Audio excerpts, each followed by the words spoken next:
Do you need a degree to get that promotion or career switch?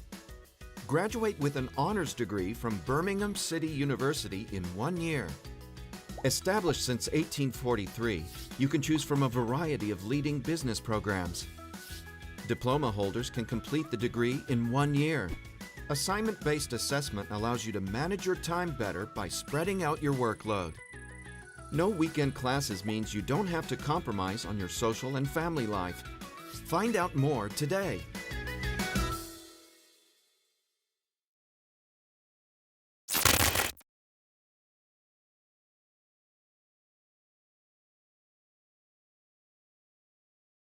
And welcome to the Lion City League Pokemon Unite Championships. Join with me live, we have Zadok and also another caster that we have seen before, Phoenix. And of course, this event is brought to you by the Three Big Cats, along with our partners Prism Plus, Darren Stewart Football Academy, Kaplan, and Birmingham City University, as well as our community partner Pokemon Unite Singapore. Do visit us on the Lion City League Facebook page to like, share, and drop us some comments. And of course, today we will also be having the live drawing of the Prism Plus gaming monitor later as well. And of course, we are live now from Gamers Destiny Clubhouse, which is also one of our many sponsors. And if you guys are looking for a place to put any of your esports events, this is the place to be. It has all the facilities that you need, all the computers and consoles, everything you need for your event.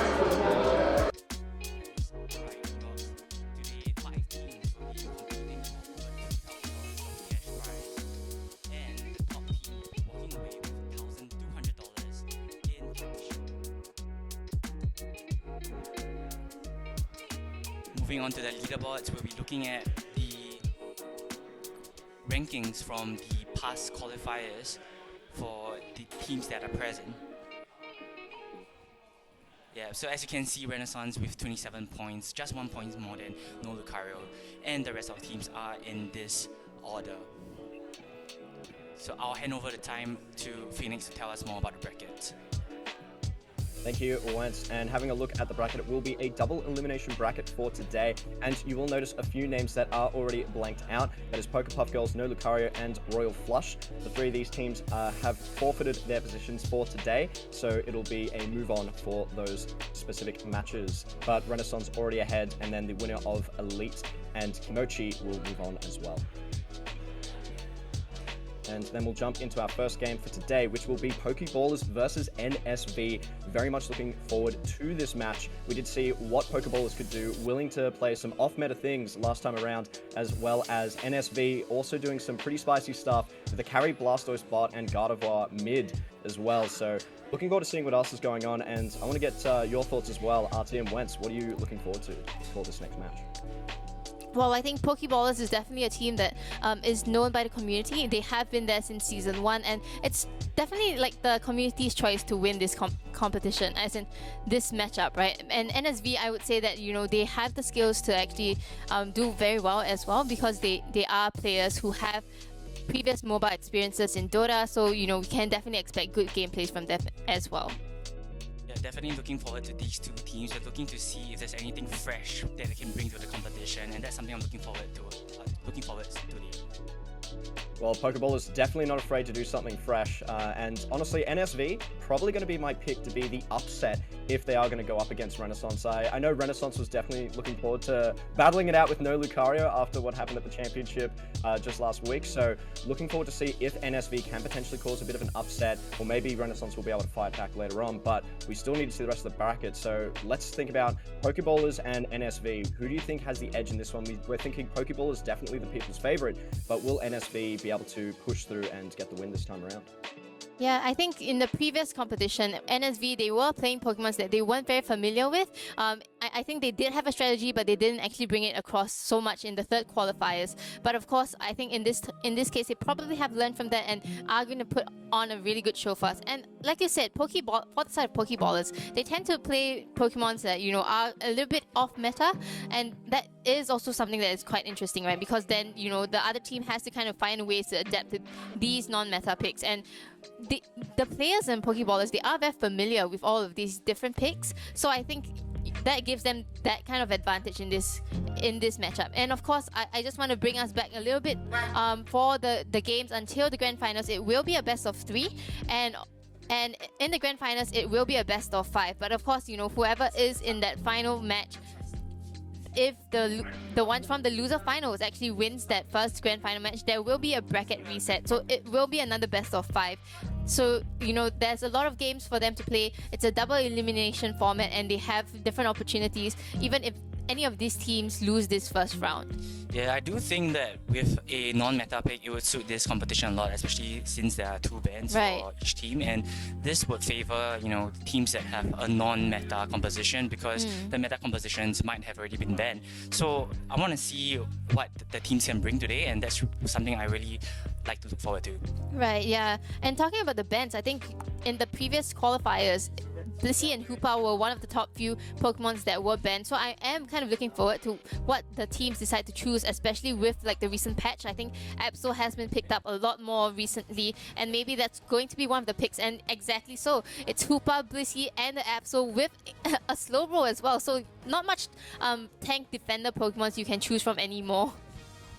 I'm honestly surprised to see that the ban was coming from NSV for the Absol, considering they did run a lane Absol last time around to a lot of success. It was very, very strong. So we'll see if they can, you know, if they're going to pivot back to it for themselves, or if they just think it's maybe a bit too strong. And again, we're seeing a Chompy as well. That's pretty interesting to see in this game. What are your thoughts on that one? It seems it was just a mouse over. Never mind. So it will be an Espeon instead. And of course, once again, you know, whenever we are at the Pokemon selection screen, it's always kind of like a scam. It's kind of like to troll the casters a little bit, give us very little chance to actually look at what's actually being locked in. But it seems like both sides are more or less locked in at this point. It's a very interesting team composition coming in from the side of Pokeballers, and a pretty standard looking comp coming in from NSV, considering the bans that we have so far.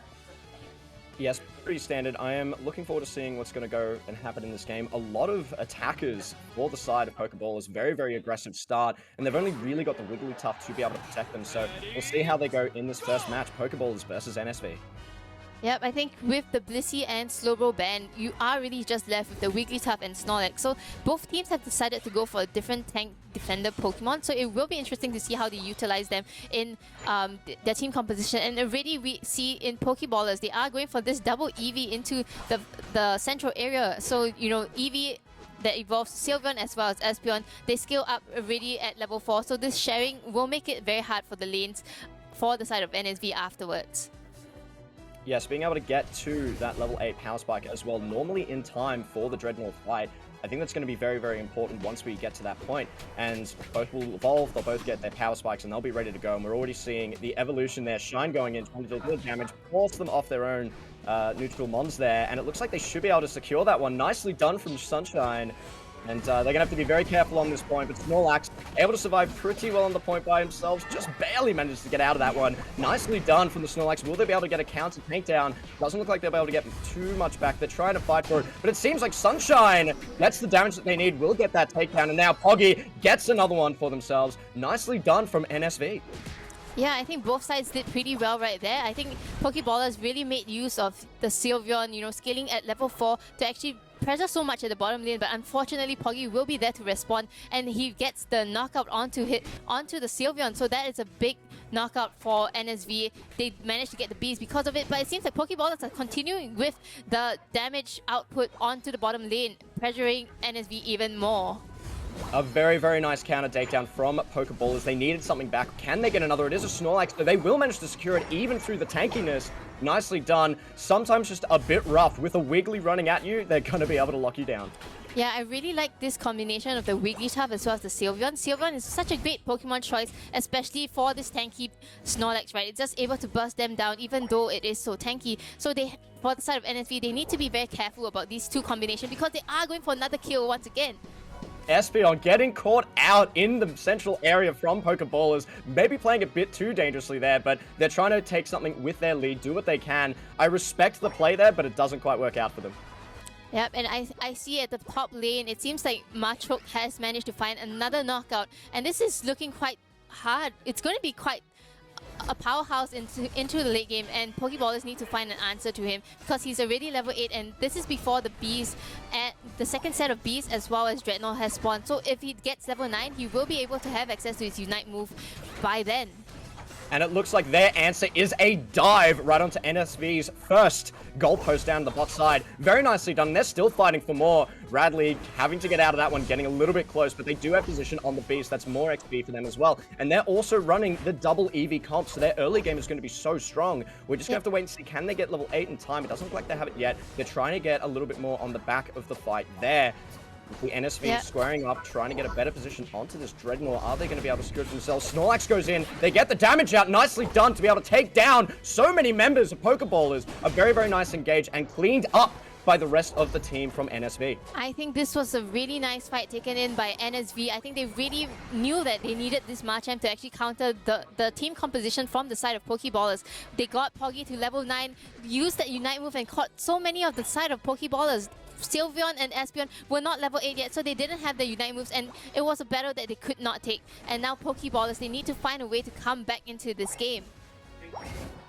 For Pokeballers, it's pretty much just the Wiggly that's going to be focusing on Peel. They do have a ton of CC from the rest of the team, but it's Poggy, that man right there, that is able to get into the backline, is able to do so much. There's the damage once again. The Snorlax-Poggy duo, that's going to be so powerful in these fights, and that's what's allowing them to get into the backline, take down these very squishy characters. They even take down the Wiggly as well. A nice engage from the Machamp there, and they're continuing to fight over this Rotom. Will they be able to secure it for themselves? They should be able to. A nice wall from the Snorlax to push everyone off point, but lots of damage coming on from the Cramorant. The Unite's been popped, the damage is coming out. Machamp tries to get him, but too much damage coming from Pokeballers, and that's the advantage of this carry team. Just so much damage, and they will win the fight.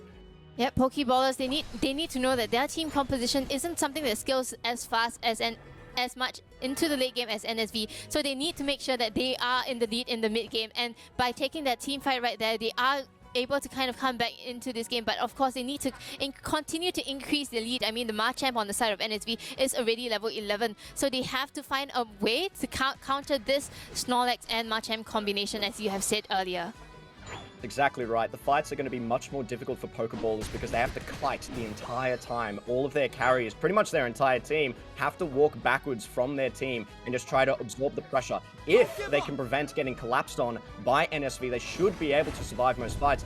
And we're seeing it right now. They dodged the Snorlax engage there. And here comes Machamp, though. Will they be able to secure those takedowns? They do manage to get the CC on one, but it's not enough. The Fire Spin is just too strong of a move. Manages to lock them down, and they're going to be able to knock down that Snorlax as well. They're trying to run away. They do just manage to get out of it, but now they're in an awkward position.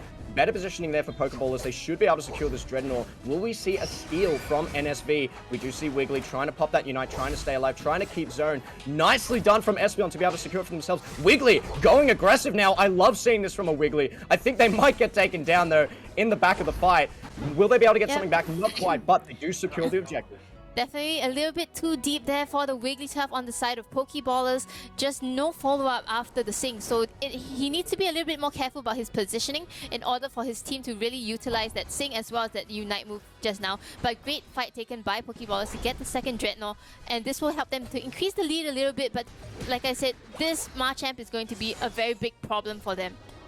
Yeah, Sunshine having to pop the Unite just to get away from that one. Now they've popped their own Unite. Are they going to be able to get a high value Unite? And there it is. They managed to get two of them caught, take down both of them. Nicely done from Poggy, but we are seeing a really good job from Sunshine in the back line. While Poggy was fighting them, Sunshine just melted them. Nicely done from Pokeballers to turn it around. Yep, and with this, I think they will be able to get the tier 1 gold zone at top lane, and they have already started with the Rotom. So I think for NSV, they have like pretty good levels on their Pokemons, and I feel like in the late game they still will be able to do extremely well, especially because the Machamp has so much more mobility than the Pokemons on the side of Pokeballers. So once again, it really comes down to where this Wiggly is positioned, who he is able to catch, and I think his main goal should definitely be this Machamp. That's exactly right. The early part of the game has seemed to go on slightly in Pokeballer's favor, but it is going to be NSV. How are they going to be able to navigate the fight later? Can they get into the backline of Pokeballs? And I think with this kind of composition, they definitely have the ability to do so, and they'll still have an Eldegoss to peel off in the back as well, so they do have a way to hopefully keep the other carriers on Pokeballs off their team. Yeah, we haven't really seen much use of this Eldegoss so far, but I think with the Unite move, especially in the Zapdos fight, it might come in very clutch, being able to either snipe the Zapdos or, you know, give them on the side of NSV a little bit more survivability. So hopefully we will see this Eldegoss come pop off a little bit as, you know, the support Pokemon that is not as liked anymore, but with the Blissey ban, with the Hoopa ban, it's probably the only other option at this point. And a much-needed Dreadnought as well being picked up by NSV there. That's going to be great for their XP. Catches them up quite a bit. And I'd say it's pretty even going into this fight, so it's all going to be about execution. Is Pokeballers going to be able to kite them away, prevent them from jumping on their carries, or will NSV get in the backline, cause havoc, and be able to take them down? Looks like the fight is starting a bit skirmishing in. Snorlax has jumped in. They're going straight for the backline. There's a Unite move being popped. They're not going to go down anytime soon. So tanky, able to jump out. Poggy is a little bit late to the fight, but getting flawless positioning. Will they be able to jump right into the back? Looks like they will. Here it comes. The Machamp, the Unite on 3, manages to take so much damage comes out from the Machamp. They will be able to win the fight. They will be able to secure the Zapdos, and they should be able to push for the win. Very nice positioning coming in from Poggy, just going in from the choke point and catching all of the Pokemons on the side of Pokeballers. They didn't stand a chance. But like I said, Machamp has so much mobility, and they're able to catch the Delphox, the Espeon, and the Sylveon. And without the attackers on the side of Pokeballers, they just can't get the Zapdos for sure. That made it so difficult for Pokeballers. The Machamp, it looked like they may have stalled for a little bit too long, but it was actually just the perfect timing. They came in there right when they needed to and secured so many takedowns and able to win that fight for their team. And now it looks like Pokeballers will try and pull up some sort of offensive, but there were too many easy goals to take down. They had only taken down the bottom goalpost. So now it's just easy pickings, but it does give an opportunity for Pokeballs to potentially get back some, but I imagine they'll just concede those outers and just try and defend from here. Very nice damage coming out. It was an important Unite to get thrown down there by the Delphox to be able to try and keep them off. But we see Snorlax doing what they do best, just keeping people off the point. It looks like they should be able to defend here. They will get another dunk in the bot side, but I'm not sure if they'll get too much more value from that. And it looks like Wiggly is going to try and go for it. Machamp at the ready to jump down, and it looks like they're just going to be able to hold them off here. Yep, I feel like this game is already to the side of NSV, and I think for the next game, Pokeballers, they need to pick a team composition that maybe comprises more of a defender as well, because a lot of the attackers that they have selected are very squishy and they are very susceptible to this Machamp. And of course, they need to take note of like the different kinds of strategy that NSV has used in this game, right? Poggy coming in from the back line just caught them unaware, so they need to be more careful about the positioning and make sure that they are not, you know, all clumped up together or lined up for Poggy to come in with his Unite move just like that. Pokeballers definitely known for trying out some pretty out there comps, going off meta. Unfortunately, didn't work out this time around, and it will go to NSV, who played very clean towards the end of that game. It was looking a bit rough for them. They weren't quite able to deal with the kiting coming out from Pokeballers, and it was a ton of damage on that side. But eventually, Poggy found the position they needed, were able to get into the entire backline, and that completely turned the game around. A classic Zapdos flip, the perfect way to do it from the Machamp. Yep, and I think, you know, on the side of Pokeballers, they have a pretty nice team composition. We saw how the Wigglytuff, Cramorant, as well as the Sylveon came in so good in the early parts of the game, right? Being able to mow down at K for Ken Snorlax. And we do see the damage coming in. Sunshine with 52,000, but also 66,000 on the side of Machamp or Poggy on NSV. Poggy did so well in that match as well. There with the Espeon as well, the two of them really trying to carry the game. Devastation not doing too bad either, but we can see where the damage comps come from. Mostly a lot more damage coming out from Pokeballers, and that was to be expected with the teams going in. Even the Wiggly was getting about it and played quite aggressively, but it was that careful play, playing front to back, playing the way, pretty standard for a team fight coming from NSV, which takes on the day. So I would expect Pokeballers to maybe change up the comp a little bit, maybe pick a little bit more front lane. I don't mind the idea of maybe having 3 carries on a team, but they do need a little bit more tankiness, or at least some way to keep their carries safe. Yep, I think on the side of Pokeballers, they were definitely trying to go for some special attack kind of team composition with the Wiggly damage reduction and damage increase for or the side of the Pokeballers. But of course, I think one thing that I took note of in the scores just now was that K for Ken, he actually managed to tank a lot of the damage coming in from the side of Pokeballers. And I feel like, you know, on the side of Pokeballers, they seem to kind of engage for the front lines instead of going for the back lines. And I feel like that's not the way that you kind of want to do it. You want to be engaging onto the back lines and catching those Pokemons at the back, because Machamp he's not going to show himself until the end of the fight, as we have seen, you know, numerous times at the Dreadnought fight, at the Zapdos fight. So they need to be very careful. They need to know when to use and engage with the Wigglytuff Sing. That's exactly right. Oh, go ahead, Zardoc. Okay, yeah, so we are looking at how they played.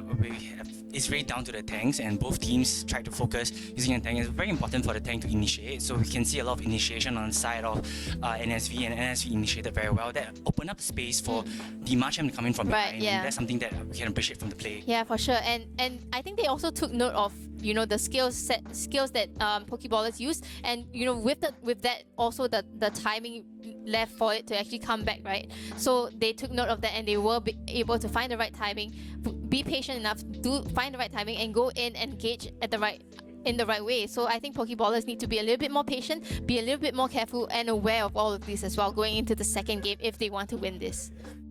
That's exactly right. What I was going to say before was just I loved the way they actually played one of the mid-game fights with Sunshine getting into the back line, being assisted by that Wiggly. Even though the Machamp managed to pick off a bunch of members, they turned the fight around by taking out their back line anyway. So really well played in that fight. And another thing to note as well, even though Pokeballers looked strong in that early to mid-game, where a lot of the objectives were going to was NSV. So even though they were getting taken down at awkward points, they were holding the objectives. They had the power going into that late game fight. They got the XP that they needed right towards it. So they got what they needed and got the fight that they wanted. And the two-pronged approach, the Snorlax jumping in, causing disruption to allow for the Machamp just to get some time and find the perfect initiate with their Unite move. It was a flawless plan from the two of them. Yep, I think it was definitely very well executed, and especially because there was a slow-bro ban as well, you don't have this single target kind of disruption at all. So this Machamp is just able to wreak so much havoc onto the side of Pokeballers. So yeah, I think if they're going to the second game, I don't think they want to change the bans up, right? Because, you know, Absol is just able to shred all the objectives so much. So they have to find a way to deal with this Machamp for sure. Yeah, and also you look at the Machamp being the first to reach level 8 and 9. Right. And it's just him holding the lane at the top. Because throughout the match, the fight was at the bot lane, but he was able to hold the top so well, and that was when it gave them an advantage throughout the long match. Yeah, I think NSV definitely funneled that Machamp, knowing that he is going to be that key player on their team, right? So I think initially it looked really strong with the double EV into the central area for Pokeballers, but unfortunately both of them didn't have the Unite for the first Dreadnought fight, and because of that they actually really lost out on that opportunity. I think they should have waited a little bit more and be a bit more patient and take the fight, just like how NSV actually made enough space and time for them to actually get the Machamp and then kind of start the engage. It seems like it may have also been a bit of an issue of where the XP was going for. Right. Delphox did have that level 8, but Delphox with a level 8, you don't care as much as you would for an Espeon and a Sylveon both having their level 8s. Imagine if the two of them came in with their Unite moves, they would have just cleaned up the fight regardless, just by having, you know, more moves than the opposing team. So I like the idea from them. They just didn't quite, you know, push forward effectively. I think they should have indexed more into it, gave lane farm even, which might have set their team back behind a little bit initially, but allowed them to have that Dreadnought set up and allow them to win that fight. Yeah, for sure, and especially so because they have a very early mid-game scaling kind of team composition as compared to that of NSV. So they have to make sure that, you know, they have a considerable lead from the early to mid-game, and that was not so in that first game, right? They lost the first Dreadnought. I mean, they did manage to come back a little bit in the mid-game, but it's still not enough. I think it really does come down to like how they actually engage in the team fight, when to do it, and their positioning as well, because they need to avoid a lot of the problem Pokemons from the side of NSV. And that was what Phoenix was talking about, because if we are looking at Machamp, after Machamp, you know, knocks out at least 2 to 3 Pokemon, they go for the objectives. So the first goal zone was taken out from NSV, and then the Zapdos was another example where NSV really went for objectives, and that was the reason why they won the game.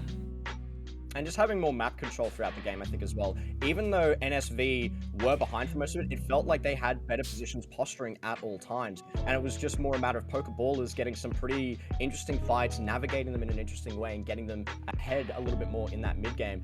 because even though they were winning fights, they weren't getting the objectives. They got one Dreadnought for themselves in the mid game, and that was about it. So I would want to see them maybe prioritize that positioning a little bit more, try and put on the pressure. They have the damage to do it. Maybe even try and set up some picks if they want to run a similar comp, or just change the comp, make it a bit easier for themselves.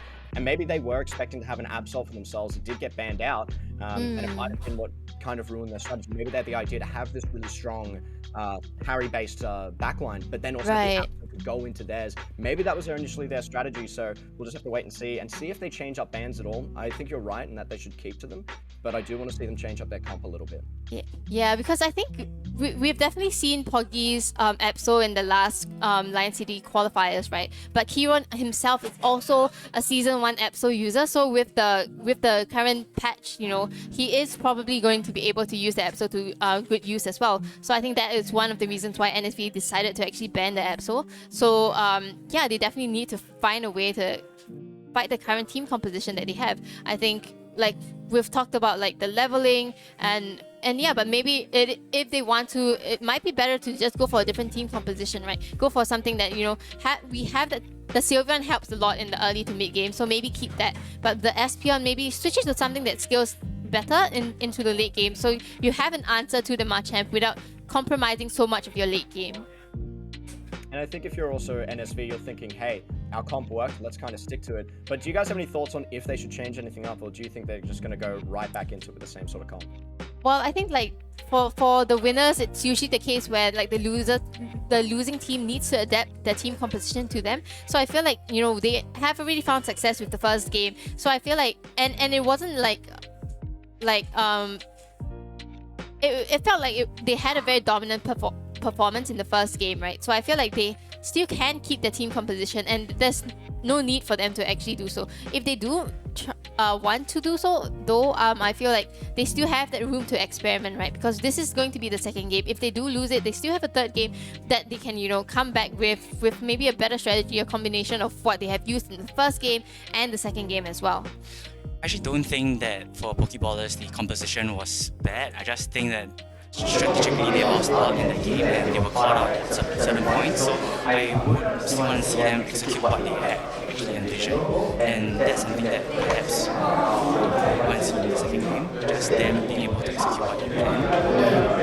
Yeah, for sure. As a team that likes to pick off meta hits, I think that team was really very interesting, going for all the special attack kind of boosting and reduction for the side of NSV. And I think there's a lot of thought gone through in this team composition itself as well, right? So I think they just need, I do agree that they need to clean up a little bit of how they kind of go into the team fights, or how they prioritize the levels and all that kind of stuff. And I think that would be a very interesting game to have.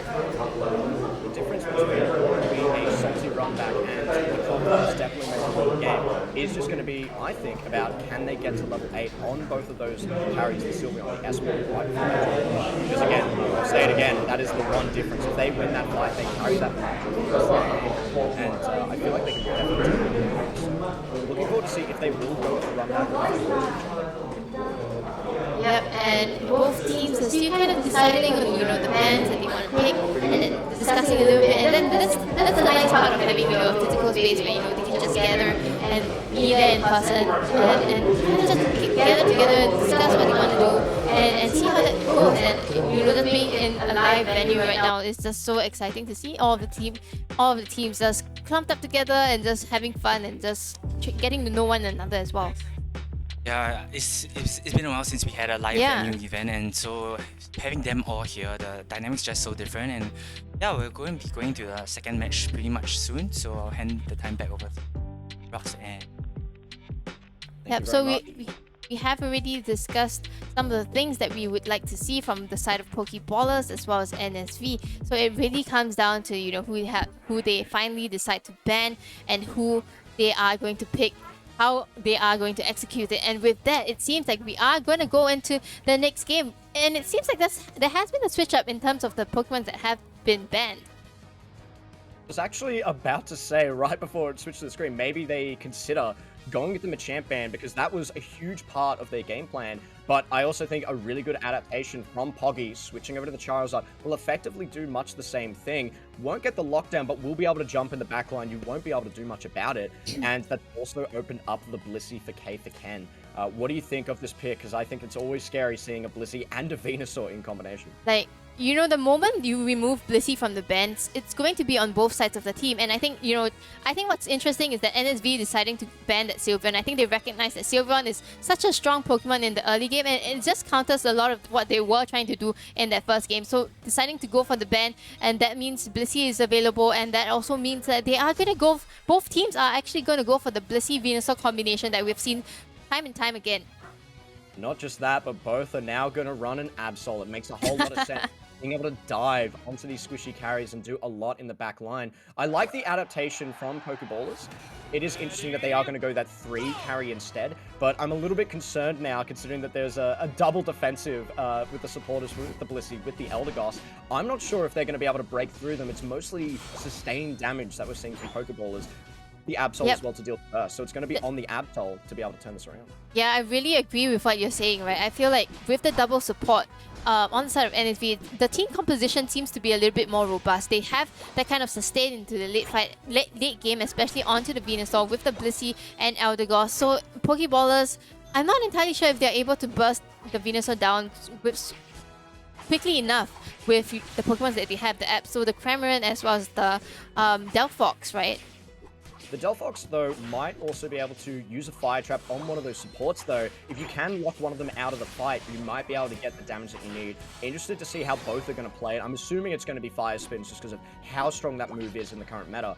But we'll have to get into these next skirmishes just to find out exactly how strong it is. And I think it's quite interesting to see that both Absols have chosen to go for different lanes. So we will have to see which Absol is able to find the most value from the top or bottom lanes. Both trading sides of the map. Looks like there will be the Beast Spawn. Will the skirmish happen, or will it just be a contend? And it looks like, yep, NSV will get it in bot side, and I would assume Pokeball is definitely one top side. So it will be bot v top side. So who do you think is going to come out on top of this? Who do you think gets more value, NSV or Pokeballers? I think in the fight just now, NSV definitely did not find the value that they were looking for. I mean, the Absol did try to go for the Chansey, but it did evolve at that moment, and because of that, instead, it was the Absol that almost went down. So Absol is this Pokemon that is really able to deal a lot of damage, especially with Super Luck, which allows it to have a higher chance of getting crits. But at the same time, it is, in turn, it is also a very squishy Pokemon. So if it doesn't engage properly, it needs to be very careful. That's exactly right, but we're seeing what a proper engage looks like. Poggy takes the takedown onto Cramorant. Nicely played. They should be able to get some big dunks as well. 20 for 2 of them, and hopefully a 12. Looks like Crow's going to have to walk away from that one. And, Kieron getting back in there. Oh, look at that. Managed to turn it around. Poggy's huge. Look at that. Super Luck playing right there. Both Absols level 7, but Poggy gets the crit onto Kieron, and because of that, he wins that fight. He stacks his attack weight as well, so he's going to be quite scary into the late game. That was an amazing move from Poggy, showing off their prowess on this pick. So I'm quite concerned now, because in the Absol v Absol matchup, Pokeball is falling a little bit behind, so going to be worried once we get to this Dreadnought fight. We'll see if they can get any more value with this next set of Bs, though.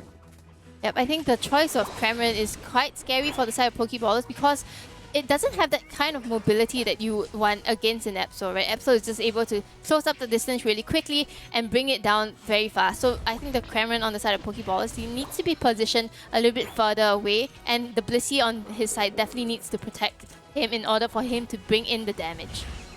And it's going to be quite rough because it is Blissey that's going to be the only one that's going to be defending. And we see the fight going out. Devastation doing a ton of damage. Here comes Poggy. Tons of damage in the background. And they managed to get the Unite down, take down the rest. And that was Devastation and Poggy carrying that fight so hard. They will secure the Dreadnought and they'll be able to clean up everyone else too. Yep, and this is probably why we saw the Absol being banned just now. Both sides, NSV, especially Poggy's Absol coming in so strong in this game. He manages to find so many knockouts from the laning phase, but also being able to pick them off before the Dreadnought fight and increasing the level lead for the side of NSV. Yes, it is a very feast or Pokemon. So unfortunately, if you're in a mirror matchup, if you're the side of the famine, it's going to be quite a tough time. They do trade sides of the map. I do love seeing this Pokeball is getting a bit of an advantage on top. Okay, I mean, throws the they Unite. do get a knockout. Nice. But Poggy and Crow K for Ken, they're back here responding to this Rotom. And I think what's interesting is that actually, you know, Selvin is actually running the Surf build onto the Cramorant, and that really just decreases the kind of mobility that he has. I mean, if he had gone for like Air Slash and Dive, I feel like he has a little bit more tankiness as well as ability to move out of Poggy's way. But now he is kind of like a sitting duck. I definitely agree with you there. I think the big problem is that since they don't have a front line either, they can't get most use out of that CC. Poggy dealing tons of damage in their back line. Also got a ton of takedowns right before this. And they're really fighting hard for this gold zone, but it looks like they're not going to be able to take it down. But I think they'll be happy with that. They get a few takeouts, and they should be able to walk away, continue farming, and get ready for the next Dreadnought. Yep, and I think this timing for them to have a level 12 Absol as well as a level 11 Venusaur means that NSV, you know, they are doing extremely well. On the side of Pokeballers, they don't even have, you know, some of the Unite moves on their side. Okay, I say that, but then they get the level 9 and 8 on the Delphox. But still, the level difference is quite big, not to mention that the points is at 237 to 0. And that does force Sunshine to throw the Unite just to survive. Radley, also in an awkward position, gets taken down. There's just too much damage. They're trying to fight back. They're trying to get something. Devastation just won't go down, though, and they continue to get those takedowns. Devastation really doing work in that fight. Poggy cleans up a few more in the back. Yep, and right now it looks really dire. It really looks like a dire situation for the side of Pokeballers, right? They don't have the levels that they need. And NSV is the one taking all of the objectives that actually matters, right? I mean, Pokeballers, they managed to get the first Rotom, but at what cost? They aren't able to translate that into points being dunked. Neither are they able to translate that into a strong team fight to try and catch them back, get them back into this game. That's exactly right. And then Poggy trying to get another cheeky takedown. Luckily, Delphox really strong with the fires, been able to survive out of that. But they are having an incredibly tough time at the moment, and it's very unfortunate that they're not able to really trade much back. And it looks like NSV will probably also get this Rotom, but a very good takedown. If they can secure this one, that will be a lot of XP in their pocket. It's a level 12, and we saw that there. Cramorant with the level up immediately. Nicely done to get a little bit more back for Pokeball. Yeah, definitely an overextension from the side of NSV. A little bit too greedy there, just trying... You know, you are a very tanky Venusaur, but you're just not able to hold yourself against 3 other Pokemon from the side of Pokeballers. And with that knock... Oh, wow, look at that crit! Poggy does so much damage, going to throw the Unite as well, does miss it, but they should have the damage to take this down, especially with the goalpost getting hit by the Rotom. No more healing on that point. They will secure double takedown. Absol, Poggy, too big on this pick. Level 14 and, you know, getting really lucky with the super luck, I would say. Just being able to deal so much damage at that point was probably not what everyone was expecting. I expected Pokeballers to be able to respond to that, but because of the knockouts, they are able to get in some dunks at the tier 2 goal zone, and NSV, their levels and everything is looking very hard for... It's going to be very hard for Pokeballers to try and come back into this game. Poggy is definitely on the feast side of this one. Level 14 will 100% get level 15 by the time the next fight happens. And with a bunch of squishy level 10s, they're going to have an absolute field day. So hopefully we get to see Pokeballers get a little bit more XP, get back into this one. And unfortunately, they won't get the Rotom for themselves unless they get a cheeky steal. So level 15 on the Absol is something for them to not necessarily look forward to if you're on Pokeballers' side. Yep, and they choose not to contest this at all. I think they realize that taking a team fight now would probably be a bad idea, but at the same time, they don't really have a strong positioning in the Zapdos pit either. So it might be... I don't know how Pokeballers is going to come back into this game at all. I feel like NSV, they have all the things that they need. They have the positioning, they have the levels, and they're just able to take all the team fights that they want. Huron just got so low. Blissey! Do or die for Pokeballers, and unfortunately it looks like it's going to be the latter in this situation. A little bit aggressive from the Absol. They're going in a bit early. You should never use those jump pads when you think they're already set up, and unfortunately they were. And now it is just going to be NSV. Devastation going in solo to try and take them out. Gets a bit of help there from Paper Ken.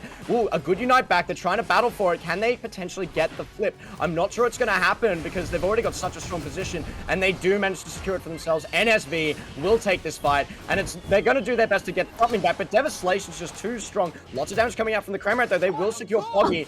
They're so low, and there's nothing they're going to be able to do. NSV... I mean, you finally bring down that Absol, but you don't get any value from that. It's a little bit too late at this point. NSV is 675 to 0. It's a complete wreckage, I must say. Yes, even though there are easy goals for them to be able to get, those outers are still up for NSV. I don't think Pokeballers are going to get the sheer volume of score in a minute to be able to turn this one around. It looks like it will be NSV, and just a great game from NSV from start to finish. They had the control for the entire match, and I do like the adaptation, but I think maybe a little bit more of a frontline might have been a better pick. Maybe instead of the Blissey, you still keep the Wigglytuff, even though it seems a little bit awkward and you're going to have to concede the fact that they'll have their own Blissey. At the very least, you get a full heal on everyone, and it's much more tanky and does have the ability to peel a bit harder. And there's Poggy just trying to pad the stats. Yeah, I agree. We saw, the Venusaur Blissey combination from Pokeballers kind of engaging onto the same combination in NSV, but because of the levels, they weren't able to do that much before the Zapdos fight, right? And I mean, this choice of Cramorant, I would say, not a very smart pick, especially with the moveset that they decided to go for. Just really feeding, I think feeding the Absol on the side of NSV. Poggy's just having such a failed time in this game. Poggy, definitely the star player in this. Also, shout out to Devastation, who had some very, very good fights, and it will be NSV that will secure this first win. But it's not all over for Pokeballers. We do need to note there is the losers bracket, so hopefully they can fight through it and make something happen. But I did love seeing them, did love the initial first comp. Not as keen on that second comp. I think it definitely looked better in the first game, and I think you're right. Even just making some slight adaptations, instead of going for the CC heavy build, instead having a bit more mobility for the Cramorant might have been a better pick here. Yep, and I think Poggy here definitely deserves the MVP, and both Absols actually being able to get it, but we definitely saw Poggy pop off a lot more as compared to Pokeballer's side, and I think this game was really wrecked because of the team compositions and the movesets that Pokeballers choose to go for, but it was still very interesting to see like how both teams kind of decided on the bans and also responded to each other from the first game. Coming out from the side of NSV. 95. Other than Venusaur. Look at that. So much coming out from them. Look at that. It's going to be so hard. So hard for them to be able to do anything. They're getting healed up, and then they also have their Absol just doing so much more damage. Even though Kieron was able to do a little bit in the back line, they just weren't able to stay alive for long enough. They just got out-peeled by the double support. Yeah, not to mention, look at the recovery coming in from K4Ken. 69,000 for a single target Pokemon that heals. That's a lot of sustain given from this Blissey, and I think that moveset really helped him to do it. And Poggy, look at the difference between the damage that dealt by both Absols. Poggy with 95,000 and damage dealt 30,000 from the side of Pokeballers. It's a huge difference, and I guess I must say that Poggy definitely got very lucky in this game with his super luck. Super luck definitely in their favor, able to get those early takedowns, which really skyrocketed Poggy in the early game, managed to keep them ahead for the rest of the game. It's, again, a feast and famine character. We see both sides of the matchup. Poggy was able to get ahead, able to do so much in that game, able to get so many takedowns, and just continue pushing that lead, and didn't really get shut down at all. Whereas Kieron had a bit of a tough time trying to get back into that game, trying to deal damage. Fortunately, wasn't able to do as well as they would have liked. Yep, I was going to throw it to their foot, but Addison, go ahead. Sorry. Yeah, so I think that's the first game that we have just watched, but of course, both teams are not out just yet. We might still be able to watch some of the gameplays by Pokeballers in the lower brackets afterwards as well. So Zadok, do you have any views on the game just now? No, I just think that if you're looking at NSV has a very clear strategy, and that is to open up the space for Poggy to do damage, and that's what Poggy has been doing for the past two games. Poggy comes in from behind when the whole team is, distracted by like devastation in the latest round, and that's something that the other teams that are watching these games would take note of, and they do have to be careful of Poggy, because Poggy is just wrecking the back line, and he has a free reign over that. Alright, and yeah, I totally agree with you, and yeah, with that, I think we will be having a look at the updated brackets list. So Renaissance will be facing NSV in the winner bracket semifinals, and right after the break, we will be watching Kimoshi versus Elite Four. Yes, looking forward to that next game. Kimochi is one of my secondary picks as well, for being quite an upset of ones. I think NSV and Kimochi both have the potential to potentially take down Renaissance in the finals. I'm still expecting Renaissance to have quite a smooth ride, because they're just so dominant, and they were so dominant in the last time we saw them in the Lion City League series. So they performed quite well. But Kimochi also not opposed to some unusual comps. They ran 3 defenders last time with the Blastoise in mid, as well as making sure they secured that Trevenant, which is just both really strong still, even in the current meta. And Amokia as well on the Machamp. We're talking about how well Poggy did, but Amokia is very scary on the pick as well. Yep, I think we've all noted how strong he is on the Machamp himself. So we will see what the game will look like after a short break. So we'll see you guys soon.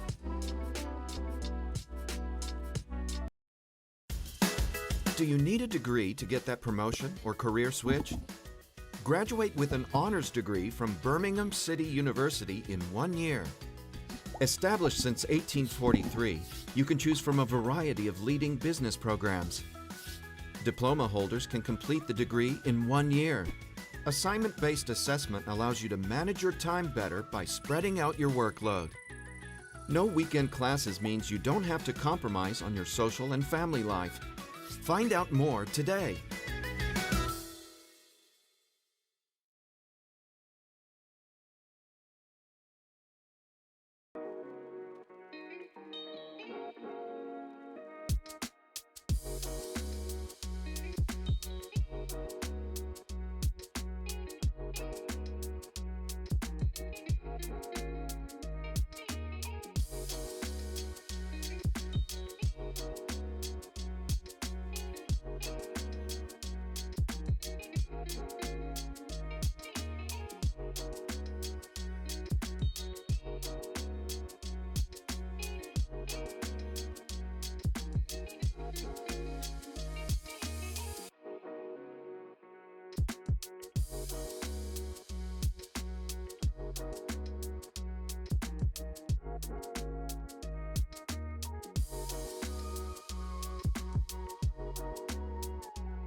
no, no, no.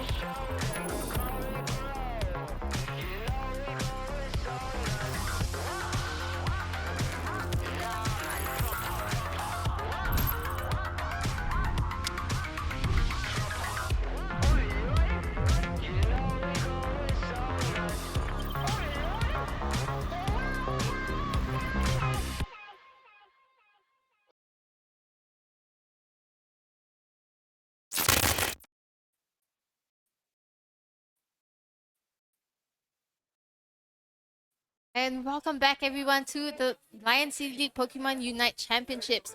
We just came back from a short break from the first game between NSV and Pokeballers. And yeah, for this game, we will be watching Elite Four go up against Kimochi. Yes, very excited to get into this next one. We've already talked a little bit about Kimochi and their variants, but Elite Four, also formerly Team Rocket, I'd love to hear a bit more about these guys. I didn't get to see as much of them in the last tournament, so I'm excited to see how they perform this match.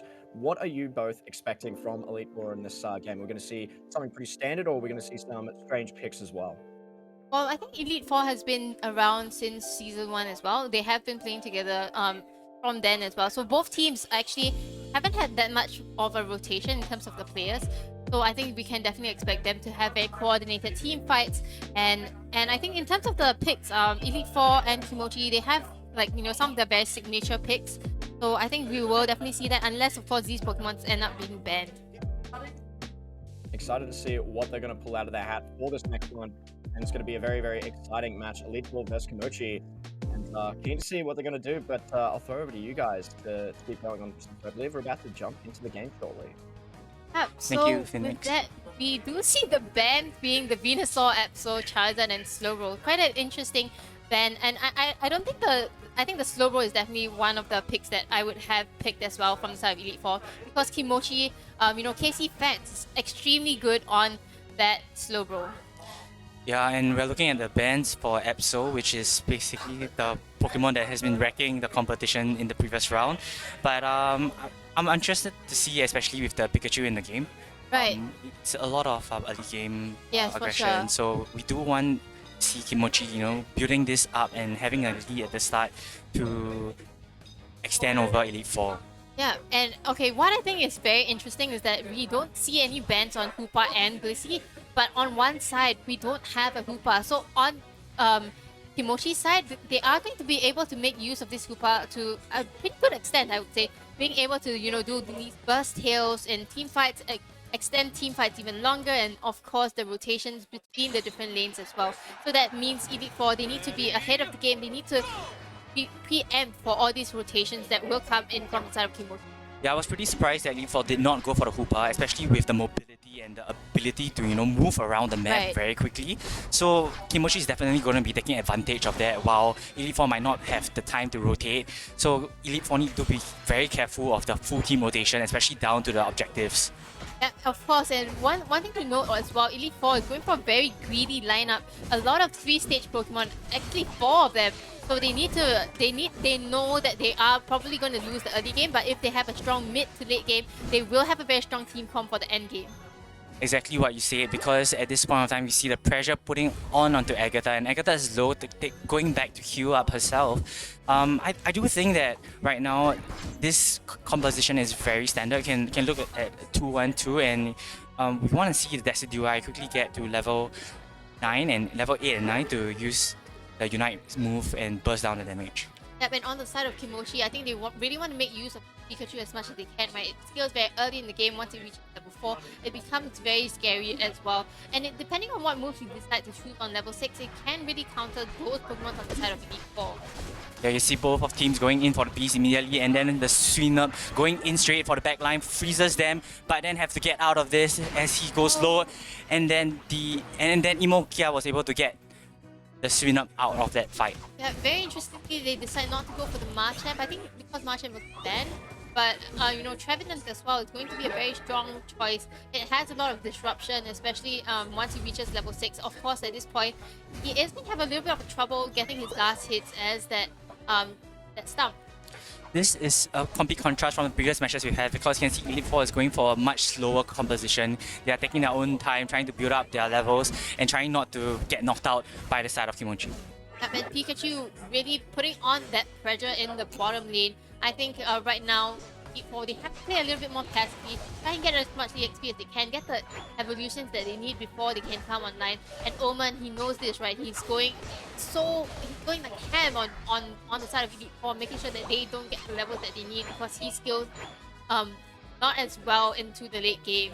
And I do hope to see Kimochi, on the side of Kimochi for the Pikachu to be invading the side of Elite Four, preventing them the farm, preventing them the leveling up, preventing them EXP, and they're going to get a first point up on the first goal zone.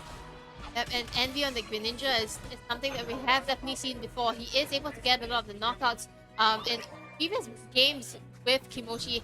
Very interesting that he also used to play for Pokeball, so it seems like he has kind of changed sides a little bit here.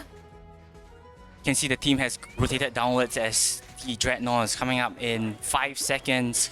Teams positioning themselves ready for the fight. The whole team of Kimochi is already down, and they are going to take the fight. Trevenant goes in for the backline, goes in low, able to take out the Blissey. Blissey is no longer there to shield the side of Elite Four. But Serena is still up at top lane if you have a look at it. Serena taking down the Rotom, while the side of Kimochi is focusing down on the Dreadnought. Yep, I think, this strategy quite good, right? Because you know that he's definitely going to get this Dreadnought, and before they have decided to go for the top Rotom instead. And I think with the level 9 on the Greninja, they will be able to get this Dreadnought pretty quickly and probably pressure into the lane as well afterwards. You can see that the side of Elite Four almost went in for the Dreadnought at the last moment, but wasn't able to secure the Dreadnought as Kimochi is able to pile the pressure on the bottom goal zone at the moment, pushing away the side of Elite Four from their goal zone. Trevenant going low, is knocked out by the Decidueye. Perfectly timed from Decidueye, putting on pressure onto the Trevenant. Now it's Elite Four turn to turn pressure, score the goals on the first goal line. Yep, very nicely done by the side of Elite Four. It seemed like Kimochi had the advantage in that case, but with the Unite move coming in from the studio, finally being able to bring down the Trevenant, they are able to apply a little bit more pressure on the side of Kimochi, trying to get the tier 1, but Kimochi, they will be back here ready to respond to them. And the Bees, they're going to the side of Elite Four, putting in the pressure as much as they can on the bottom lane as they're higher level than the side of Kimochi for most of their Pokemon. Yep, it seems like Elite Four has been really able to catch up with the side of Kimochi in a 73 to 112 at this point. It seemed like they didn't have a very good start, but their team composition is starting to pick up. And I think from this here on out, Kimochi, they need to be a little bit more careful about how they engage in the team fight. I mean, they do have that Trevenant being able to apply a lot of disruption onto the side of Elite Four, but at the same time, Elite Four, they have the levels that they need. They have the Serena, they have the Delphox.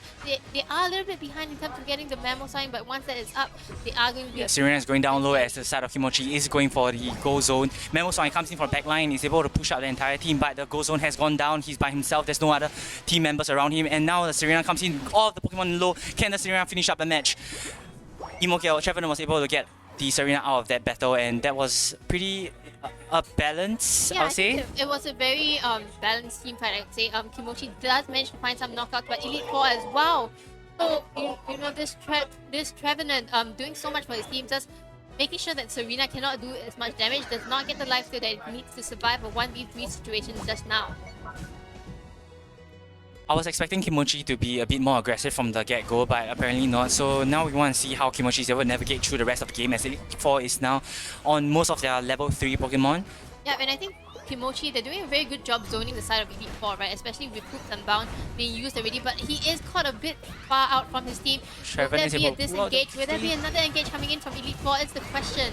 There's other chaos now as the Memo Song is able to take out the rest of the team with the Frozen, going in on the side of Kimochi. Kimochi couldn't escape from them. All the CP coming in, they can't secure the Dreadnought at this point of time. And it seems like Elite Four will be ones to win this fight. They waited out that Unite move coming in from the Hoopa, and they were able to find the knockouts, protecting the Surya and just allowing him to do so much damage to the side of Kimochi. Kimochi has no response to that. Elite Four will be ones to take the Dreadnought and take the Rotom as well. There's not as much rotation on the side of Elite Four, but Serena is just dealing so much trouble at the top lane, putting in the pressure on the goal zones. Just Serena by itself is able to control the top lane, and that's something that we're seeing from the side of Elite Four. Having a lot of control over the game, not just rushing into things, allowing Kimochi to get at them and then countering them back.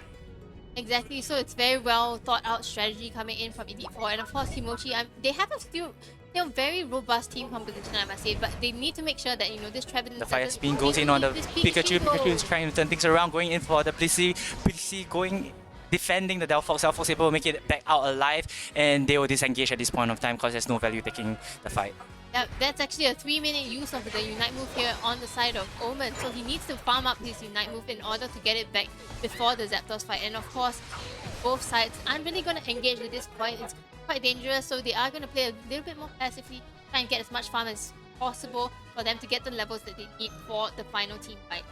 Exactly as you said, both teams are playing it safe inside their own jungle, inside their own areas, taking up the farms that are available and prepping for the Zapdos fight, which is pivotal because the score isn't that much difference, and we can see whether Kimochi is able to turn the game around by taking that aggression or allowing Elite Four to go in first and then taking them by surprise. Yeah, they definitely are already positioning themselves for this Zapdos fight, right? Kimochi from the left and Elite Four on the right. It really depends on who manages to catch up who first, and also the rings unbound that comes in. And of course, I think Kimochi, they need to time it right, because they know Elite Four, they are patient enough to wait it out. So they need to catch someone, and it seems like Fats will be the one.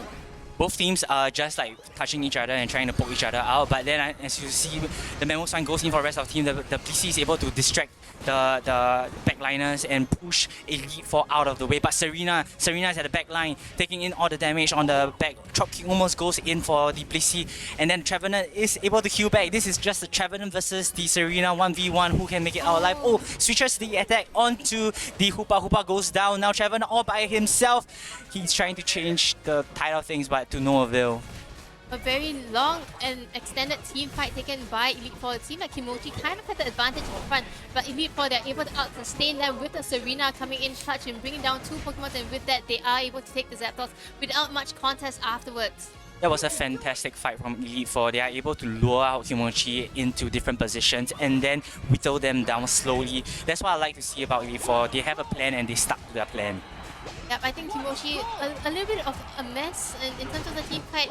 Other than that, they actually did pretty well, I must say. But of course, they need to find a way to actually extend the team fight there. And if they manage to get some of the knockouts here, they might be able to go for a second push.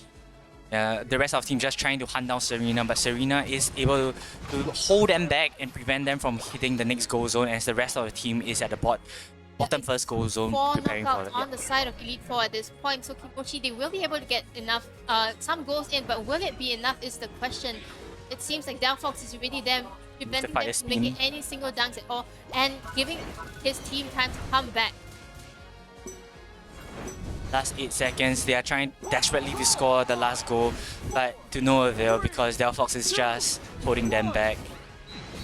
Very well played by the side of Elite Four. They knew that, they might not be able to win the early game, but they come in extremely well into the mid game and late game because of the team compositions and in terms of how they engage in the team fights.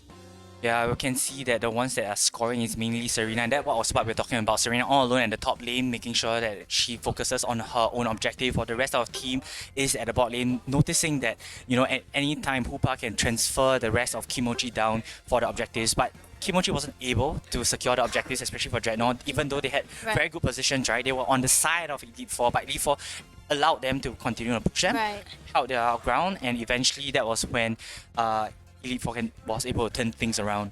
Yeah, for sure. And look at the recovery on Agatha of 112,000. That's a lot of damage, recovery and damage taken as well.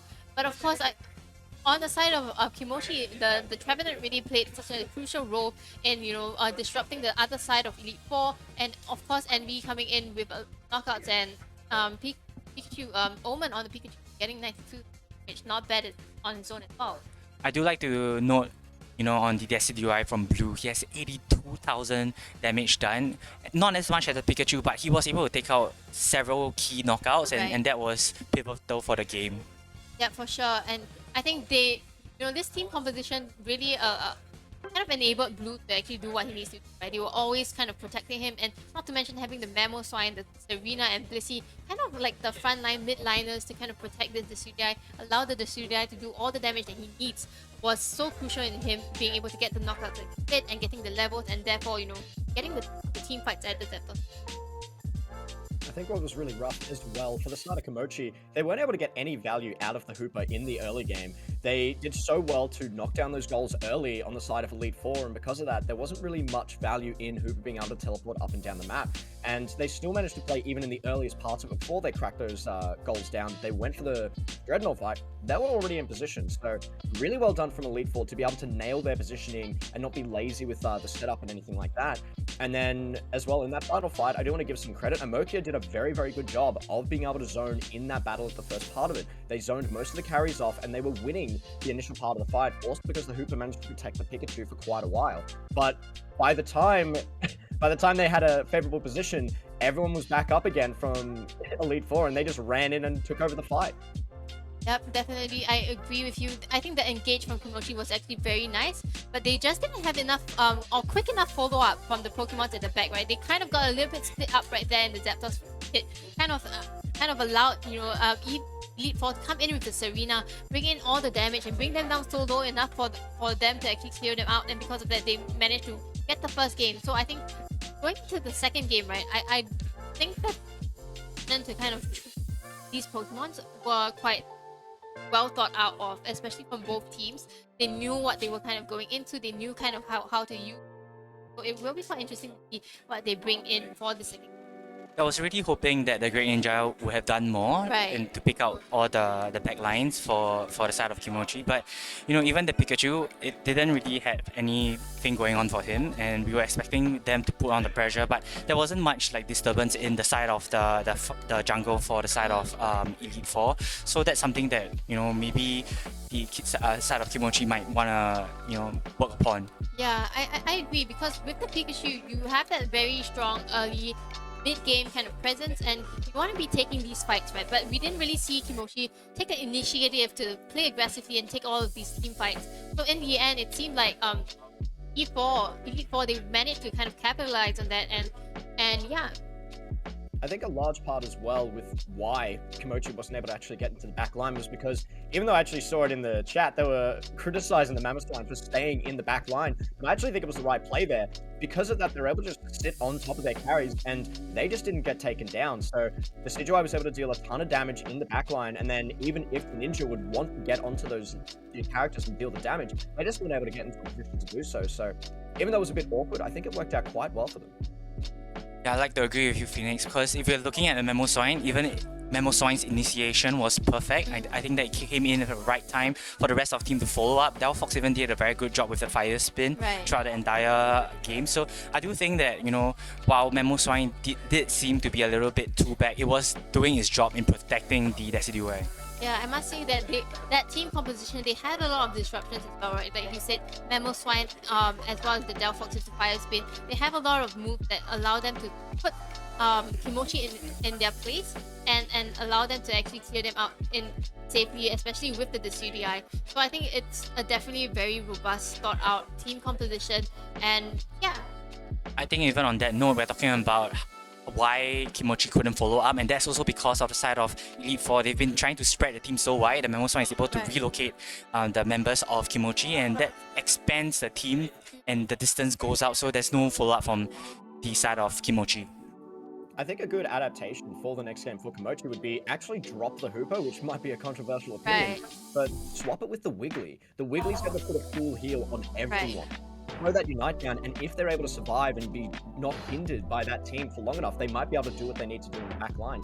So that might be a consideration, or just more full heals, but it feels a little bit bad having a full heal on top of having a Blissey as well. Yeah, I definitely think the team comp coming in from Team 4 is probably inspired by the Japanese meta, right? They don't use Hoopa anymore, and I feel like because you remove the Hoopa, you have a lot more potential in team fights.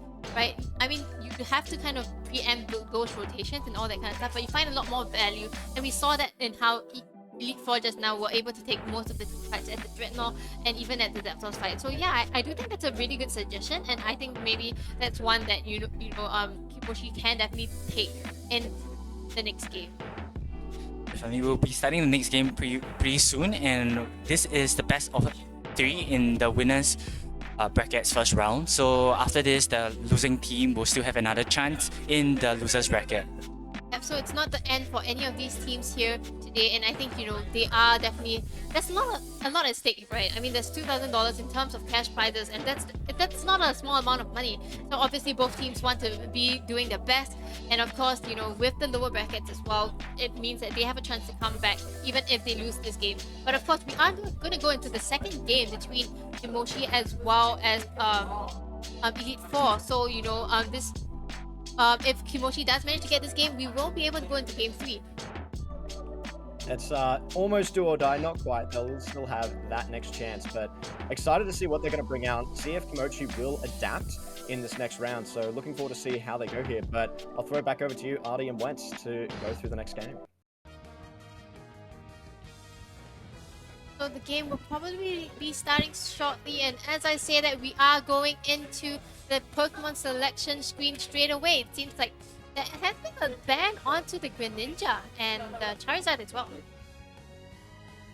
Yeah, this is a little bit different from the side of 4. I don't actually know why they decided to ban the Greninja. I didn't feel that it was a threat in the previous composition.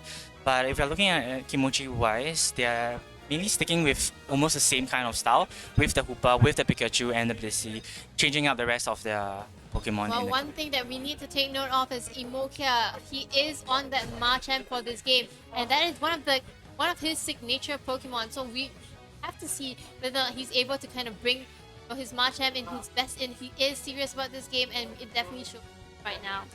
I do think that E4 is going with the same strategy, just with a different tank altogether. This time around, the Snorlax will be the barrier between him and the other Pokemon. So yeah, we'll see how this pans out.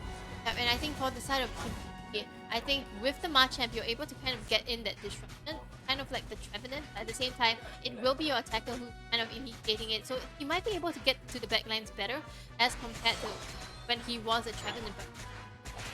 There is a lot more mobility on that note, right? We have the Cinderace, we have the Machamp, and they still want to have the Pikachu and a Hoopa. So I do want to see them be more aggressive, but not reckless, because that was something that it kind of seemed like it in the previous game, right? Where Kimochi seemed to try to push them, but with no value, with no objective being won at all.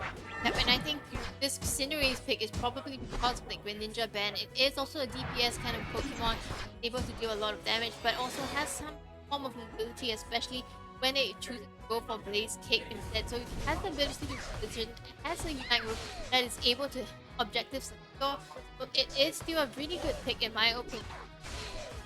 We're still having the same kind of strategy. Both at bot lane would be the Blissey and the Pikachu, and that's why the Snorlax is probably there, because the Snorlax can tank a lot better, and with its barrier and stuff, it's able to prevent the Pikachu from bursting it down. That for sure, and not to mention bot has such disruption capabilities, especially if Elite Four is trying to protect this UDI for the late game. They are going for the same kind of strategy, and I think this Snorlax might be even better than what they used in the first game. Both teams are just filling each other out at the bot lane, and still it's kind of slow pace. Oh, but the Pikachu goes down half health, and they are pushing the pressure onto the Snorlax. Snorlax is able to get away with a quarter of life left, able to queue up with his very cute move. For sure, I think Snorlax has a very good early game as well. It's able to dish out a lot of damage, especially with that tackle, and then the electro web goes in for the Snorlax. Snorlax goes down low. The Blissey tries to finish out Snorlax, but Snorlax is healing. Can the Pikachu go in for that Q at the end? No. It doesn't seem like they are going to be able to do enough for this Snorlax at this point. They don't have like a Sylveon to kind of burst him down, and Pikachu is more for like an AoE kind of thing, right? So it doesn't. He isn't able to bring him down, so not much action actually happening on both sides. I mean, the score is still 0-0, and at bottom lane, not any knockouts at all. But one thing to note is definitely the levels. We have that level 7 on the Cinderace already, so they might be actually going to try and find a fight here. Yeah, you can see the Imokia at the top lane trying to go in for the back line, but isn't able to, as Serena is able to make it out. But Serena is by herself trying to defend and go for the bees, but Machamp is able to get all of the bees for himself. Seems like Kimochi finds the most value from that, but in terms of the levels, they don't have what they want at this point. They probably might want to drag out the fight before a Dreadnought just so that Cinderace will get its level 9. And I think same goes for Elite Four, right? They wanted the Suit guy to have level 9, get the Unite move up before the Dreadnought fight, and then take the team fight. Which clearly is the plan from both teams, but Snorlax goes down as Pikachu is able to knock it out with the help of the rest of the team. Dreadnought is being worked on at this moment, but there's no reply from the side of Elite Four as they're way too far away from the Dreadnought. Loses the first Dreadnought to the side of Kimochi. Yep, the CDI does try to go for the snipe, but it's a little bit too late. But they seem to be able to zone them out. Kimochi is not able to find an angle to engage onto the side of Elite Four. So it's not what you would expect. Usually we want to see the tier 1 go down right after, but you know, that's not happening in this game at all. But it's the same strategy, right? You look at Serena securing the Rotom at the top lane, and now the rest of Kimochi wants to score some points at the bot lane, just being unable to do so. Yeah, I think being able to get the Rotom means that they are kind of forced to respond, and because of that, they send Emokia up, and with that, they aren't able to push the bottom lane so much, right? So it gives Elite Four a little bit more time, farm up, get the levels that they need, even though they lost the first gen. Oh, Pikachu goes down low. Can he get sniped? But he's able to make it out alive.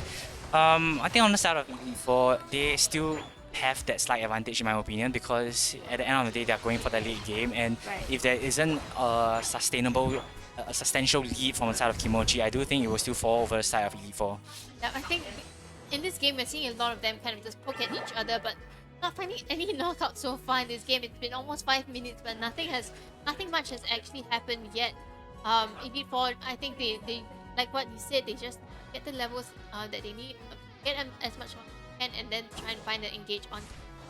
Elite Four is keeping the distance away from Kimochi because they know that the moment one of them goes down, that would be the end of their team, as the key side of Kimochi is able to rotate the rest of the team very quickly to take down the objectives.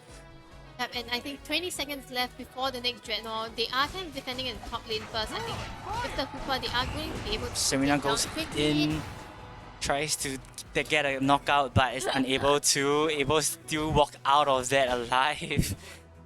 And you know, Hoopa will allow Kimochi to kind of rotate down quickly, and with that, you know, Elite Four, they might be going for the same strategy, right? Don't bother with the Dreadnought, but get the tier 1 gold top lane and the road. Because it doesn't seem they're going to rotate everyone down. But as you said, that Serena is making their way down, so if they don't see the Serena is able to catch them at the backside, as the rest of the team has been stretched apart going in. Oh, but the Decidueye goes down from the side of Four as they are able to get the Dreadnought and the Snorlax as well. Can Kimochi get their first goal zone?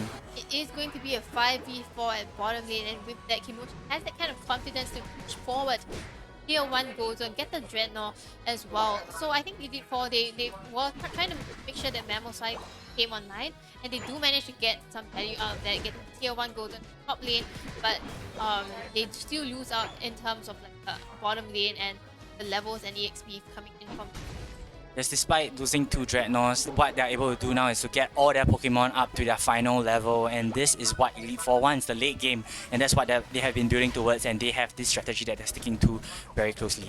And Kimochi, they need to play a bit more aggressively, but they need to increase the lead because their team comp isn't going to be as strong into the late game as we have talked about, but it seems like they are content playing quite passively, I must say, just being there, just defending the Rotom, and I don't think this is the right play. Yeah, I do think that Kimochi needs to start taking the knockouts, needs to start taking the goal zone, needs to start, you know, making sure that they capitalize more on the objectives instead of, you know, just backing out from the fight. Yeah, I mean, Pikachu does come in with the Unite move, but it doesn't find much value at all. Elite Four, they are going to just disengage from the entire fight, and now Omen come up his Unite move. Which is the same thing because the Delphox has been able to spread the distance across, preventing the Pikachu from coming close to the side of Elite Four at all. And that's what they've been doing very well. You have the Snorlax, and you have the tank, and you have the support trying to create that distance, preventing Kimochi from taking out any kills. Yeah, but I must say that Elite Four's positioning in this game isn't as good as the first one, right? This guy has managed to be knocked out a few times already so far, so I think they need to kind of think about how they want to engage in the team fight. They need to keep this Syria alive if they want to win the team fight against Kimochi.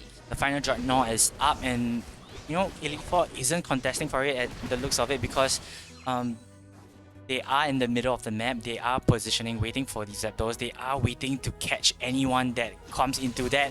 The Mamoswine goes with the eyes. and Sable just prevent them from going in, just disengaging them, preventing them from coming into Zepto's pit as it comes up right now.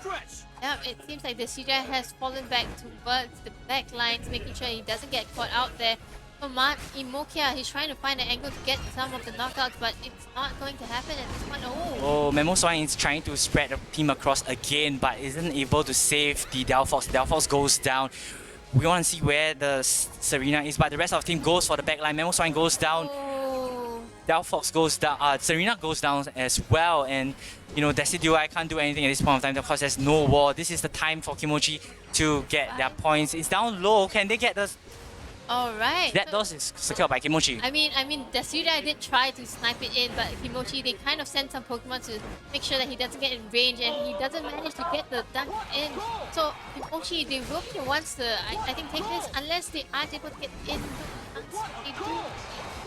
On the side of Kimochi, this is exactly what they needed to do, take the pick, take the back line, and they did exactly that. And this is a turnaround for Kimochi. They will continue to extend the lead as Elite Four can't reposition for a team fight properly, as you know Cinderace is really level 15, you know Machamp is really level 14, while the rest of Elite Four is still below level 14. Yep, so Kimochi has the lead 580 to 85. I think it's going to be hard for Elite Four to try and come back into this game, but you know what? This is the second game of a best of 3 series, so it means that there will be a third game. So Elite Four, Kimochi, both teams are not out of this game just yet. Yeah, Kimochi played a better game this time around with the selection of the Cinderace and the Machamp. They are able to have more sustainability to push into the back lane and then take out the rest of the team at the back, because at this point Elite Four was not able to defend the Decidueye and the Serena. Yeah, I think this time the Snorlax pick, I don't really see much value coming out of it as much as we wanted to. Yeah. It's not able to kind of block out, neither is it able to kind of save the Decidueye from getting too close, up close and personal. I mean, Machamp, I think it's a really good counter to this combination of this Snorlax as well as the Decidueye, because it does have the Unstoppable. It's able to go to the backlines regardless of your block, and it is able to just dish out so much damage. I actually thought that they would continue to go with the Blissey, because that allows them to heal up their Mimoswine, to heal up their Serena, to help with that, but that didn't happen. And so I thought that perhaps they have a plan with the Snorlax to prevent the side of Kimochi to come in, but that clearly didn't work out, because with Imokia, he was able to come in and bash through the Snorlax. Yeah, I totally agree right there. So maybe, but it's okay for them to do some experimentation here for the second game. I mean, they still have a third game, so maybe they will switch back to Blissey. And I don't know, maybe just ban out that Machamp. I think Imokia on this Machamp is quite scary. He has been doing it since 1, if I'm not wrong, and we've definitely seen him wreak havoc every single time he used, even against Renaissance. I mean, we're just looking at this game, there was some change in strategy, because at first Serena was up top, but because Mimoswine wasn't at that level yet, so they decided to give Mimoswine that EXP, but Mimoswine, once he gotten the EXP, he wasn't able to contribute to the team at all, as Serena doesn't have that damage from the levels. Sure. I think because in the first game they managed to come back into the mid game, they were able to make use of their very late game scaling team composition, but in this case, none of the fights that we saw so many fights happening, but none of them got knocked out, and because of that, they didn't get the EXP that they need to get this Mimoswine online earlier, and because of that, it was maybe only able to use its Unite move once, and that was only at the depth of it, and at that point, it was already a little bit too late. I do like the movement from the side of Kimochi this time around, and you can see that they actually use the Koopa to bit more effectively as compared to the first game, and I think that played a part as well, especially with the Machamp coming in. Definitely. I also think that at one point it looked like maybe scaling was going to be an issue, but with the Cinderace at level 14, you're probably in a pretty good spot, and especially compared to play a Greninja needs to get a little bit more into their backline, needs to go a bit deeper to be as effective as a Cinderace. You can kind of just sit back, relax, get a few hits in. Might not be as strong at its highest potential as Greninja, but able to be quite effective at mid-range. And we saw that in the last fight where they just jumped into the backline at the end of it just to clean up the rest of it, so they could secure that Zapdos. Yep, I think, if you're gonna choose Greninja, it is a little bit of a risky play, because you have to, most of the time, most people will use Surf, right? And Surf needs you to go, into the front line as a Pokemon that is ranged and very squishy as well. So with this pick of Cinderace, they're able to kind of make use of the distance a little bit more and able to translate that into knockouts as well as, being able to reposition yourself in any of this fight. So extremely good pick, I think, and it seemed like the ban coming in from Elite Four kind of benefited Kimochi in this case.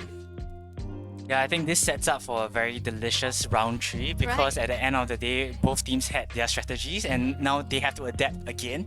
So we'll be looking forward to the third game definitely. Yep. Yeah, And excited to see how they adapt this time around. It's going to be very fun to watch. I feel like you got to get Emoki off that Machamp. He's just too good in that character.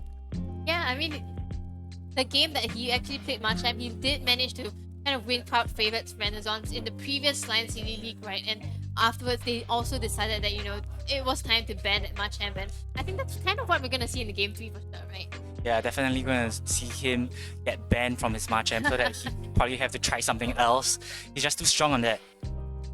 That's exactly right. And we saw it from start to finish that Kimochi were able to do pretty well and hold on to a lead for almost the entire game. And yes, they conceded a bunch of Rotoms, but they got every Dreadnought. So they knew what they wanted. They wanted to play for later. They wanted to just get that scaling, get the XP under your belt, and then just get ready to win that fight later on. Because you're definitely right. If you allow the other team to scale a bit harder than you, you're just going to fall behind and get demolished by this really high damage team with a lot of beefy defenders in the front line. You're not going to be able to break through that. So I think Kimochi played it very, very well. And I'm looking forward to see how Elite Four are going to adapt in this next game. Yeah, we don't know whether Elite Four will continue to have such a defensive approach. I do think that they've been very defensive, playing for the late game. And if they don't build it well for the late game, then they will definitely taper off. And Kimochi, on the other hand, is very aggressive, and I really like to see that. But I actually expected more from the Pikachu, and probably not. I agree. I really expected them to be the ones initiating and getting most team fights, but it seemed like they were kind of like reacting to what Elite Four has been doing so far. So I think Elite Four, if they are kind of listening, or if they are thinking about what they want to do for the third game, this is probably something to consider, right? Be the ones to initiate and see if whether or not Kimochi are able to kind of respond in all kind of they crumble under that kind of pressure and make a mistake.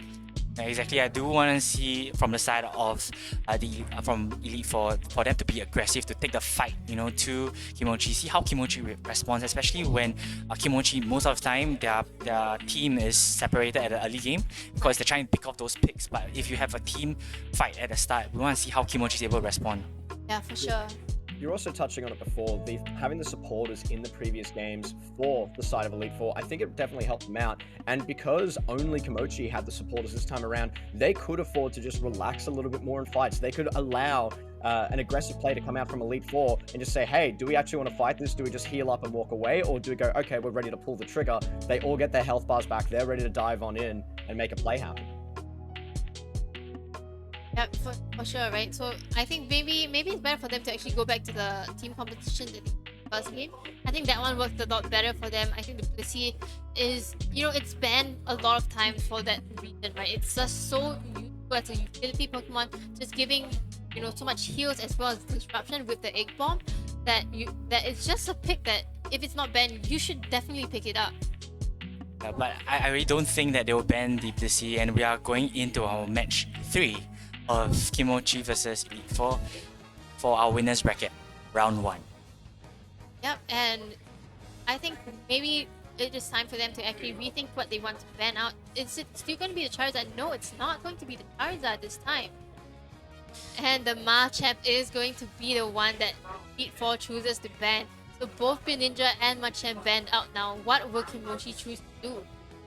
Yeah, this time around, Kimochi decides to go with the Slowbro instead of the Blissey. We ain't sure yet, it hasn't been locked in.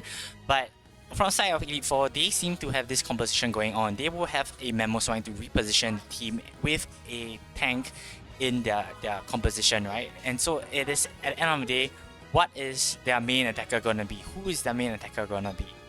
I was kind of looking forward to watching Kimochi Fats play that Slowbro, but it seems like we're not going to see that this game.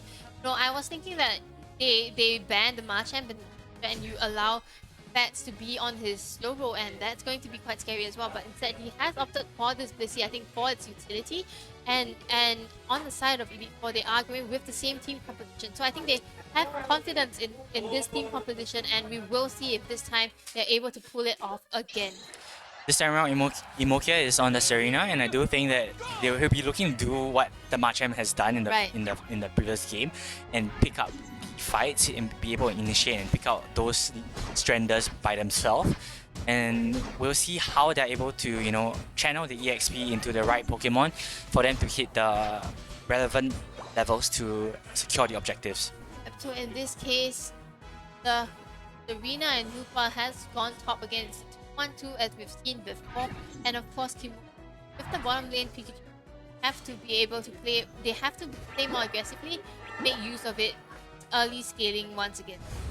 Which is the same composition because at the end of the day, they have a support down to support the Blissey while the Pikachu is just down, poking at the side of Elite Four. But we are waiting for them to see if the Pikachu can get a kill over here. Goes down low as as Fennekin is able to get some damage. Oh, Agatha goes down as Fats is going down low as well. It's just a trade of KOs at the point, but For one, so I think Kimochi finds a lot of value from that, especially being able to get one of the knockouts for the Cinderace. So they definitely have that advantage there, especially with the bees kind of spawning here now. So bottom lane going to the side of Kimochi from the very beginning. yeah, this is very good play from the side of Kimochi. You see the Cinderace now on level 6, able to come down to get more EXP from the bees, able to come down and get the knockouts. So this is something that they are looking to do, and they are doing it very well at this point. Yep, not to mention both Chansey as well as the Brazen right now hasn't evolved yet. Okay, I mean it just evolved to the stage, but you want it to be a Delphox, not a Brazen soon, right? We were mentioning earlier on that we want to see Elite Four take the fight towards Kimochi, but right now Kimochi is the one taking the fight to Elite Four. Elite Four have not much response to the side of Kimochi, and they have to just regroup and try to farm up as their Pokemon isn't that high level yet. Yep, to be fair, I really think this is how Kimochi should have been playing from game 1. They are finding the confidence to play a little bit more aggressively now, and I think this is really bringing their team to the next level. I think at least for this game, they have that advantage early in the game, and they have to capitalize it on, make sure that Swine Up, it's still a Swine Up. Yeah, and as you mentioned about the Swine Up, we're looking at Cinderace going up to level 8, so that means that they are already primed for the first objective at the bot lane. As the rest of the team is going to regroup soon, but Cinderace at the top lane might want to take out the Serena. Serena is all by herself as Serena and Cinderace goes in for Lance. Lance will try to get the berry, tries to come back, but now they are able to score some points with Imokia's Serena going up to level 6. Yeah, and this increases the level lead before the first Dreadnought even spawns. So Kimochi is in a very good position to take the first Dreadnought, I would say. But of course, Piloswine, Piloswine online already, able to kind of disrupt them if possible. But I'm just not sure if it's gonna be enough to catch 3.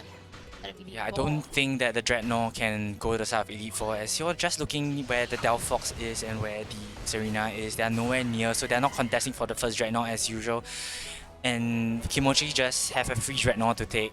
Can they capitalize on that Dreadnought and try and take in some points from the early game? And it seems like they aren't gonna play aggressively, and I think I honestly like what Elite Four was doing. Right? They were kind of losing in terms of levels. They get the Serena to go into the central area of Kimochi. He's getting a little bit more EXP. He is level 8, not really where he wants to get, but it's better than nothing. Yeah, Elite Four just having to poke at Kimochi as Kimochi backs off, doesn't want to take the fight. As Decidueye is already there, trying to snipe down the back line to no avail. The rest of the team just trying to engage, tries to catch Pikachu. Pikachu goes low. Pikachu is down to a quarter, with less than a quarter of health left, trying to get sniped by Decidueye. Decidueye cannot catch up with that Pikachu. Yeah, they have to be a little bit careful because the Decidueye is already level 9 this week. Level 8 for some reason. It's just not very well spread out, the levels on the side of him. But I guess they get a little bit of the bees. Imokia goes in for Lance. Lance going down low. Can Lance turn the game around? Imokia also going down low, but both of them have their skills. Oh, the guy move! Oh, Lance is still alive and turns the thing around. Oh, both of them are still so low, but could not take each of them down as Pikachu and the rest of the team comes in. Finally, Serena, Lance able to get down Imokia. Both just throwing at each other, just having a good fight as Decidueye is able to take out the Pikachu. So Mochi, they get the Rotom, but in terms of the value, Elite Four, they get knockouts on their side, so they get a lot of comeback EXP, and they will definitely be able to defend this Rotom. I think they were the winners from that fight. Yeah, that was such a great fight from both Serenas, trying to turn things around, you know. Imokia just waiting for the team to come in, but the team couldn't come in fast enough. That's why Lens was able to turn it around and get that kill of that knockout from Imokia. And now, once again, we finally see the Hoopa Unite coming in onto the second Dreadnought, and Kimochi, they will probably be able to get this. I mean, Elite Four, they're not even that interested. They want to get the Tier 1 gold at the top lane instead. They find some value from there, and oh, it seems like Delphox manages to steal it from the side of Kimochi. Oh, I didn't see that coming at all. I did. Oh, man. Kimochi must be so disappointed from that exchange as Elite Four is able to snipe that and at the same time pick up their first top goal zone. Yep, they find the most value from that. You know what, Elite Four seem to not want be playing a little bit differently from what Kimochi expected, and Kimochi just let the guard down in that case, and they just lose so much value from that.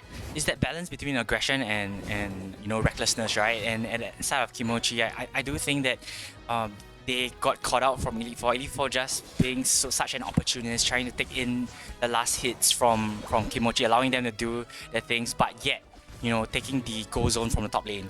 Yep, and I think with that, you know, both sides, their levels are quite even at this point. So they're probably not gonna find a fight at this point. They just want to farm up, get the EXP that they need, get the levels up, and be ready for, you know, probably the next Rotom, and then of course the Zapdos fight. Yeah, definitely. Yeah, both teams probably will try to bait each other into a team fight to get the and that's, as I said about the team fight, the Mamoswine is being engaged upon, but is able to, you know, almost got out of it, but you know, the rest of team allows the rest of team to follow up to catch up the knockouts. Just that at this point of time, you know, Decidueye and Serena is left alone to defend the Rotom. Yep, definitely. I think Kimochi definitely needed to make sure that they were the ones to get the Rotom. If not, it would be going into the Tier 2. So of course, Elite Four, they will be able to defend this, but Kimochi, they get a little bit of space and time to kind of farm around the area, especially because the Tier 1 is broken. It means that they have the top Adino for them to get additional combat EXP. Yeah, the rest of teams repositioning towards the Dreadnought with 7 seconds left and about 30 seconds to the Zapdos. So this is going to be an interesting fight because they need to finish the Dreadnought fast and then head towards the Zapdos if they want to get the Dreadnought. Yeah, this is probably the first Dreadnought fight where both teams are going to converge on Elite Four. They are in kind of out of position there, waiting for their snipe again. And the snipe they goes down! Second snipe. Decidueye did such a good timing, you know, going in for the Dreadnought, and now they're so primed for the Zapdos in 10 seconds. The rest of Elite Four now moving into position, trying to zone out the side of Kimochi as Kimochi has to, you know, regroup together, trying to move into the Zapdos. This is so good. I just love, you know, the style of Elite Four, allowing Kimochi to do all the hard work and then just like stealing it away from them. Well, they definitely know what the team composition is there for, and they are definitely using it as much as possible. So Kimochi, they are probably farming a little bit for the Unite moves. They did kind of burst them out just now in the team fight at Rotom. So Elite Four, they have better positioning, I would say, in this point of the fight. But Hoopa is not part of this fight yet, so he's trying to get back into position. The rest of teams are in position. This will be the engage. Serena goes in for the Blissey. Blissey is trying to make it out. Mamoswine goes in trying to disrupt the entire team. Both teams have low Pokemon, and Decidueye is able to take out one Pokemon from side of Kimochi. The rest of the team trying to follow up, and Serena also gets Cinderace. There's no more damage dealers on the side of Kimochi. Can Kimochi do something about this? And Kimochi is trying to go for a dunk at bottom lane. The fight has shifted from Zapdos all the way to the bottom, but he will get caught out. Elite Four, they are able to defend their goal zone. They are able to defend Dreadnought, Zapdos, and they are also able to get in some dunks or not. The Zapdos isn't going to happen at this point of time. Both teams are just at the bot lane trying to, you know, score the points, trying to get each other for the Zapdos. I do think that they're just waiting because they don't want to engage the Zapdos and then have Kimochi come in this time in last moment. Yep, Elite Four definitely knows that they are in the lead here. They have been going for a lot of dunking instead of, you know, fighting and engaging in team fights, and they definitely don't need the Zapdos, so they are just trying to defend it. Imokia's going in on the Mamoswine, but Zapdos down on half health. Serena goes in for the Pikachu. Pikachu goes down, and then the Cinderace get caught by Lance. The rest of the team is being collapsed upon as Serena is able to take out another Pokemon 4 down on the side of Kimochi, and with 10 seconds left, 6 seconds, they aren't going to be able to turn this fight at all. Oh, this is such a good play by Elite Four. Elite Four knew that they were in the lead. They knew that they didn't need to go for the Zapdos. They didn't need to, risk everything. Decided to go more passively for this. Right. And it actually gave them what they wanted. Yeah, I think, Elite Four, they kind of went for a different strategy, right? Don't go for the objectives that, everyone kind of goes for. They went for Rotom so many times. When Kimochi was doing the Dreadnought, they were trying to get dunks in at the tier 1, tier 2, and they managed to find a lot of value from that, right? They get the lead before the Zapdos fight, and they position themselves early as well, and they are able to kind of take the Dreadnought fight, take the Zapdos fight, and even when Kimochi did try to score at bottom lane, they also respond in kind. I do think that Blue did such a good job at sniping some of these Pokemon, and even the choice of using the Unite move to catch out whenever there's a team fight, they allow the team fight to happen and then they wipe out the rest of Kimochi, especially at the top lane and the bot lane. Yep, they definitely found the most value from there. I think especially being able to get 2 Dreadnoughts with Chubbuck's Unite move, and then the CDI is just so big for them, especially because of their team composition. Kimochi, I think they just didn't expect these things to happen, and they didn't really zone them out at all. So I think a little bit of an overconfident play from the side of Kimochi.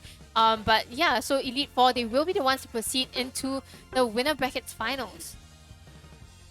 Yeah, I mean, just looking at this composition, this was the composition that did them so well at the start.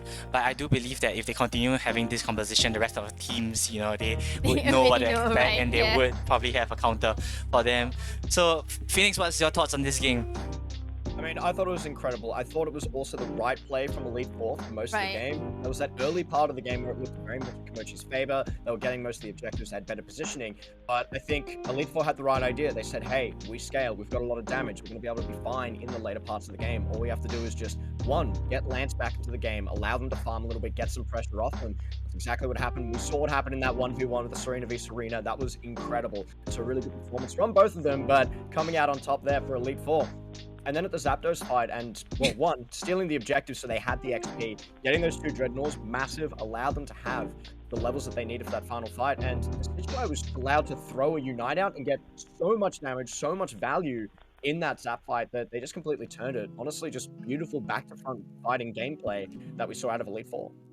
Yep, definitely very impressive gameplay from both teams, and of course, Elite Four just extremely well played. They went with this consistent team composition for all 3 games, and they managed to tweak it up a little bit for all of the games and find the right way to kind of go into this 3rd game. Yeah, I do love the decision making from side of Elite Four. They did so well, and they will move on to the winners bracket semi-finals as Kimochi drops down to the losers bracket round 2. But they will move on to round 3 as the next match will be Renaissance versus NSV. Yep, so we will be going for a short break, give the teams a little bit more time, and you guys at home as well, to have a short break before we come back. And when we come back, we will be going through Renaissance versus NSV, so stay tuned.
Low.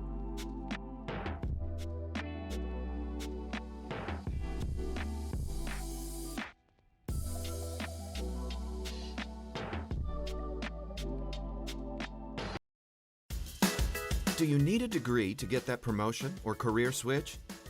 Graduate with an honors degree from Birmingham City University in 1 year. Established since 1843, you can choose from a variety of leading business programs. Diploma holders can complete the degree in 1 year. Assignment-based assessment allows you to manage your time better by spreading out your workload. No weekend classes means you don't have to compromise on your social and family life. Find out more today.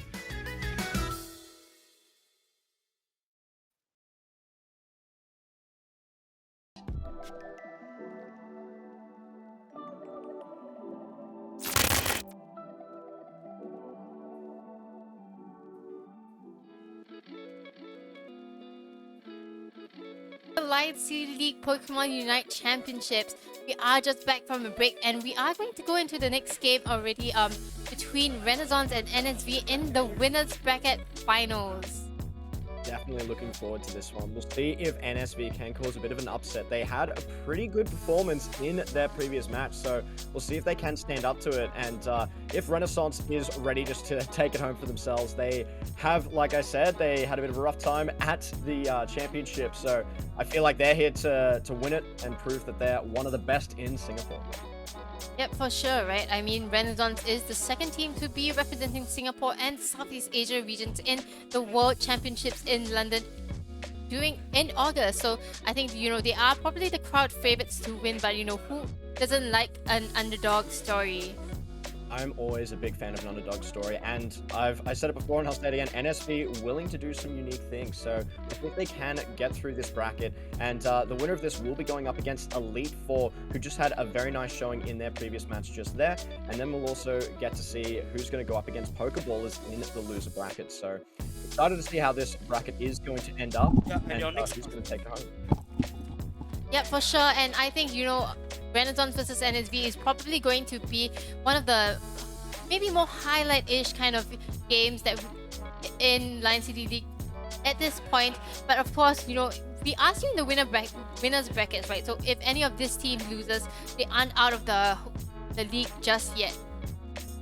That's exactly right. And I think, look, NSV, Elite Four, Komochi, Pokeballers all have a pretty good shot in being able to make it through to that final and be able to potentially get an upset win off of Renaissance. And hell, we might even see an upset game right now. It is a best of 3. Maybe it's exactly what they need. Just really quick series, get it done, and just hopefully see a bit of an upset. It would be interesting to see and have a grand final, maybe even without them. That'd be kind of crazy to witness. But we'll just have to check out what they're going to do in this next game. What are your predictions from NSV and Renaissance in this next match?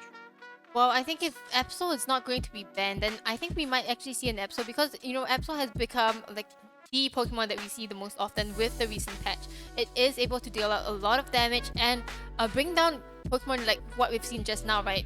Poggy on the Absol being able to bring down 2 Pokemon on the tier 2 goal zone of Pokeballers. So I think that is one of the reasons why Absol might be picked up. But at the same time, it really comes down to like which Pokemons are banned on both sides. I think you are right. Absol will likely be a pick or a ban by one of the teams or both. in this series. So I'm expecting it either to be sitting on the bench or both teams to be trying to pick it up. They both can pilot it, so would be interested to see what they do there. And even then, Poggy, even though we've seen him on the Absol, what they can do as well on that Machamp is monstrous. So they definitely have some options there, both to be able to get in the backline and get some stuff done. So I'm expecting to see picks like that coming out from NSV, a way to get into the backline, cause some havoc, and potentially get some upset fights here. And there's more interesting stuff that they have in their back pocket. Like I said before, they've run a carry blast bot, they've run Gardevoir mid, they've run lane Absol. So they have options there, willing to do a bunch of different things. So excited to see what they're going to bring out against Renaissance. Yep, we're definitely going to pit the Pokemon Unite the Pokemon Unite kings and queens in some sense from Renaissance, and of course with the Dota 2 players from NSV. So it seems like the Machamp has been banned and Absol has been banned as well. So that releases, you know, both the Hoopa as well as the Blissey for this game. Both teams are definitely valuing what their backline's going to be able to do and afraid of some of these picks that can just jump in, cause a lot of havoc.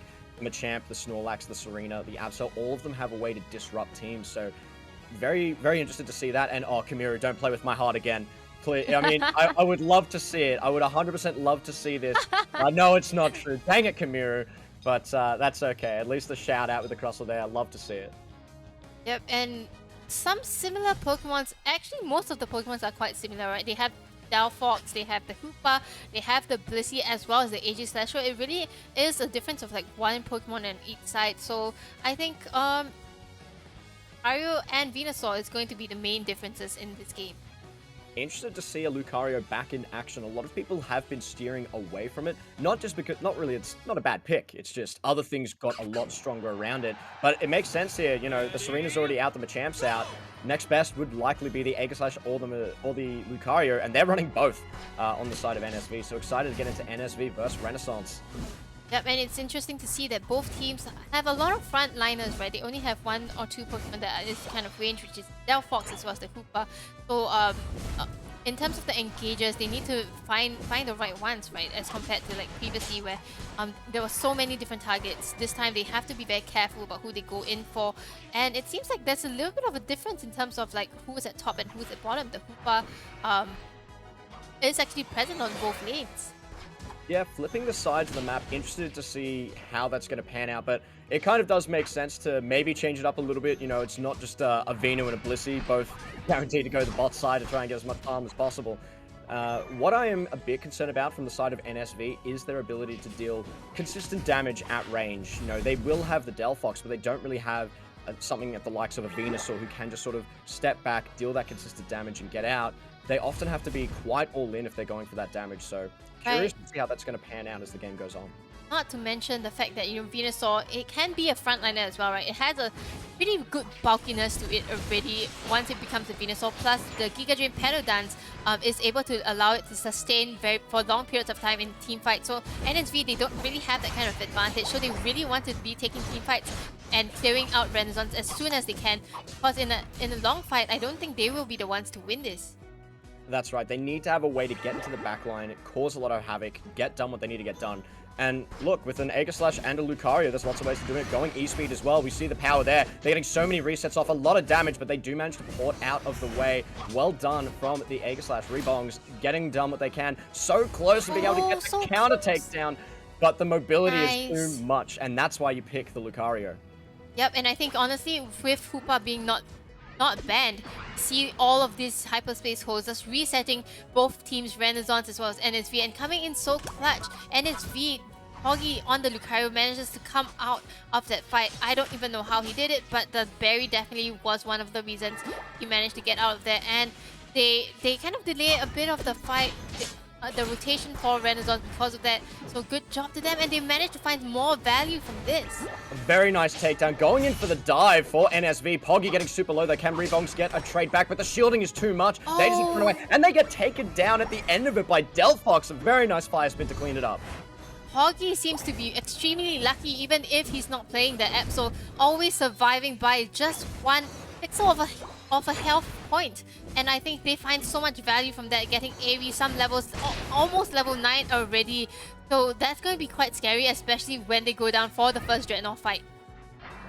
And it looks like we're already seeing a bit of a skirmish breaking out for that Dreadnought. No one's down yet, but there was a little bit scary. Devastation opted to get out of the fight. Renaissance has the better position at the moment, but Hooper with the teleport doing what they can. In the back line, the Aegislash battling it out. And it is Delphox from Renaissance that does secure that one. Aegislash gets the Hooper on the other side of the fight, though. Lots of damage getting burst down from the Delphox. Massive AoE Unite doing a ton. It takes down the Lucario as well. Chasing down the Blissey will take them down as well. So Renaissance might have secured the objective, but NSV win the fight, and they still get a bunch of value back. It feels like an even trade.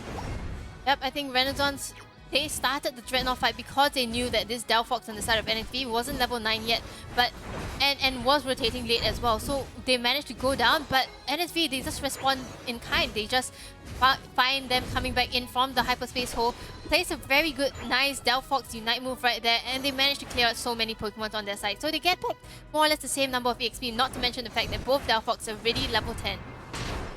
A very good trade back for NSV and Renaissance. So Renaissance trying to trade sides of the map again, try and maybe get a Rotom, hopefully get a more advantageous fight this time. But Poggy already in the backline along with Aegislash Dev doing so much to try and keep them off the point. But Poggy goes down, goes in a bit too deep, trying to fight them on top of their point. And that means Renaissance has the better position for the time being. Will they be able to secure it? It's still secured by NSV. Nicely done from the orange side squad, getting done what they need to do. Renaissance not too happy about that one. Will be able to defend it, but they were hoping to get a little bit more back for this.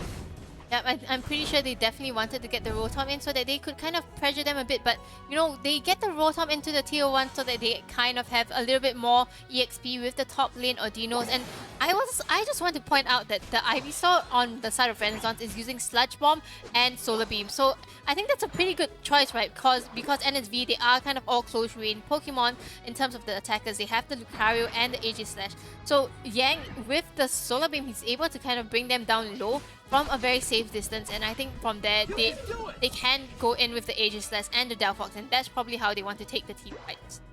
It's a very smart adaptation in this game, being able to use their range to their advantage. It will mean that it is a little bit vulnerable in certain situations, so they're going to have to be mindful of their zoning. Speaking of, Devastation tries to get in the back line, lots of damage coming out, huge amounts of Unites getting thrown down. Are they able to clean it up? Blissey getting super low, dashes out of the fight. K4Can gets sniped. That's the Venusaur and the Hooper in the range advantage. We were talking about it just then. Devastation tried to turn it around. Huge plays from Devastation, able to get the turn that they needed. Still getting so low. I can't believe they turned that around. Devastation carrying that fight for NSV. No. Aegislash is such a hard Pokemon to kind of maneuver around. You have to be sure to make use of your stance change at the crucial moments, and I think Devastation there, he kind of just manages to get out with his change to his defense mode from the Venusaur Solar Beam, doesn't get knocked out, and he's able to turn it entirely on their heads after they don't have any ways to kind of sustain without the Blissey on their side at that point. So very good and well taken fight by the side of NSV. They find the most value out of that, and right now they have a good lead against the side of Renaissance. Very nicely done. The Aegislash definitely in favor of NSV. Renaissance Aegislash gonna have to do a bit of lifting here. Rebongs needs to get back into it, get some more XP. Hopefully can get the fight back. Already getting picked off a little bit in this fight. They're trying to skirmish around it. A massive fire spin gets a lot of value there. Unites get thrown down as well for both Delphoxes trying to keep the AoE out. Devastation in the backline again, doing so much. Takes the Hooper. Will they be able to get out? But now here comes Rebongs. Will they be able to get a trade back? Let's see if they can get that, get the XP back. They do manage to secure it for themselves, and it's an even 1-for-1 trade for the time being. They're holding out, but will they be able to secure this for Renaissance? There is a lot of AoE damage, burst damage. They do manage to secure it. A close steal, though, attempt from NSV, but not quite able to get it. Renaissance able to finally get the fight they were looking for. Yep, and I think they decide to just let it go in. They don't really want to risk a fight, risk their kind of advantage in terms of the levels. The Delphox already level 13, Aegislash as well level 13.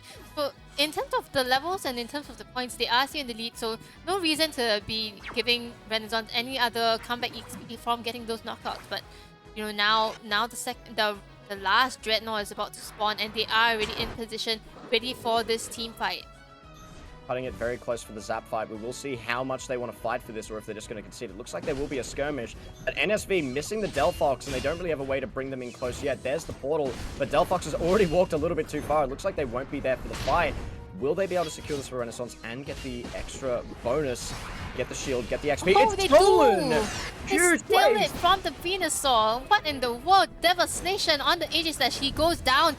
And he's gone for quite a while. So Renaissance, they are going to have a better positioning. They might want to consider just starting this and force out a 5v4.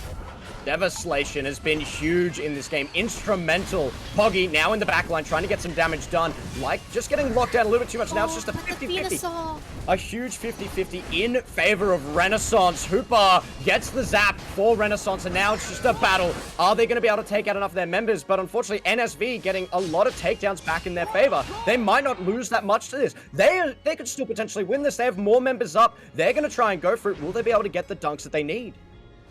Yeah, I mean, Renaissance has only a lead of 50 points, and they are trying the best to kind of defend, but both sides, they aren't entirely sure about the point difference at this point, right? Because it's not the 1 minute mark yet. So I feel like NSV, they have a potential to actually come back into this game. This is definitely the closest game we have seen today in terms of after the Zapdos fight, who is going to be able to win it. NSV definitely has a shot. They need to just do one push. They only need a small amount. And now they know that it's less than 100 points that they need, so they might try and go in for small dunks, and that's exactly what they need to do. But they're all not in position yet. They just lost the Blissey. I'm not sure if they'll be able to regroup in time. We'll just have to wait and see how they want to approach this. Are they going to go for one goal and go as hard as they can, or try and split it up and see if they can get a bunch of small goals? Yeah, and I think with both sides having Hoopa, there's a lot of ways that things can go, right? Renaissance Hoopa is already at the bottom lane, but if NSV does go for the top lane, he's able to portal that Aegislash up towards top as well, and vice versa. So NSV, they need to go for a sneaky kind of play here, but I don't think that Renaissance, they are going to allow that to happen. Well, they are attempting to go for that sneaky play. You do see Lucario up on the top side, but the battle's breaking out on the bot side. Lots of damage going out. They're trying to fight them on point, but it's so difficult when they're just getting healing. Devastation doing a lot in the background, as well as huge damage coming out from Delphox, but they're just getting wiped in the fight, and they weren't even able to get the dunk in top side. I think it's going to be Renaissance that managed to hold it down. Yeah, and I think, NSV, they were so close from taking that game. It's only a point difference of 3, if I'm not wrong. So I think they really played their hearts out right there. It's a little... Yeah, look at the points. It's 271 to 268. That is so rough to watch. It was a very good attempt. Unfortunately, just not enough points, just barely. And the Venu still able to take down Lucario. If Lucario was able to get another cheeky dunk, there is a chance that maybe they managed to get the win there. Super close. And if you're NSV, you're probably devastated with that first loss. But don't feel too disheartened. It was a close game. That means you know that you've definitely got a chance in this series. You can take down Renaissance. And the game was definitely in your favor for quite some time. Devastation killed it on the Aegislash as well. And I would hope that they bring it back in the next game. Yeah, and not to mention, Aerie 82,000 damage, actually doing so much for a team from the back lines. And I think NSV, they did a really good job here.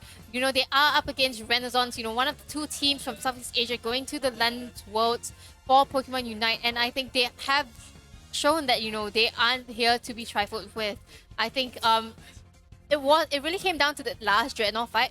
Devastation managed to kind of steal that Dreadnought, but at what cost? He wasn't able to, because of that, he wasn't able to get into the Zap fight fast enough, and Renaissance, they were able to kind of force the 5v4, force the Zapdos, and from there, they kind of was able to win the game. I mean, NSV, they did try to come back in that fight. They managed to find a few knockouts, preventing Renaissance from getting that much of a point lead, but it's still not enough at this point.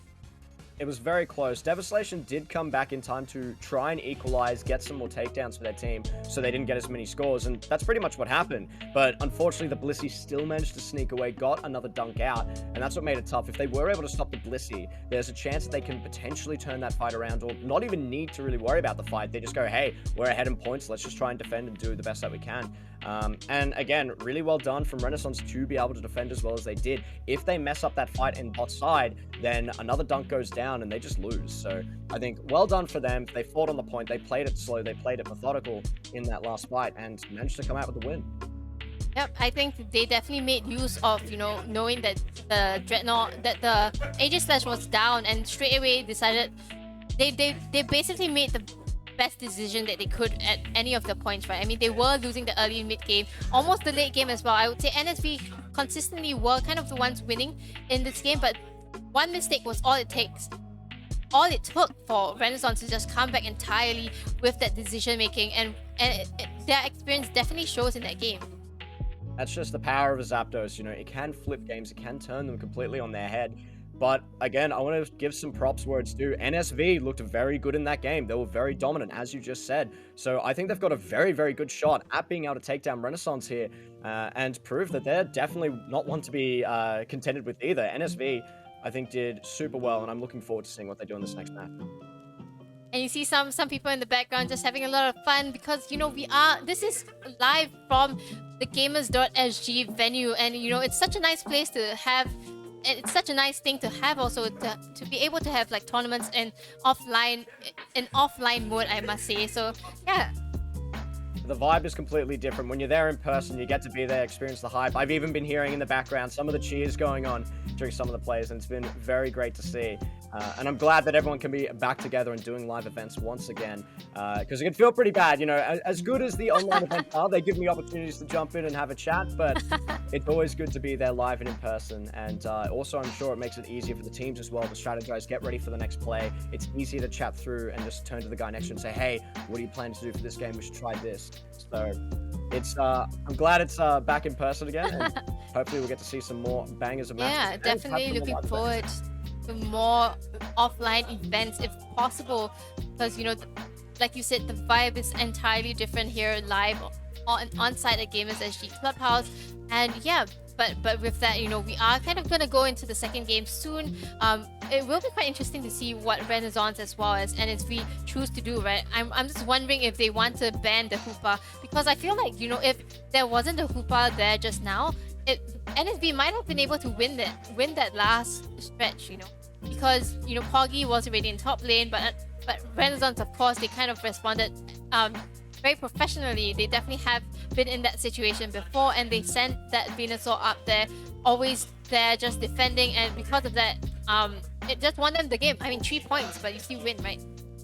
And that's the power of the portal, just being able to pull the rest of the team down, make sure we go, hey, we need most of our team down there, but keep the Venusaur though, definitely the right play. Moved most of the team down so they were able to sit there and defend it, and just denying that possibility might be the difference maker. I think outside of that, you don't really need to change much. I mean, if you still value the Hooper in your team as well, you can keep it, because I feel like it was a close game, and if you're NSV, you're having the advantage for most of that match. It was just a 50-50 steal on the Zap. They managed to secure it, so it was a close attempt. So I think if you're NSV, you don't need to worry about changing too much. Yep, and of course, they are putting in the best efforts, because there is more than $2,000 in cash prizes. I mean, the person who places first in this Lion City League Championships will be walking away with $1,200, and that's not a small amount.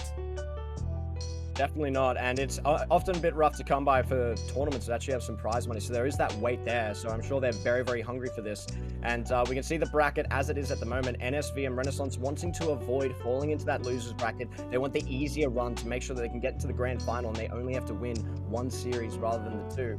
So we'll see how they perform in these next matches, and then see who's also going to be dropping down and who will have to verse Pokeballs in the next match. Yep, I mean, both teams won't be going out so soon, but NSV, I think they definitely want this second game, right? Because they want continues to be in the upper bracket, play a little less games, get a little bit more money maybe, but who knows, right? They have the backs against the walls at this point, so they really need this game to come back and force a game to be. Yeah, it might even be a situation where they decide to throw everything against the wall and try something completely different. Maybe this is where they go, hey, even though it was close, we don't want it to be close. Let's try something a little bit spicier, try something a bit different, see if we can put a lot of pressure on Renaissance and force them onto the back foot, and for them to make the decision as to what they're going to do. Because I'm sure if you're Renaissance, even though you were losing most of that game, probably confident being the more experienced, being that professional org, just to say, hey, we're confident we can win later on. We're one of the best teams in the region. Let's just hold out and do what we do best. Set up for the late game, get the Zapdos when it matters, and take over the game. Yeah, I totally agree with you. I think Renaissance as a team, they have so much experience already. It might be that after the first game, they will be able to find a way to counter the team composition that NSV has brought along for the first game. So maybe at this point, it might be better for them to actually change strategies entirely and try and catch Renaissance off guard. That's exactly right. I think definitely two different approaches they can take. They have some options here, because first game didn't go too bad, but we'll jump into this one. And they're banning the Aegislash, which I think is a lot of respect to Devastation. They performed so well in that game. So even though they had their own Aegislash, which didn't perform too badly, Devastation was definitely a highlight player for NSB. Yep, and it seems like I think that pick was definitely made a lot of sense, right? Because Devastation was really the bane of like the game for Renaissance, and with that, Devastation is forced to make a change, right? But other than that, it doesn't seem like they are making much of a change for the other players. Blissey and Hooper, Delphox have all been locked in, so it really comes down to who are the attackers going to be on the side of NSV and on the side of Renaissance as well. What's also interesting is just how much they've pinched the all-rounder pools. There's not that many of them left. You take out the Serena, the Machamp, and the Aegislash, you're kind of falling almost into that next B tier of characters. You know, people haven't been playing much Lucario, people haven't played that much Charizard in the competitive scene, but neither of these picks are necessarily terrible. It's just those other picks are a league above the rest. And Devastation's very familiar with the Venu pick, so I don't think it's a terrible pick for them. It makes sense. Both teams have some solid comps, and both not willing to drop the Hooper, so the only real difference is those all-rounders, so we'll see what that's going to do for each of their compositions in this next match.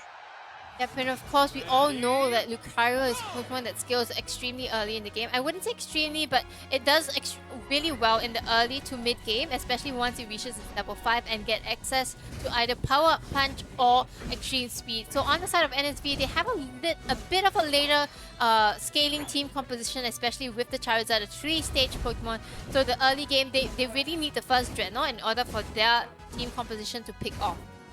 In the early stages of Unite, Charizard was almost a bit of a meme as being Unite move the champion, because that's all they could really do for the longest time. But in saying that, even back then, it was still very, very strong. And with the buffs, they're a very powerful all-rounder. Having the ability to just sit on top of carries and fly at them for an extended period of time and deal tons of damage is very valuable. But you're definitely right, the Lucario has that early advantage. Even though they can still do okay in the late game, I would be preferring a Charizard in those final fights, having a Unite move that's completely game-changing. Of course, like you said, it really does depend on who he does manage to unite, because Charizard is very Unite dependent, and I guess he really wants to be on that Delphox and on that Hooper or the backliners who are, because we've seen that this Delphox was able to do so much damage from both sides just now, right? So that's probably the target he wants to go on, and that's probably the angle that NSV wants to go with for their team fights. And we do see that mirror matchup as well back in the bot lane as well. We discussed it previously, the Venu as well as the Blissey. It's a classic matchup in the bot side, and Lucario trying to get some stuff done in the top side of the map early was a bit of a action-packed gameplay from then, but not too much in favor, just a little bit of XP going the side of either teams. But Delphox, level 6 on the side of Renaissance, already pushing just that little bit ahead. Yep, I think Renaissance does have a little bit of a lead here, because Lucario has already reached its first power spike at level 5, while Delphox is already at level 7. As compared to that of NSV, their levels seem to be extremely low compared to that of Renaissance. Yeah, it is lower, but they shouldn't be too afraid at this point in time. Like we said, takes a little bit of time for the Charmeleon to scale, and once it does, you will be preferring having that Charizard in your back pocket versus Lucario. But they're already scoring up on this objective. Will they be ready to make something happen? It's hard to tell. They're kind of just chilling out in that bot side, but when are they going to commit? When are they going to pull the trigger? And it seems like they'll just wait until the spawn comes up. Well, I think based on the gameplay that we saw just now, both teams are very confident in terms of when they should actually be engaging team fights. NSV, they know it's not their time yet. In Renaissance, they know that in terms of the Pokemon at top and bottom, they don't really have an angle to go in onto the side of NSV just yet. So they're playing it safe, waiting for the second beast to pop up and disappear in just a split second and get ready for the Dreadnought fight. And they were able to do this again because of those Hoopers. We're talking about whether or not they decide to go for the Hoopers or just ignore them for the time being. But it allowed them to put more focus on top, allowed them to try and get something back. And it looks like the skirmish is going to begin on the Dreadnought. NSV do start it up, trying to put pressure on Renaissance to come on in. But K for Ken getting super low. Delphox with the Unite, level 9. That's the advantage that it makes, and they get the first takedown. It looks like they secure themselves the Dreadnought as well. Nicely done. The Blissey slap of all things, able to get that one. And now they're just pushing in for the goal now. They've gotten 2 takedowns already. They will likely get a few dunks here as well. They've pushed Air off on that Delphox, so... And they even cracked the goal, so nicely done, making that Hooper pick a little bit more redundant for the side of NSV. But again, NSV is happy to scale. We have seen this strategy done before in the previous games by Elite Four, right? Look at who is at top lane still. It's now a Charizard, and he has managed to get a few dunks in as well. So he is already at his prime level, and I think NSV, once they get the Venusaur up online, they will be able to take team fights better. So I think NSV, great decision making on their side. They don't lose that much value in terms of getting knocked out. They allow the Rotom to go in so that, you know, bottom lane, they have that bottom Ordinos, but top lane maybe as well. But it seems like Renaissance, they know what the strategy from NSV is. They aren't going to break the tier 1 just yet. Yeah, I think it makes a lot of sense, NSV, just to kind of concede if they really want to. And you're not even that unhappy that you lost your bottom goal. It's more camps that are on your side of the map that are easier to take. And now top's gone as well, so NSV really get to index in that scaling. I think that might even be a partial misplay from Renaissance. And even though Renaissance will have the map control moving forward, having that extra XP on the side of NSV, you're going to love that. It's ensuring that your Charizard will be scaled up in time and that your Venusaur will also be right there along with them. Already level 9 now for Poggy. We'll just have to wait and see how the next fight is going to look. Yep, and I think in response to this Charizard pick, Renaissance has decided to go for the Giga Drain as well as Petal Dance combination on the Venusaur. I think this makes a lot more sense. Poggy is able to go towards the backline really quickly, and this moveset allows it to sustain a little bit more in the team fight. So now both teams kind of positioning themselves for the Dreadnought fight. This could be pivotal for NSV. It looks like it might be. Massive damage coming out already. Lucario doing a ton of damage in that backline, going the power punch.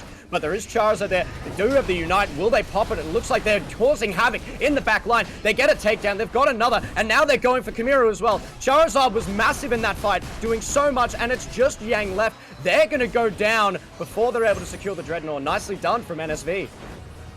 Yep, and they managed to find an angle back into this game in the mid-game. With Charizard Unite, like we said, going in for the Hoopa, going in for the Delphox, and then the Venusaur without any support just goes down. NSV, they might have found the formula to come back into this game and take it off from Renaissance. And it's exactly what we expected. I mean, even though Lucario looked pretty good at the start of that fight, a huge power-up punch, getting the Blissey quite low, it was Poggy in the backline, getting a triple for themselves very quickly that turned the fight around. Renaissance looks like they will be able to secure that Rotom for themselves, and they could put a lot of pressure here. The one thing that you're a bit concerned about, that they have cracked that first goal quite early, is that they could try and crack this next one if they really wanted to, and just put a ton of pressure. They are going all in with the Hoopa Unite move. They are going to go all 5 of them with their Unite moves, and they will get the Rotom into the tier 2 goal zone and try and probably break it at this point. They want the EXP back from the side of NSV, and they will find it. 3 knockouts. Blissey going in is probably the wrong decision. Okay, Renaissance will be giving them a little bit more space, but they find so much value from that. The levels, they all look very consistent for both sides right now. That play makes a lot of sense for Renaissance. As we said, the early game is slightly more in their favor, and they scale more for NSV. So taking down that next Rotom also puts potential pressure on just being able to secure the next Rotom. I'm not sure if it'll spawn in time. Might have been slightly late on being able to take it. But if it does spawn in time and they can capture that Rotom, push it in to that goal, or at least threaten it, that means it's a free Zapdos to Renaissance. So I think they've played this early game quite well, even though you're not too upset if you're NSV. You have a chance to get back into it. It's going to be a little bit scary. Yes, but at the same time, with the tier 2 broken for the side of NSV, it means that Renaissance has multiple options. Do they choose not to go for the Zapdos? Do they go for the tier 3? There's a lot of ways that things can go, and NSV, they have to be able to respond quickly. If not, with the point lead and levels on the side of Renaissance, I feel like they still have that advantage. The other scary thing, though, for Renaissance here is that they have more goal points up, which means if they do have that Zap taken from them, they're going to be able to do a lot more shenanigans, make it more difficult to spread out the team. Even though we saw the Hooper get some pretty high value in the previous game, they might still find a way to dismantle the squad. But we see that they're now in position, getting ready to make this battle go. NSV in a solid position, and Devastation in the backline, but Lucario trying to fight them off, but so tanky in that backline. Charizard also going nuts on the opposing backline, doing a ton of damage. There goes Kamiru. Yang's low as well. Charizard's just too much once again, just causing havoc. And now it looks like Zapdos is theirs. Lucario is in the bush. Can he get a steal? They need to find out this Lucario. Lucario has a lot of sniping potential, so they are going to go for it first, but Zapdos' health is so low. Who will be the one to get it, though? It was nicely played from the Lucario. Not quite able to get it. Did survive for quite some time, but now it's NSV moving into position. They don't even need to send everyone, so they're leaving the Charizard, trying to let them back. They can defend, and they've only got a slight lead of 100. They need to play this defense right because they just need one big dunk, and then they're back in the lead. Will they be able to play it properly? The Hooper back on defense as well, doing so well in this situation. Are they going to be able to get it? Everyone's cheering for NSV. I can hear them, and it looks like they should be able to go into the next game. Can they do it, though? They just need to hold out. There is 1 more minute left, and as you have heard, there are cheers for NSV to win this game. If they do manage to win this game, there will be a game 3 between these two teams, and the crowd has shown who they have sided with. Of course, there is still a little bit more time. Renaissance, they have time to regroup and try and go for one final push. I mean, there's only the tier 3 and 1 tier 2 goal zone for the side of NSV. They need to be sure to defend it really well. I also love this pressure that the Blissey is causing, forcing the other members to stall for a little bit longer, waste time. They're like, oh, do we try and stop the Blissey? Blissey now has a slight lead again. That means they need to get more than one big dunk. I think that was a very smart play from the Blissey. Even though it makes it a bit riskier to fight on the point, they're fighting on their own goal points. They're just going to heal up, and it looks like it was exactly what they needed to do. Even though they've only got the small dunks left, they're dealing so much damage. They're winning this fight. They're fighting on points. NSV, they're going to make it to a game 3. What an amazing gameplay from NSV. It really just came down to the choice of Pokemon, and this Charizard pick just ripped Renaissance apart. We will be going into a game 3 between NSV and Renaissance. Fantastic. The crowd is electric, and I love seeing this. And the worst part about this is, if you're Renaissance, you can't just go, oh, we'll also just ban the Charizard. Because then you're leaving up one of the other all-rounders, the Machamp, the Serena, the Aegislash, and you already know how well they went for Devastation before, and Poggy's also playing them quite well as well. So they're running out of options. They're going to have to put their backs are against the wall. What are they going to do? Yeah, now it's a 1-1 situation, so this last round will determine who actually goes into winner bracket finals. And I think both teams, they definitely want this. And I agree with you, right? I mean, NSV's choice is so good at this point. So what is Renaissance response going to be? Are they going to ban it, or are they going to just go in with this team composition and just engage in better team fights? I mean, maybe it's also an option where they decide to concede one of those all-rounder picks. They played pretty well with the Serena before, so maybe they decide to run with the Serena instead. Both sides run it, and you just accept that that's how it's going to be, and then you play it out from there. And thinking that Renaissance, if they have the confidence to believe that they're the better performing team, that they'll be able to perform better in those fights, maybe that's how they decide to go around it. Yep, I think that makes a lot of sense right there. You definitely need to give up one for the other. And this Charizard is probably something that, you know, with this current team comp, they can't really respond with. So I think very good. I think this game is a very good showing by the side of NSV. They knew, you know, what kind of team composition to go in with, and they reaped the rewards of it. So it is now Renaissance's turn to kind of think about what they want to do and for the third game. And I think as well, NSV having 3 scaling high damage threats was one of the big factors in this as well. You saw Lucario wasn't quite able to get the output that we saw from Charizard or the other members. So even though they were running a Veno and a Delphox as well on both sides, it seemed more value was just being given because the Charizard was able to create much more space and more freedom for the carries to do more of what they needed to do. And even though Lucario looked pretty good early, I think you have to get rid of that pick, do something a bit different. Hell, maybe you pick up the Charizard yourselves and give it a crack. But I'm excited to see how they're going to go in this next match. Yeah, maybe that is the option that they should be going for. But I think, you know, having said that, Renaissance, they didn't just give the game to the side of NSV, right? They really fought extremely hard. They lost certain team fights afterwards, but once they knew that they had some of the Unite moves, they actually engaged them on NSV side really hard on them. They got the tier 1 really quickly, the tier 2 as well, and they opened up a lot of options for themselves to actually come back into the game. And that's why we actually got the look at the scores of the game so far. Game 1 and game 2, they have all been very close games, so it could really go either ways. Yes, it's going to be a very close series. There's only one more to see who's going to be dropping down and who's going to be moving on through that winner's bracket. But they'll still have a chance to come back even if they fall through the loser's bracket. So there's always a chance for it to come back, and then maybe we end up seeing a 10-game series for the final. Who knows? We'll just have to wait and see.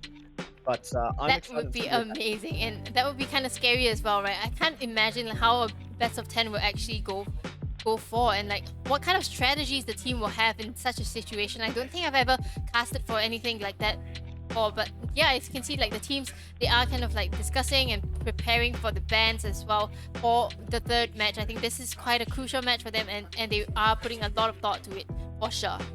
both teams definitely want the easier route. They don't want to have to battle through losers bracket. Even though it's just a few more games, it is still quite taxing because, again, you have to reset that bracket. That is the roughest part of that. So we'll see what they end up going for in these final matches. Are they going to run something very similar? Because both teams still perform quite well. I think just get rid of the Lucario, pick something that can go in the backline a bit more easily, and you've got yourself a winning formula. Hell, bring out the Blastoise. Blastoise is very good in the back line, and we haven't actually seen it yet today, which I'm kind of surprised about. It did get nerfed for the spin build, but I don't even think it's that bad, so we'll have to wait and see what they're going to adapt for this next game, and see who wants this final win more before continuing on with the winners and losers brackets. Who wants this win more is definitely the question to be asking, and I feel like both teams, they are definitely looking at the biggest prize pool of like $2,000+ for the total prize pool, right? And 1,200 goes to like the top team. So I think both teams, they have the eyes on the prize, and they are gonna put in the most efforts they have on this game. That's exactly right, which is why I think Renaissance hasn't done many drastic changes to their teams. We've seen NSV experiment a little bit more, but Renaissance, they're confident in their formula, so they just make minor adjustments as the game goes, but NSV is willing to just say, you know what, no, we're going to change up our comp completely, this is fine, we'll make it work, we'll find ways to get these picks, and we'll see if that's what they decide to opt for in this third game, or if they're going to pick something similar to what they just ran in the game before. Yep, I think it will be a very close match between Renaissance and NSV in game 3. But, the crowd here is saying NSV, and I don't know if that is getting to the side of Renaissance, but hopefully not, so that we get to see a really nice game 3 to end off the winners semi-finals. NSV acting as the people's champ this time around, and part of me is rooting for them as well. We already know Renaissance is a very capable team. Charizard band. And the Charizard band, and they're missing a band. They just choose. Okay, the missing band is going to be Delphox, so both teams are going to have to change their team composition quite a lot. The Delphox has been critical in every one of these games. I think it makes sense just to take it off the table because both teams played it well, and if you're unsure of how the next game's going to go, get rid of it, and then it forces a weird situation because now they have to almost completely rebuild their teams and how they're going to go about it. And we're already sort of seeing that. Look, the Devastation Poggy going with those two all-rounders once again, having to try something a bit different and opting instead as well for the Espeon. It is a really different team composition, but I wouldn't say that Renaissance one is that close to what it was before as well. They do bring in the Machamp, the Venusaur, and a Alolan Ninetales. We haven't seen that in a while, so it's going to be quite interesting to see which of this team comp works best. I think NSV with the Espeon, something that scales early in the game, they have probably a little bit more balanced team composition, but for Renaissance, Machamp, Venusaur, they do have the Alola Ninetales as well, so both quite balanced team comps. It just really is how they engage on the team fight, especially with an Espeon and with the Ninetale. If anything, I'd actually slightly favor Renaissance for their team comp, because Ninetales is an interesting pick, right? It can do very well in the early game, but the Aurora Veil offers so much utility that it kind of scales just from the pure utility you get out of that move. So curious to see how they're going to perform in this match as well, and the onus is going to be on NSV to make those proactive plays again to get in that backline, but we saw it in game 1. They do have the capability of doing it, even though they didn't necessarily come out on top in that game. They were able to get into the backline, they were able to deal a ton of damage, so we'll just have to see how they go in this third match for Renaissance v NSV. Yep, I agree with you. I think the team comp coming in from Renaissance is a little bit more robust, right? They have the Alolan Ninetales for the early game that scales really well into the late game with Aurora Veil, like you said. And not to mention that it will be able to kind of prevent NSV from bringing down and busting down the Venusaur and Chansey combination that we are so used to seeing. Yes, it's quite a common combination, it is strong, which is why it's still around, it's why people like to run it. We actually see a bit of a skirmish potentially breaking out on the bot side, lots of people there. Machamp did huge damage from the Machoke. The Chop just takes down the two members there from NSV. Nicely done, and they should be able to put pressure on. Will they get another one? Poggy just barely able to survive that, and now they're in quite an awkward spot. Kamiru comes in huge. Yep, they don't allow NSV to find any ways for this Machop to come online at all. They are just denying him as much farm as possible. Renaissance, they have such a great lead at the bottom lane.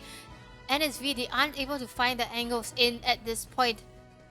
We also haven't seen many situations where both central players both go to the same lane in the fight and battle it out. So that's why that one ended up being so ecstatic. A lot of fighting happened there. The Machoke was ready to go though and just had that slight advantage on the opposing team's Machoke. So nicely done from Renaissance.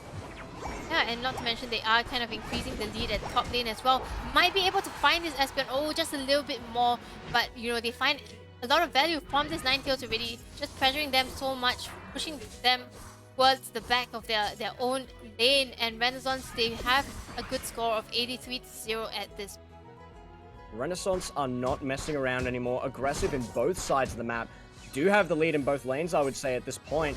And the Delphox getting rid of that, I think, was the catalyst to this. A very smart move from Renaissance to be able to take that one out and then force a weird situation where they both have to completely change their comps. Yep, and I think, you know, Renaissance has been playing with each other since a very long time already, and because of that, they are able to play multiple Pokemon. But for the side of NSV, they might not be able to have that much variety in terms of the composition. And I think showing in this early game, right, Renaissance is just dominating, even though both team compositions are really strong at this point. Yeah, they're also relatively similar, with the main difference being the Aegislash and the Venus swapped around, as well as seeing the Espeon for Ninetales, but they are pretty close in terms of what they actually want to do here. So we will see how they're going to pan out in this next fight. We just see Espeon staying up towards top. Is going to come down now, but Renaissance has the position earlier, which is always a little bit scary, especially when they're ahead. Can Poggy jump in? Nicely done to get into the backline, but wasn't able to get the first damage they need. They went the cross shot. Huge Machamp Unite coming out from Renaissance. That's exactly what they needed. Kamiru is ahead in this matchup. But once again, Aegislash, he manages to get the Dreadnought, and I think even though he might go out here, it is such a good thing for his team. I think Renaissance going in with the level 9 Machamp definitely was not expecting that, and they find a little bit more value. NSV, they are trying to defend this tier 1 goal zone. Renaissance were able to get quite a bit of XP from that just through takedowns, but nicely done to at least trade something back so it's a bit more even. I would say Renaissance still in the lead, still is a bit more. Until now, there comes the Aegislash. This is why you can never let this pick out of your sight. They do so much damage. They're able to cause so much havoc in the back line. They're ready to go. They're ready just to take out Yang once again. Machamp's Unite is up. Poggy getting some revenge for that situation. They might have been under-leveled before, but now they're back in action. So much damage coming out. They take down the Hooper in the back line too. That's so in NSV's favor. NSV, they turn the fight entirely. They don't manage to get the dunks in as they won, but with all of these knockouts, they managed to get the EXP to come back and, you know, put on the pressure back onto the side of Renaissance. Even though Kamiru is still the leader in XP, we do see a more even spread of that XP on the side of NSV. They have a slight lead there. For a second, I thought there might have been an issue. They kind of just stopped moving. I was like, all right, when are they going to get the portal out? So they do make it up, but that is nicely done from NSV to equalize this game. And now Renaissance looking to trade something back in the top side. Yep, and I must say that I really am very impressed by Devastation's Aegislash. I think Aegislash is a really good pick, especially when there's a Hoopa on the other side. But he did try to use his shield to actually bounce them out of that Hoopa hyperspace hold, and not to mention Blissey being able to do that as well is probably something that they have been trying to work on, and maybe we might see it in good use in this game later. Oh! A huge Unite comes out from Kamiru. This is why they're so threatening on this Machamp pick. I was about to start talking up how good the Aegislash is, but we got to talk about Kamiru on the Machamp. They play it so well, but now they're out of position for this next fight on the Dreadnought. Will they be able to come in time? I don't think they'll be able to do it. They should be able to sneak this one away. But let's talk... I wanted to talk more about the Aegislash, but the fight's just still going. Venusaur trying to do more in the back line. It looks like they might wrap up the fight soon. A nice pick onto the Ninetales. Poggy has the Unite up, does get the takedown on Blissey. I think they actually probably wanted to go for the two below them, so that might have been a miss hit there. But they still get them down, and they managed to just barely sneak out of that. Kamiru now in the fight. Who's going to come out on top, Kamiru or Poggy? Poggy gets the takedown there, but Yang should be able to get something back onto Poggy. They're getting so low. Will they get away? No, they won't. Nicely done. Trading back and forward, punch for punch, Renaissance v NSV. Yep, and they might choose to actually come back in. I'm not sure. Only two. It's a 2v4 situation. 3v4. Renaissance does manage to get the tier 1 goal zone, but they will be going back and just playing a little bit more passively at this point. It's 296 to 86. So in terms of points, Renaissance is winning, but in terms of levels, they seem to be quite even. Yeah, I wouldn't be too worried if I was NSV in this situation. And one thing that I want to bring up as well is just the confidence that the entire team has with Devastation, especially on this Aegislash, because they're not running a secondary attacker, so you would always worry that the damage is conditional. They need to jump in, and it's quite risky, but they have the confidence in Devastation to be able to play the fights right, and so far they've done incredibly well. Yep, I think it really comes down to how they engage, right? They do have the Blissey as the frontliner. They have the Espeon to be kind of like the utility support attacker, kind of like the Alola Ninetales, and it seems to be caught out there. Hoggy gets right into there, tries to deal as much damage as they can, but a good turnaround from Yang, zoning out the rest of the team, stopping them from getting much more. Kamiru is in the back line, and they're ready to party. They want to get this next takedown. Will they be able to go for it? They're getting a few hits. They take down the Espeon. They take down the Hooper as well, and now they're pushing for that Rotom. Nicely done from Renaissance. This Rotom is going to be extremely important for Renaissance because, you know, if they take it, it's going to go all the way to tier 3 Gold Zone, and I think they might want to hold this there a little bit. No, they will decide to go for it and make sure that NSV responds to it and probably go for the last Dreadnought or just get a very favorable position into the Zapdos. I think they would have liked to have held it for a little bit longer, but they were pretty close by, so there's a chance that they just get in range and then snipe it away. So you'd rather just have some sort of pressure. I thought they might have maybe tried to go for a Dreadnought, but it seems like they're just going to try and get a better position onto the Zapdos. It's not a bad idea either. Yeah, especially when you have a Machamp on your team, right? I mean, we've seen how all the other players have been able to make use of this Machamp, coming in a little bit later than the rest and just wiping the entire team out with his Unite move. So its positioning is going to be extremely important for this set. So what was interesting about that situation there is Kamiru was trying to get the sneaky back-end fight, but was caught out very, very quickly. And now we see Poggy, they're in position and ready to go. They could make something happen in this backline. Kamiru now try to go in for the fight. But here comes Poggy, huge Unite. Kind of gets caught on the point there, so that's so unfortunate they get caught on that corner, which kind of turns the fight. And now, what a rip from NSV! They get the steal! But they lose the fight. Are they going to be able to get enough value out of this? I think Renaissance just wins anyway. As well as that was from NSV to get that steal, Renaissance has more points on them. They're all in position. They're going to get the dunks. They are ahead. There is a chance for NSV. Can they get the takedowns here? Can they get a comeback? We'll just have to see. And they portal themselves out. They know that they are winning. They have gone back through the hyperspace hole. It is now NSV's turn. They need to respond. They did a really good job getting the Zapdos, but then they do get knocked out. They don't have enough points at this timing, but there is still 1 minute and 200 points to be filled. Unfortunately, the health bar is just too low for NSV. Renaissance played that fight incredibly well, even though they lost the Zapdos there. Because of the damage they did in the fight, because of how well they played it, they were able to get an advantage when the Zapdos was taken. They got the takedowns necessary, and then they just immediately scored. I love that from Renaissance, making the exact right play. Even though they lost the Zap, they went straight for the win. Yep, I think Renaissance has been the team to make all these good decisions, even when their backs are on against the wall. Right now, NSV is trying to go for one last final push. They have the Unite move. They are able to bring down the Ninetales and maybe even more. 2 Pokemon down from the side of Renaissance, but only 15 seconds left. Will they be able to get the dunks in? They might be able to turn this one around. They got quite a few taken out there, but I don't think they're going to be able to get enough. They still need to get a few big dunks, and they've only got 7 seconds left. A very good attempt. If they're maybe a second earlier, they might be able to turn this one around, but unfortunately it will go to Renaissance. Nicely played from both teams, but Renaissance hold it down. That's going around in the live site right now, but it seems like Renaissance will be the one to be proceeding to the winner brackets finals. But of course, this is not the end for NSV. They will be going down to the lower brackets, but we might still be able to see them come back again later.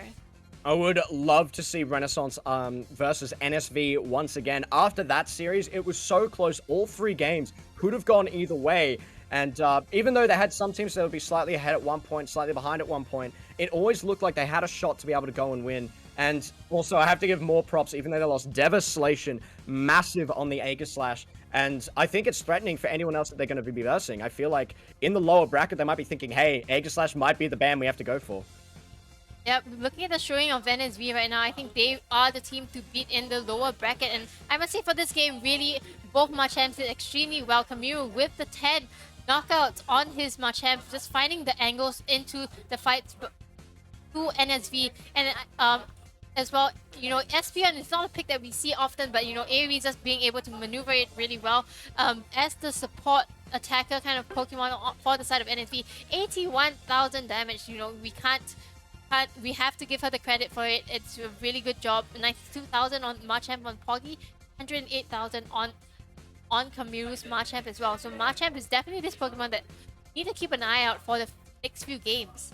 The AoE damage you can get out of a Machamp is just ridiculous. There's so much you can do with it, and the Unite move is game-changing. I mean, we saw what happened. I feel like if Poggy was slightly better positioned, they maybe win that fight handedly, but unfortunately they got caught on the corner of the wall, and that kind of stuck them in place. The damage went out, but they didn't get the knockback that they would have needed, so it was a bit of a rough situation for Poggy, unfortunate, but they still managed to set up really well in that situation, almost turn it around.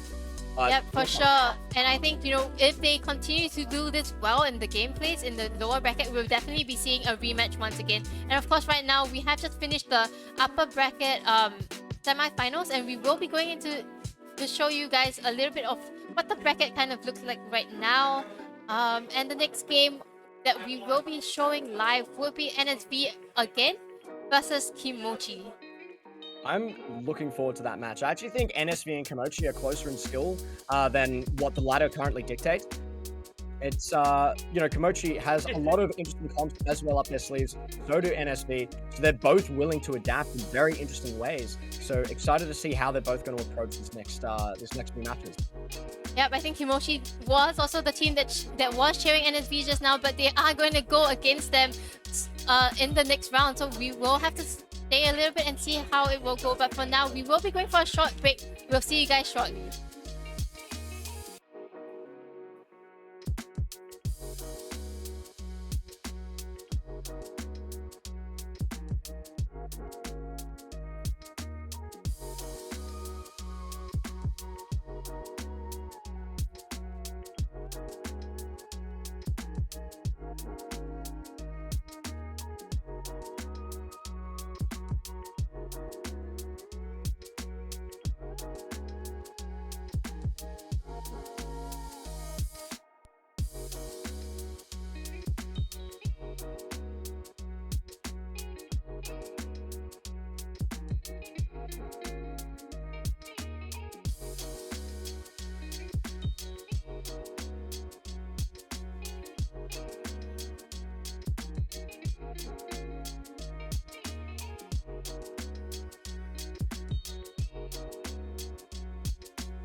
Yes. Hello.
Yes, hello.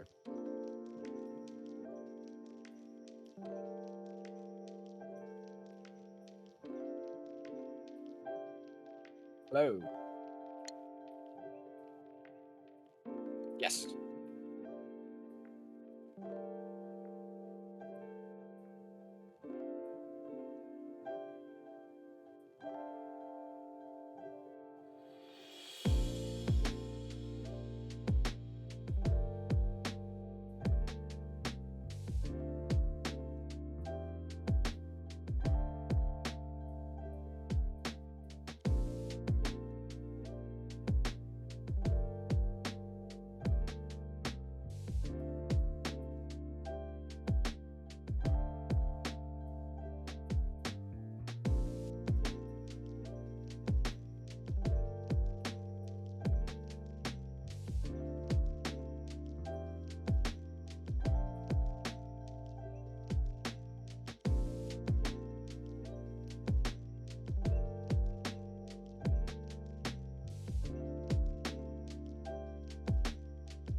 Do you need a degree to get that promotion or career switch?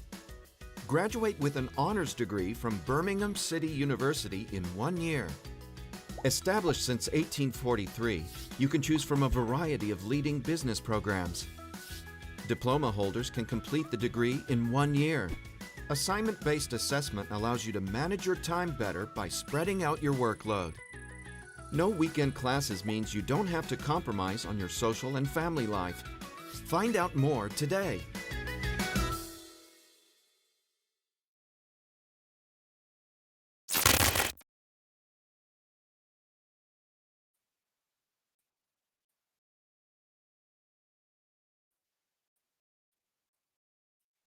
Hi, and welcome back to the Lion City League Pokemon Unite Championship. So we are now going to the elimination brackets, and it's just their last chance to actually stay in this competition, and the stakes are so much higher now. And we're actually going to have two teams that played very different style throughout the entire competition in Kimochi and in NSV. So what are you expecting to see here, Phoenix? I mean, I'm expecting the two of these teams to do some pretty outlandish stuff. They're pretty known for being quite flexible with what they want to do, and their backs are against the wall here. So while I think this first match might be a little bit more them playing what they do best, trying to get the best comps for themselves, after that, it's going to be a bit of a slug. It's going to have some pretty interesting stuff. Everyone's going to do something very different. So I'm looking forward to see what NSV and Kimochi bring out in this next match. Yeah, in the previous game, we see NSV came pretty close to defeat Renaissance, but it was always that bit that they're lacking. And even for Kimochi, they had some interesting gameplay because they are known to be very aggressive in their earlier game, but they may switch it up this time around. We don't know, so we'll see how that goes. And yeah, is there any composition that you're expecting to see from these guys? What I'm expecting is the Machamp to be quite a contested pick. I think both teams can play the Machamp incredibly well. They had a lot of value in both of their previous series that they played, so I'm expecting those to come on out. And Kimochi, I know, in their back pocket, they are open to running a 3-defender comp. Normally, it's a bit strange to be running that, but when you have something like a Blastoise that can still deal quite a bit of damage, you can still run it. It was nerfed, so it has become a little bit less common, so I'm sure they'll go with that. And the Absol's still going to be a very contested pick as well. It was very strong. We understood how much it was banned in the previous series, so I think that's going to come up quite a bit too. Yeah, just to remind everyone that the teams are competing for over $2,000 in cash and prizes, and the top team will be walking away with $1,200 and so on and so forth. And all this is thanks to our official partners, Prism Plus, Darren Stewart Academy, Kaplan, and Birmingham City University. And I think for that reason, that's why these teams are going to be sweating in this next series. Like we said, it's their last chance to be able to get through, and they have a best of 3, and they need to try and come out on top. So NSV and Kimochi both trying to battle for the grand prize, and there are the teams now chatting, discussing, getting ready to jump into this next match. So excited to see what they're going to come up with. And again, I'm expecting the first game probably going to be kind of standard, but what I'm really looking forward to is game 2 and the potential game 3, where things start to get mixed up quite a bit. Yeah, and we're just looking at the bracket earlier on. They have the most difficult route. Now they have dropped down to the elimination bracket. They have another 2 games if they want to win the top prize. So it's going to be really tiring on them, and they will have to keep that mental capacity going. And it's really just so much mental game for these 2 teams moving forward. Yeah, if they do drop the drop the game, even if they win the next round, the next they have to go up against is either a Renaissance or Elite Four at the end of it. So I'd be very afraid if I saw the Renaissance drop down, because we saw how sweaty that series was with NSV. But jumping into this one, NSV versus Komochi, bans Machamp. We thought it was going to be an important pick, as well as the Absol. Both are banned. And I love that they're getting rid of that Aegislash too, showing a lot of respect and devastation after the destruction they caused last game. Yeah, definitely Kimochi was watching the match of NSV versus Renaissance, and they realized how strong that Aegislash was, dealing damage to the back line, able to cut across the entire team, literally cut across the entire team. But once again, I do think that NSV is really down to how they support Poggy. Poggy, to me, is their star man. So we want to see how Imokia would be able to take the fight to NSV. I think it makes a lot of sense as well for Poggy to be on that Serena, which can have that carry potential. You're definitely right. Poggy has been the instigator in a lot of these situations. Devastation is when they are on that Aegislash, but when they play the Venusaur, they're like the secondary sort of carry in there. They just back up, help Poggy. Once Poggy's gotten the destruction, wreaked havoc, they just go in there and deal that consistent damage. And once again, we are seeing a Venu with double support and the Blissey Hooper, quite common, as well as the Delphox is coming right back. As soon as it's open again, the pick is so strong, it's almost mandatory to run it. The only real difference is going to be the Serena versus the Trevenant. Yeah, I do agree with that, and we do know that the Delphox is such a strong support. It's been used throughout the entire all the matches, because the main carries like the Epso, the Machamp has been banned out for this, but they all want to have the Blissey open to them because the healing potential from the Blissey is so high, and that's something that they want to have on their team, on both teams in fact. What is quite curious here though is that we aren't seeing both Delphoxes going into the central area. It's Komochi running the Venusaur instead in that central zone. So I'm pretty interested in seeing how this one pans out. Delphox might get a bit more value in being able to fight in lane and get some cheeky kills once they get the Fire Spin. So interested to see that and how that's going to change up, because we're honestly probably just expecting another mirror match with the new Blissey. Yeah, I'm glad you pointed that out, because normally we see the Delphox trying to get the EXP to level 8 at least, but this time around they are trying to feed the Venusaur, and I do think that the Venusaur is there to, come and support in mid-fight. So they're probably gonna have their Pokemon trying to initiate onto the side of NSV, and then the Venusaur will come in to wipe out the floor. And also, the Venusaur scales incredibly well, so it does make sense to allow that to go into central area. I used to be a big fan of running the central Venusaur just to get the power spike earlier, get to the crucial point where you can just start dealing disgusting amounts of AoE damage. And it looks like they're getting ready to battle over these bees. Yeah, the beast has just come up, and I think most of it went over the side of NSV. They're able to get up most of the EXP for this point. Both teams not really engaging onto each other yet. I do think that they are respecting each other. They don't want to overcommit their fight early on. Yeah, you don't want to give up too much early. I think that's sometimes the trap players can fall into, though, because it can be a good fight. It might be the right time to engage, but you'd rather just concede, play it safe, and even if you miss out on getting a massive lead from a potential fight, you at least don't fall any further behind, because flipping it can be kind of dangerous. You end up just being out of the game for too long. So both teams playing pretty safe in the early game so far, just trying to contest over in the bot side. Looks like a battle might be breaking out. Yeah, Toxicity is able to bring down the health of Desolation, pushing Desolation all the way back, and even on the Audino, they're able to pick that up away from Desolation so that he can't get the EXP for his Ivysaur.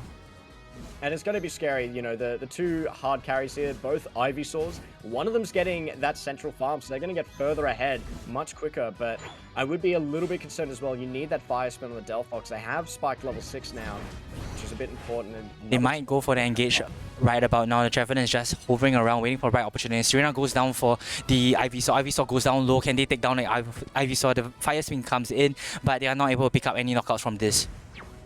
Yeah, I was looking a bit close. Tried to get that pick, and it got quite low, but I don't think NSV were ready to fully engage, but they're going back in. Yeah, Serena coming in on the fight onto the Ivysaur, takes out the Ivysaur. The Delphox takes out the Ivysaur, and that's something that they want, right? They want the experience to onto the Delphox immediately. So that's actually quite a good pickup on the side of NSV as they head down preparing for the Dreadnought. not just that, but by getting that takedown, it means they're not in position and ready to fight straight away. It's going to take time for Ivysaur to come in there, and that's also their central player, so they're falling behind, but here comes the battle. Yeah, the Trevenant comes in from the back line, is unable to push the back line away as Pogi goes in onto Kimochi's back line, able to take out 1 or 2 players. On the other side, Blissey is able to take down 2, Serena able to take down Trevenant, and then you have the Dreadnought. So that's a clean wipe. I think all 4 of them went down. That's a lot of value on the side of NSV. It was very close to a team wipe. Only the Hooper barely managed to scrape their way out of it from the side of Kimochi. So NSV is very happy with how that goes. And now they're just pushing further ahead. We see the XP much in their favor. Level 9 coming out as well for the Delphox, which is going to be huge in the next fight that comes out. And but we do see it as well. Venu, side of Kimochi, does have the Unite as well. They might be able to trade back in this next battle. Yeah, you can see Imokia going in for the Rotom, but the rest of the team moving up onto the top lane to prevent the Rotom from going to the side of Kimochi. Both of the teams are positioning, waiting for the right opportunity to go on to the Rotom, as 4 of them are on top lane from both teams, positioning themselves, poking at each other, kiting each other. Trevenant goes down low, and then they decide to back off. But Serena is able to take down the Hoopa. Serena is wrecking havoc at the back lane, able to take down the Trevenant as well. Their damage dealers are down. At this point, Serena even takes down the Delphox, and Serena go for the Ivy's Venusaur as well. The Venusaur is going down low. Serena will not focus on the Venusaur anymore as it opens up the map for NSV to dunk into the first goal zone. Pogi just too good at these all-rounders, even stole the berries from Envy. Even though Envy didn't end up getting taken out, they pushed them completely off the point. They got a lot of takedowns to themselves, and they were able to secure that Rotom, and that's a nice lead once again. NSV playing these fights incredibly well. Yes, I love how you talked about them taking up the berries, and that is something that is about controlling the space, about controlling the map, and this prevents Kimochi from pushing in front. All they can do is stay in the goal zone and hold on, hoping for them to back off, but to no avail, Kimochi have to back off. And I know that Imokia on the Trevenant is quite a strong pick. Trevenant being able to be quite tanky and deal quite a bit. Actually, never mind that thought, the battle's starting up. Serena going in for the Trevenant. Trevenant goes down low and is going to be taken out pretty much soon. But Serena don't care about the Trevenant. Goes in for the backline. Hoopa is able to take out the Trevenant. Eventually, Serena continues to hit on the backline, destroys Delphox, and also the Blissey is now going to go down for that dunk. It was a good attempt trying to use the portal out, get everyone healed up, but unfortunately that just meant Pogi could chase after the Blissey, and there was nothing that they could do, and at that point they're outnumbered, so as soon as they come back through the portal, NSV just decimates the rest of that team, and they managed to secure themselves the Dreadnought, so they're definitely happy with that situation, and it looks like they're going to start rotating towards top side. As much as the EXP goes over the Delphox, the dangerous one is Pogi. Pogi on the Serena is going in directly for the backline, decimating the Delphox on the side of Kimochi, and they're not able to put in any support or any damage onto the side of NSV. I think that's the big issue here with, again, Imokia isn't able to match on that side of the map, and now they're just getting completely pushed off the point. Probably no takedowns going down, but a lot of value there. Actually, they might get this Devastations down. Yeah, there's Devastation got taken down by the side of Kimochi, and now Serena is trying to defend the goal zone just to be taken down as well. This is 2 very big EXP going back to the side of Kimochi, and NSV might want to push out at this point, but Trevenant is not letting up. They are going in with more skills. Oh, Trevenant pushed them out of the Hooper zone and is able to take down the entire team. All 3 of them got taken out at that point. That was great play from the side of Kimochi. That was a massive play. I was about to say, Imokia hasn't quite been doing as much as they could have done on, say, a Machamp, where we've seen them absolutely pop off, but they finally get the fight that they're looking for. I think the big concern that's been here for the early game is that Pogi has just been able to be so disruptive, has been able to deal so much damage, so it's much more threatening. Even though the Imokia can be much more disruptive on that Trevenant, Pogi's able just to deal so much damage and by themselves can be an incredible threat in the backline. But I love the way Imokia played that fight, finally getting some high value out of the Trevenant, pushing into the team so they can deal the damage that he's lacking and be able to force a better situation for themselves. Yeah, we are 30 seconds down to the Zapdos and about 15 seconds to the Dreadnought. Do you think they'll be contesting for the Dreadnought at this point? They might still give it a crack. I mean, it looks like NSV is already in position. They're in a solid spot. I don't think Kimochi is going to try and battle them for it. They might try and go for a cheeky steal, but I think they're just content on trying to get the XP that they can on the map, get a better position on the central area. And it looks like, yeah, NSV is going to take this one while they get this and then set up for the fight on Zapdos. Yeah, NSV is headed towards the Zapdos pit while Kimochi is in positions waiting for NSV to arrive, but will NSV take down the Zapdos immediately, or will they clear out the entire area?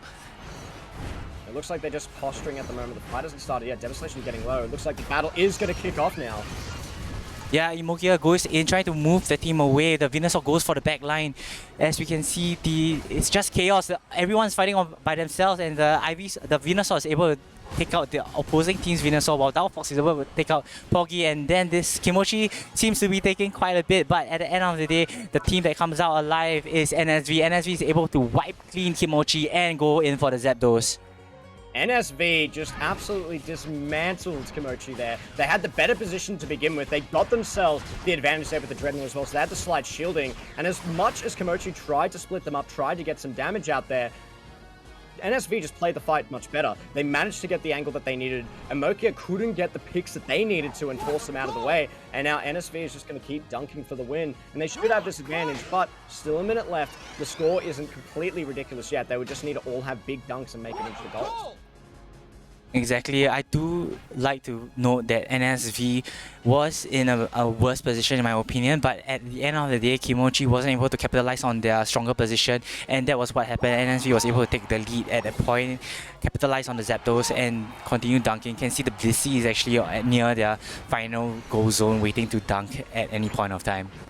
The onus is definitely on Kimochi to try and make something happen. I think they've done a good job pressuring that first goal. Will they be able to get another one too? They are in a better position. They do have more members there currently, but I think spawns are about to be in their favor. A few more dunks coming through. This would be a massive dunk if they could get it. A good stop from Poggy, able to keep it super close still, but I think they're going to be able to come home with a win. NSV just played this incredibly well. I love the entire play from NSV. At the end of the day, they were able to capitalize on them going in for the final dunk and defend their goal zone very well. So this match definitely goes over the side of NSV.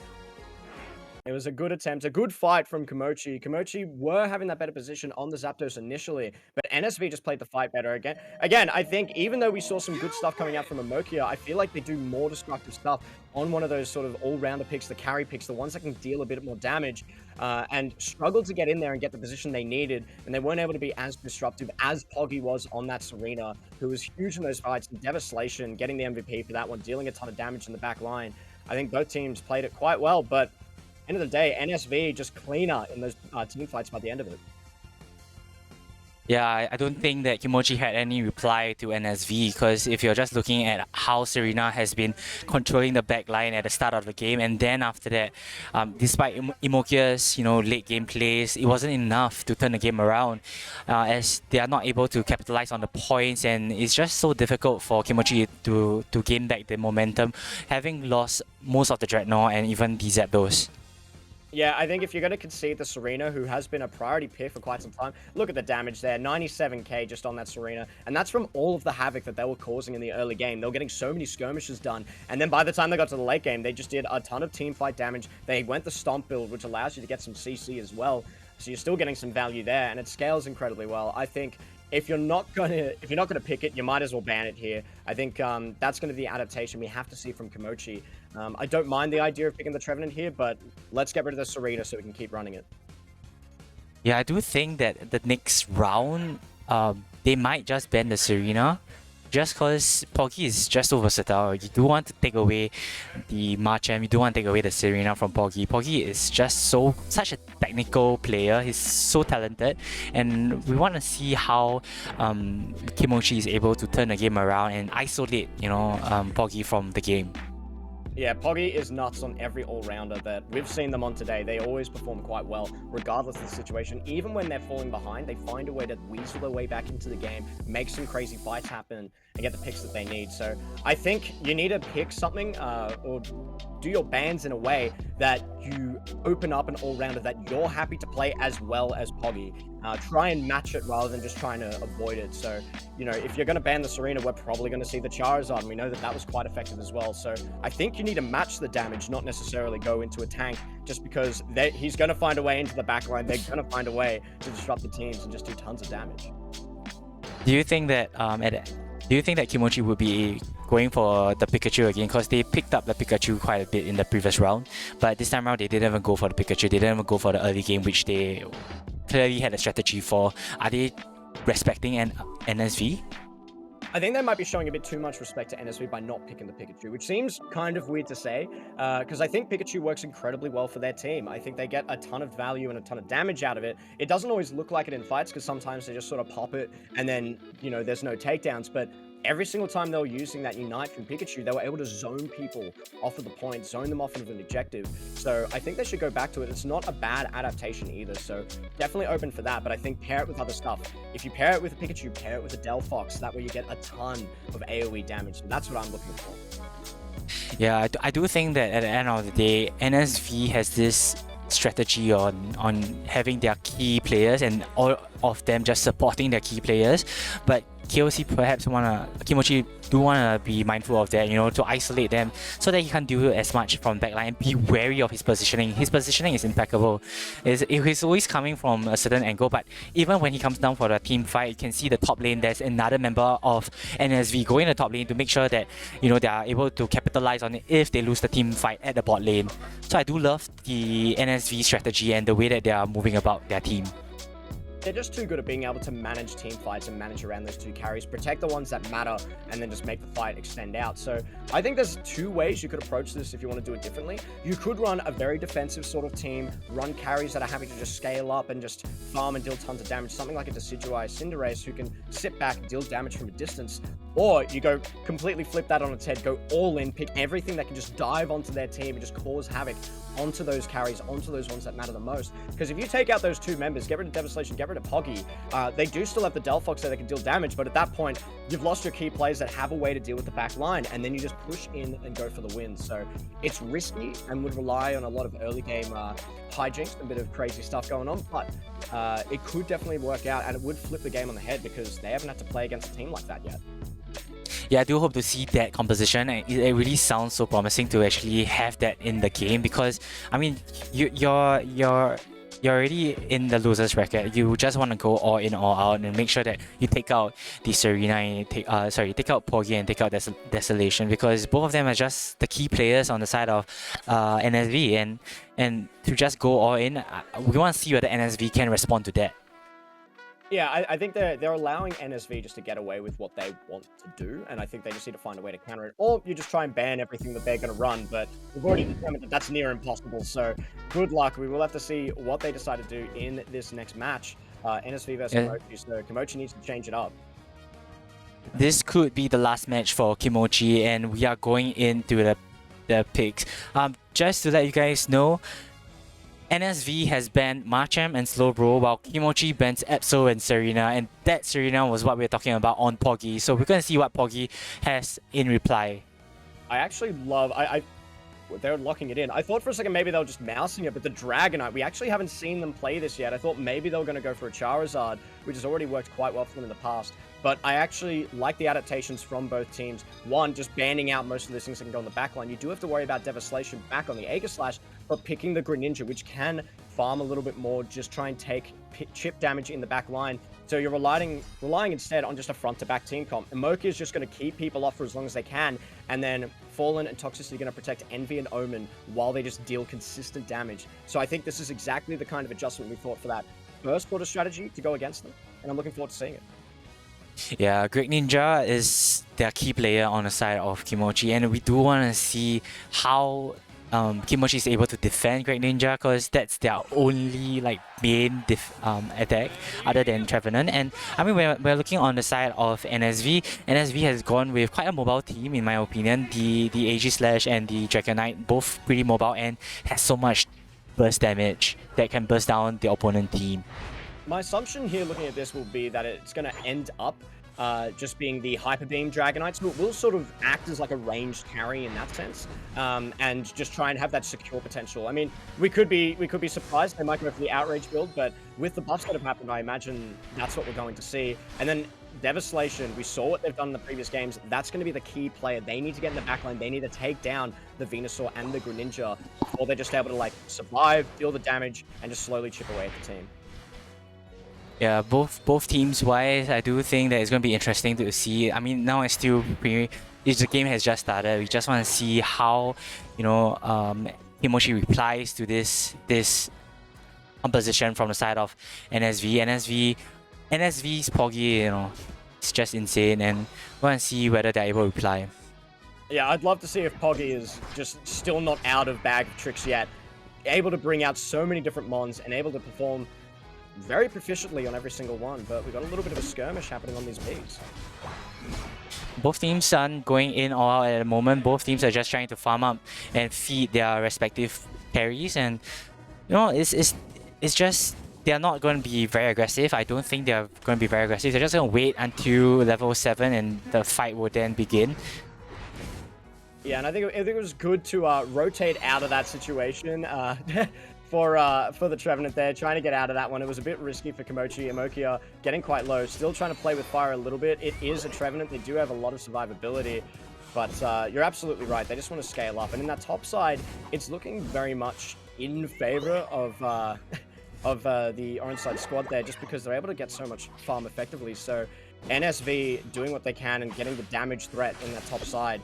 And a Desolation goes in on the back line. He's trying to do damage on the Bulbasaur, but the Great Ninja comes in at the right moment to take him out.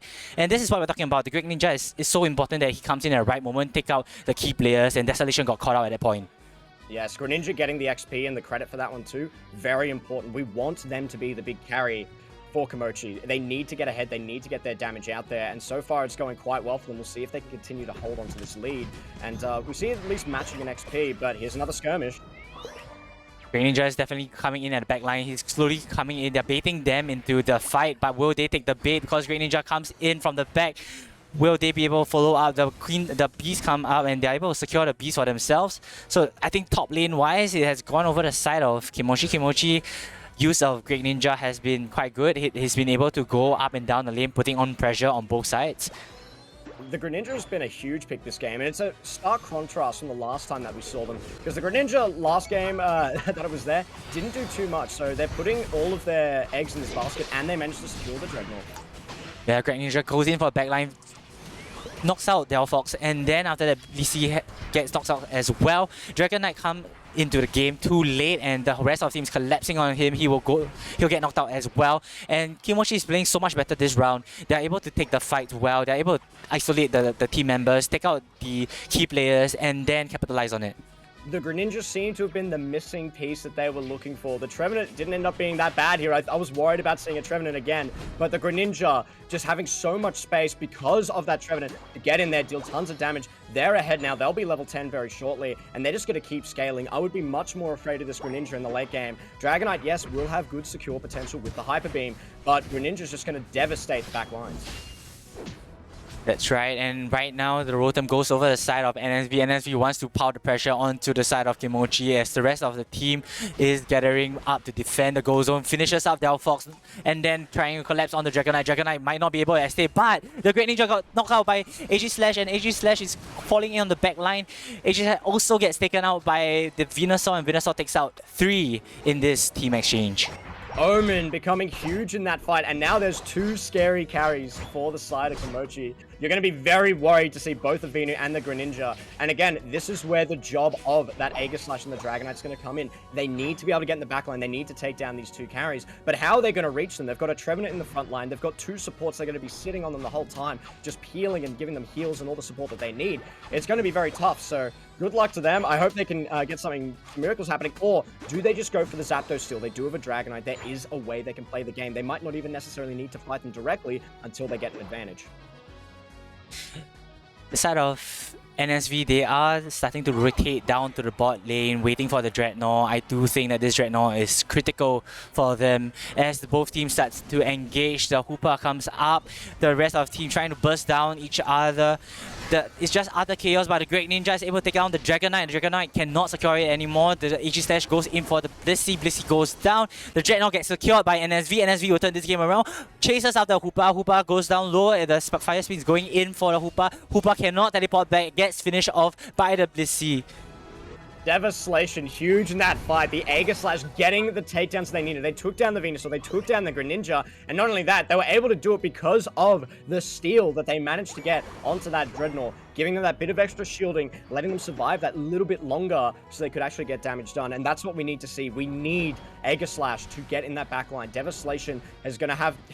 hope they have some broad shoulders because they need to carry this one in those fights because they're the best way to get to that backline. The game is back in the balance. Both teams are only 10 points apart, and each objective now is so important as NSV is able to secure the Rotom and starts to push towards the top goal zone while the rest of the team are trying to run away. The Hoopa is trying to get away from Venusaur. Venusaur goes down low, but Dragonite also tries to get away, just gets decimated from the Great Ninja. The rest of the team will put in the pressure onto the top lane now. And the difference with that fight was Devastation wasn't there to get in the back line. That's the decider. Devastation has got to do so much work in these fights. It's the best way to get into that back line, and honestly, almost the only way for them to get into that back line. They can't do front to back better than Komochi, not when there's a Greninja and a Venusaur with such a strong front line and protection around them. They're going to need to find these weird angles. So what I'm looking for once we get to the Zapdos fight is I'm hoping to see Devastation sneak into somewhere, get into position, get ready to come from the back line immediately and just cause havoc. Because if they they don't even need to take them down, they just need to disrupt them. If Omen and Greninja aren't able to deal any damage to the opposing team, they won't be able to do what they need to do. Even if they just stall the damage, there's enough damage for the side of NSV to be able to push them out. Right now, the teams are in position for the Dreadnought. The Venusaur tries to go in for the Fox at the back, and then the Dreadnought gets secured from the side of NSV. NSV will turn this game around again, will try to put in the pressure, while the rest of Kimochi is running away from the team. Dragonite, once again, it's that secure factor. We were talking about this one. They don't actually need to just win a team fight. What they need to do is just get the advantage first, steal the objective, and then by that, they have a buff that just makes the team fight unfair at that point, and then they can just push into battle. Most teams like to battle before the objective gets started, but that's exactly what NSV wants. They want that early advantage, and I love that they're getting into a flanking position. And this is what they needed to do. I was expecting it to be an Aegis Slash instead of the Delphox going for a flank, because that puts them quite vulnerable, but they have the better position in the Zapdos, so we'll see how this fight pans out. Yeah, NSV is now in the Zapdos pit, but they're dealing damage from far onto the side of Kimochi. Kimochi tries to go in for the back line, goes in for the Dragonite, but AG Slash doing so much damage, takes down the Blissey. Blissey goes down. Dragonite also takes down the Venusaur, and then the rest of the team is just able to wipe out the side of Kimochi. This is the turnaround, and this is what NSV has wanted.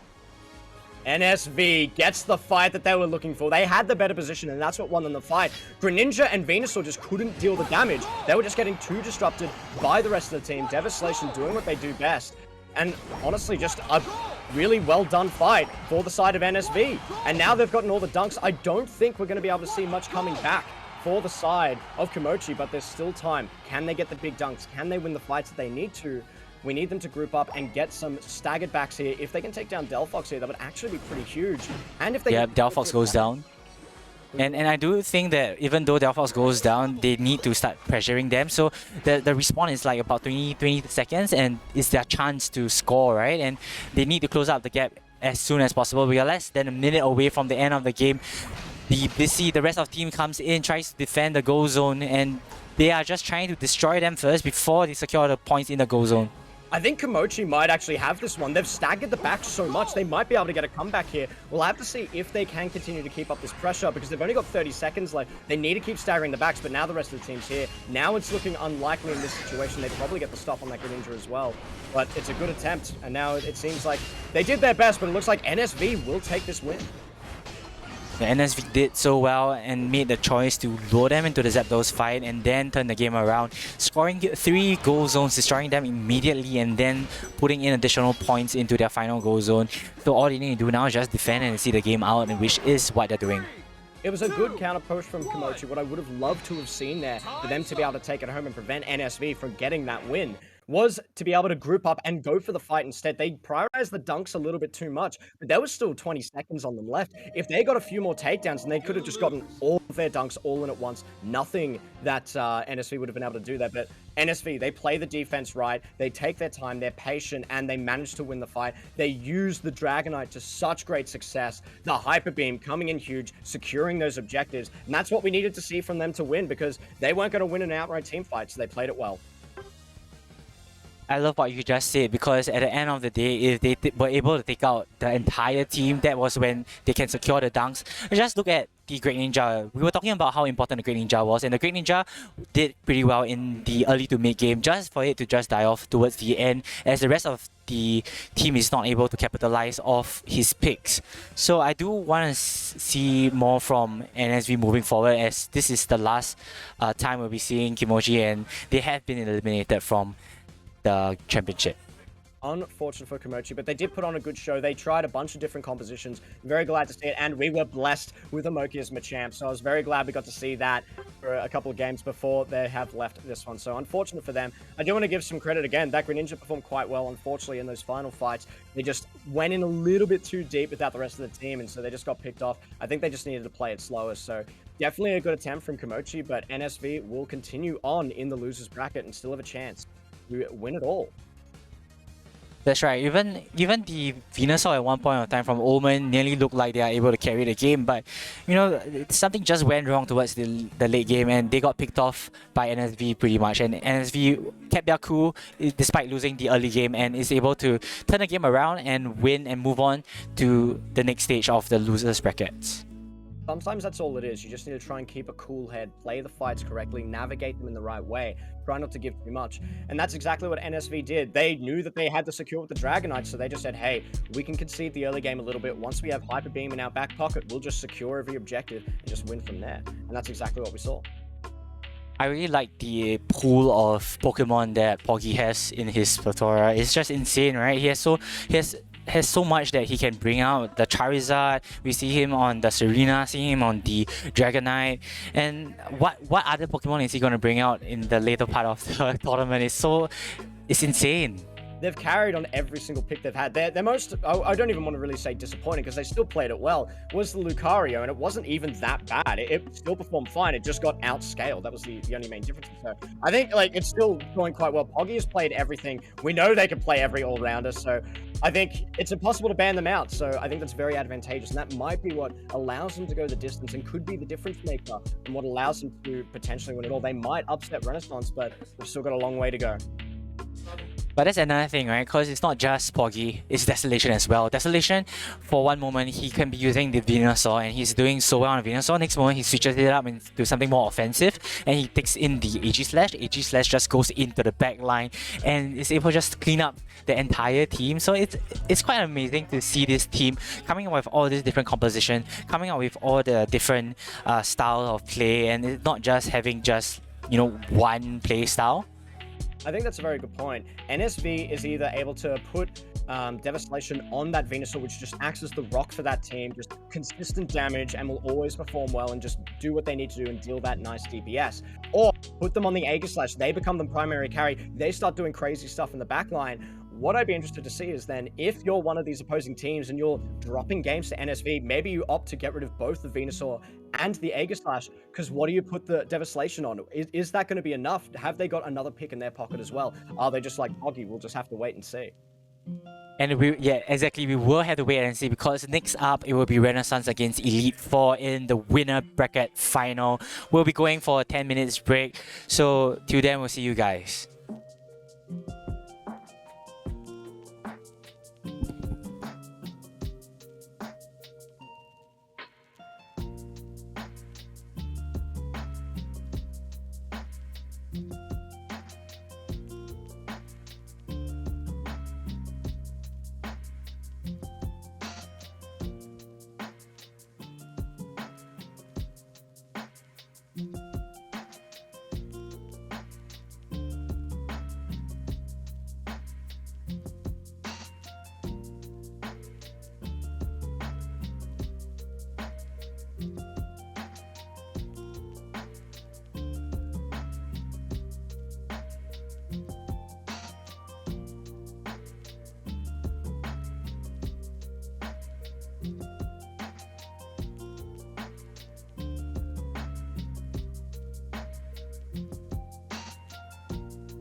Do you need a degree to get that promotion or career switch?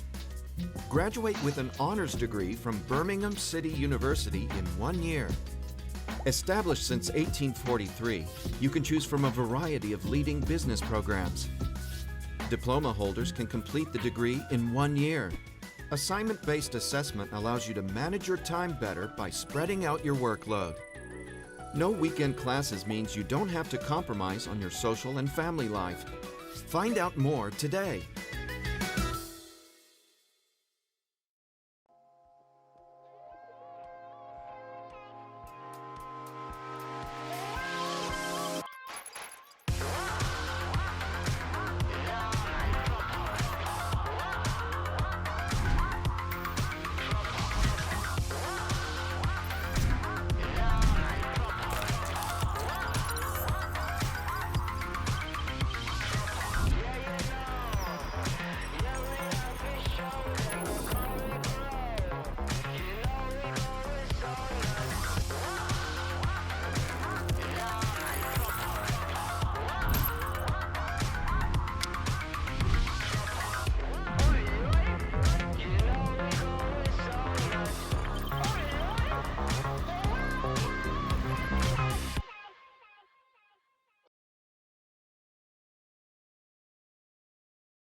Do you need a degree to get that promotion or career switch?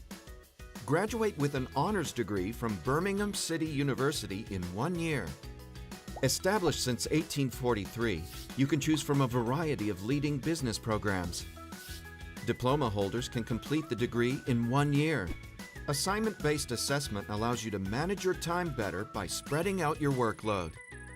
No weekend classes means you don't have to compromise on your social and family life. Find out more today.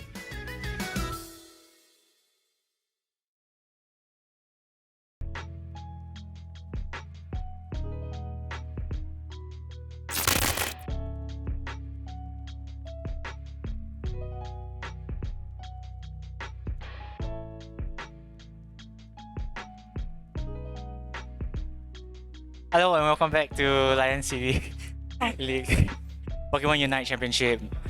Today we had quite a lot of games and it was really interesting to see some of these games going on. It was quite fun to watch the different compositions and to actually see them come up with different styles instead of always sticking with the same meta picks. So right now we are back to the winners bracket finals. In fact, it is going to be Renaissance versus Elite Four, and tell us more about what you think Elite Four's performances is like today. Well, I think, for these two teams, Renaissance, we definitely saw them take up really tough matchups in the upper bracket just now, and Elite Four themselves as well. I think they were watching all of the games, taking a short break from that, but without further ado, we are going to go into the character selection screen. And just for your information, Renaissance has chosen to ban both Machamp as well as the Sudai, and for Elite Four, the bans are going to be the Hoopa and Delphox.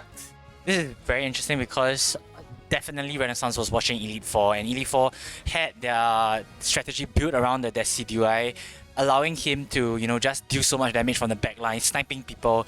And then on Elite Four's side, they're going for a very interesting ban. They're banning the Hoopa and Delphox. Delphox, which has been picked throughout the entire competition. Right. Hoopa, which has been picked throughout the entire competition. Both are no longer available. So what will be the composition and what will be the style of play is gonna be like? Well, I think without the Decidueye, we see the Absol coming into play for both teams, and I thought it would be kind of more similar, but it seems like very different team compositions. We are going to see once again the Cramorant being picked up by Blue.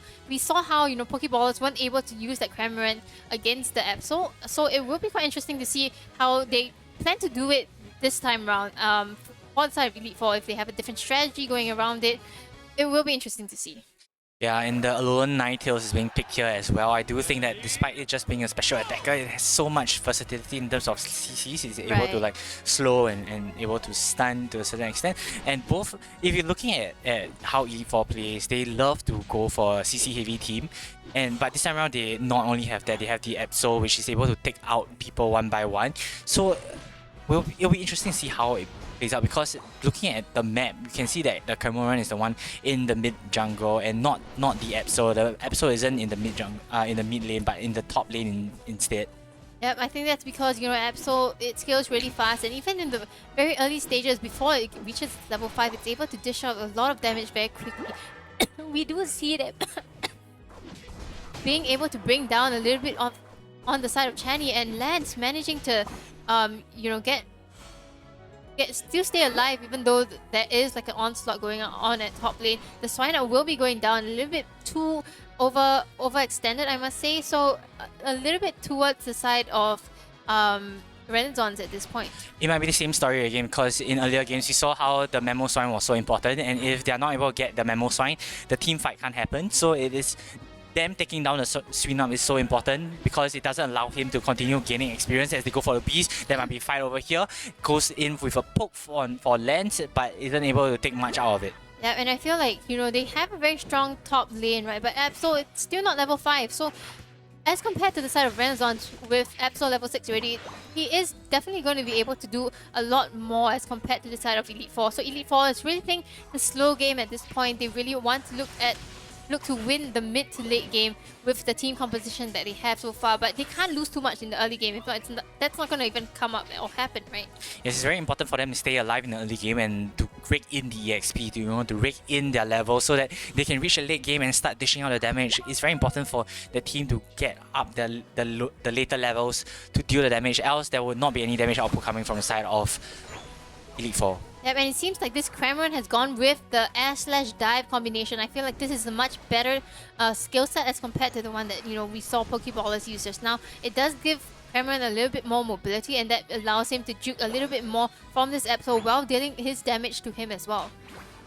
You can also realize that it's slower for them to head back and come back into the lane. So it's very important to see how they're going to manage that, because previously you had a Hoopa to bring you back, queue up, to come back in the lane. Right. But this time around you don't have the Hoopa, so it's very important to take your fights well, because you can't jump back immediately.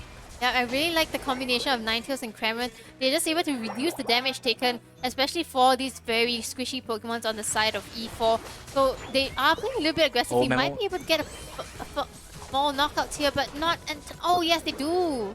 Yeah, they are able to get out the Ivysaur. The Piloswine was able to jump to the back line, catch the Ivysaur, and allow the whole team to catch up, because he was able to stun the Ivysaur with that freeze. And then they're trying to get the points, but the rest of the team from Renaissance is able to get back to the fight, try to defend the lane. Absol doing so much damage, knocking out 3 Pokemon, and this opens up the Dreadnought for them. Yeah, it seems like Renaissance has consistently been able to get the level 9s on the central area Pokemon, and because of that, they are able to dominate from the very beginning. Once again, Kremlin, a sitting duck right there, just not able to escape from the clutches of this Absol. So Absol really being the key Pokemon on the side of Renaissance, doing so much for this team. Looks like they're going in once again. They're able to find so much value out of this. They were able to freeze the Absol, but Absol is still able to make it out alive. The rest of the team might want to be able to catch the Absol, but Absol is able to get out with 2 support and tanks, shooting him away from the fight of the battle. And this is what we're talking about. It's very important for Elite Four to stay alive, not allow so much kills, because getting back in lane would be difficult. They already lost the top goal zone, and this adds a lot of pressure to them. Yeah, they definitely need to find the angle in, but not going in recklessly is probably what they need to do.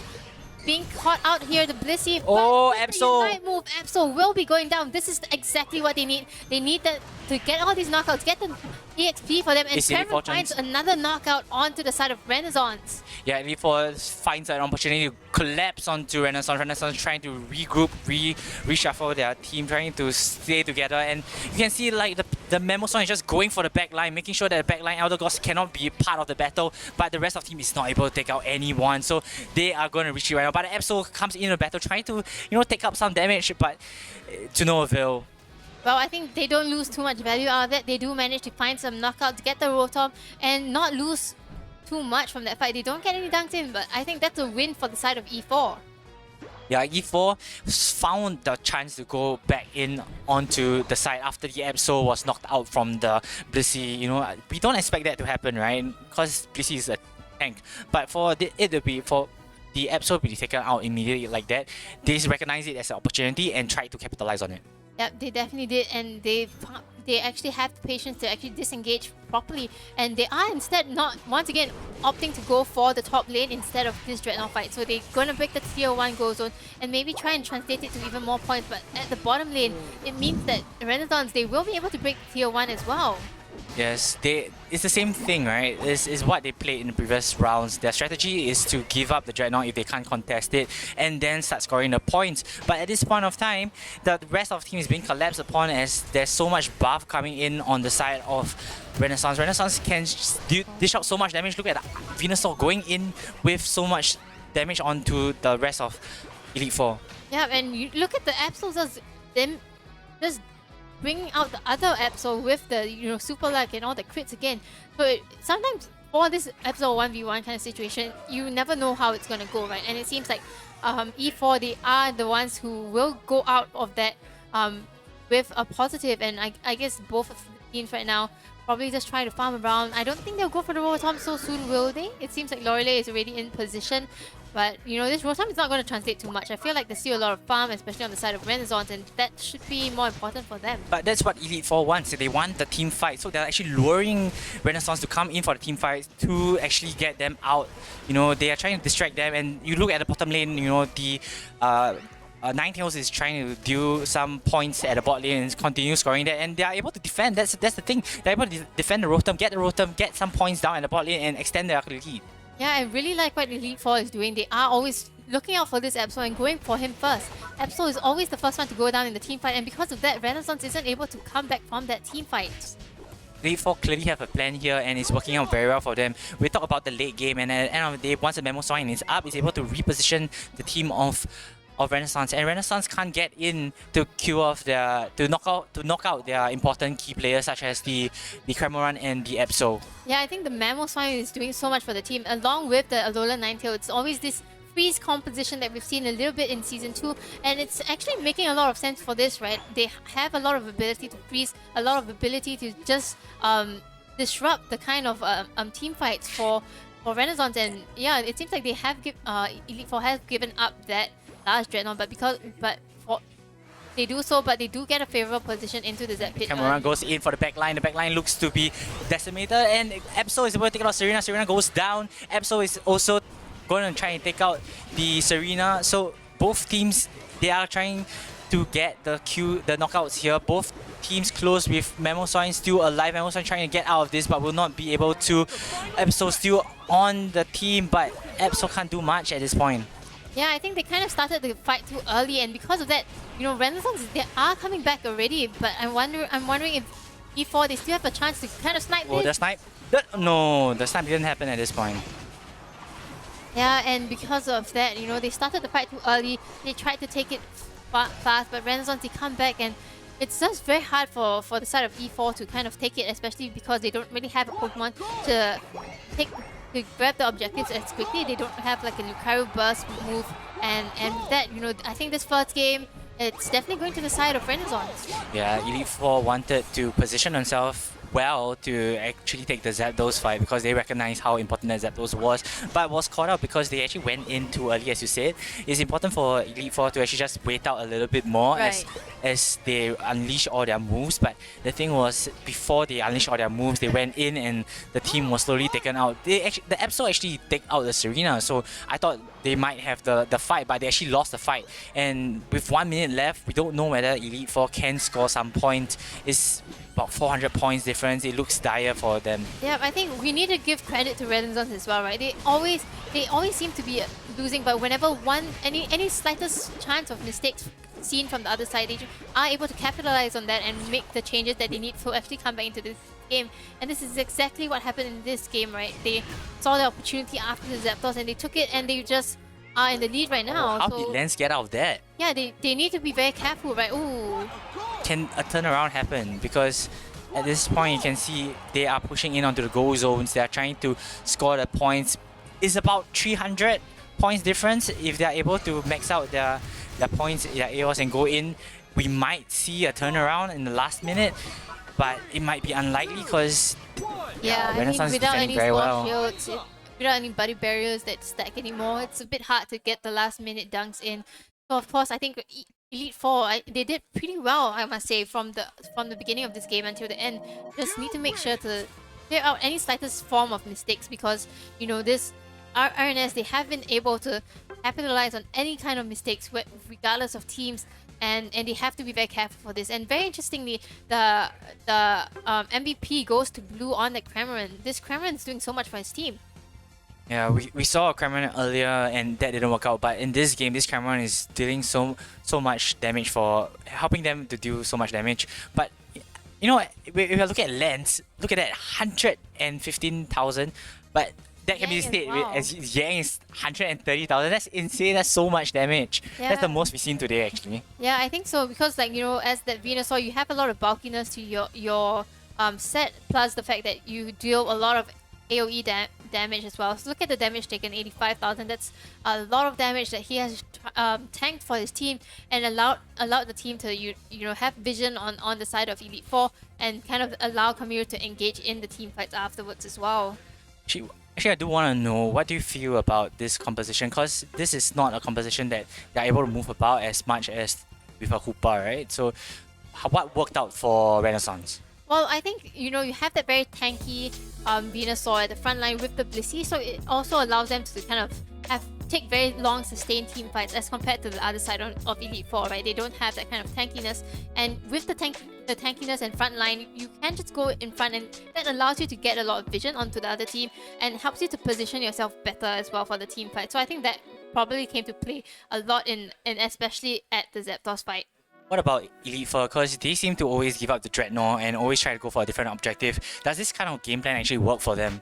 Well, I feel like so far from what we've seen, it definitely have worked for them because they go for different objectives. They don't give so much EXP by risking fights taken, especially against a team like Renaissance, right? So I think it's a pretty good strategy. They do have that advantage in the earlier game, especially with the Ninetales and Mamoswine, but it's also I guess there are a lot of other options whereby I feel like you can get more value from. But if this is what Pokemons you are comfortable with, I think Elite Four should definitely continue to use this composition. If you guys are joining us now, we are actually in the winners bracket final, and it's between Renaissance and Elite Four, best of 3. The loser will go down to the elimination bracket final and will face off either Pokeballers or NSV. Yeah, I think it's very interesting to note Renaissance has not lost any of the games so far. I mean, they have lost one game against NSV, but until now they are probably like I would say the bosses of this competition. I mean, they are one of the teams to beat. They are the team to beat, right? They are the second place Southeast Asian team to go into the London's Worlds in August later this year. So I think everyone, Elite Four, Pokeballs or NSV, they definitely want to win Renaissance for bragging rights. Yeah, there's so much more for them, being able to beat Renaissance. I think that's something that they can brag about, beating the second best team. At least that gives them some hope that they could be like them in the future. Right, and I mean they might have lost.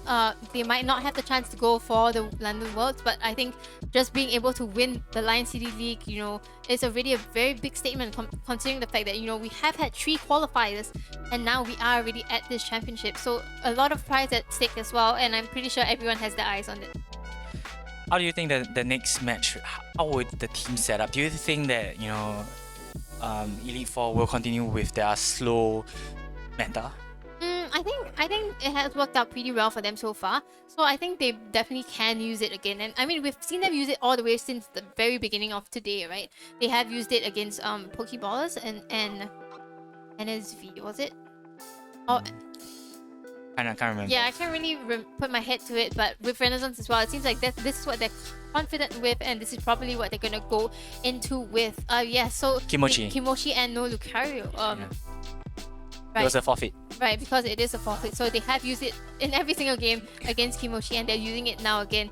So I think they just need to make sure that they don't make these kinds of mistakes, right? Because Renaissance, they have that kind of experience to make the best decision once a mistake has been found. And Elite Four, I guess, lacking a little bit of those experience, but if they manage to do so, I think their early to mid game can lead them to victory into the late game. What I like watching about Renaissance is that they are able to adjust their gameplay and game style throughout the entire game. Right. And it doesn't phase them if they're losing at the start, because they still have a plan to come back and win the next objective. If they lose one, they'll just wait for next one and they'll win that. And that's the mentality that they have that sets them apart. Yeah, it's definitely a lot about timing and positioning for them.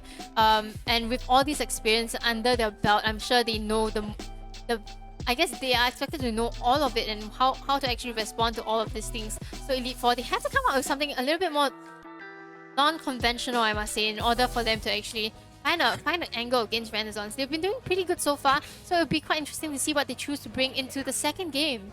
Yeah, looking at the bans, we do have the Decidueye and the Machamp being banned on the side of Renaissance because they know that the Decidueye is deadly on the side of Elite Four. And this time around, they're gonna first get rid of the Hoopa and the Venusaur, because Venusaur dealt so much damage in the previous game. Yep, I think Venusaur has definitely been a menace in the first game between Elite Four and Renaissance, and they definitely respect that pick from Yang, and so they are going to make sure that he plays something else this time, and it seems like he's decided to go for Pikachu. Oh. That's pretty interesting, I must say. But this ban on the Venusaur means that you are allowing the Delphox to come in, and Kamiru on that Delphox, he is able to do a lot in the previous few games, so it will be interesting to see. I wonder if this ban is the right move for the side of Elite Four. I mean, on the side of Elite Four, they seem to have this thing going on where they have their Mamoswine to protect the team, right? They are special attackers and they are physical attackers. And we're looking at Blue having such a wide pool as well.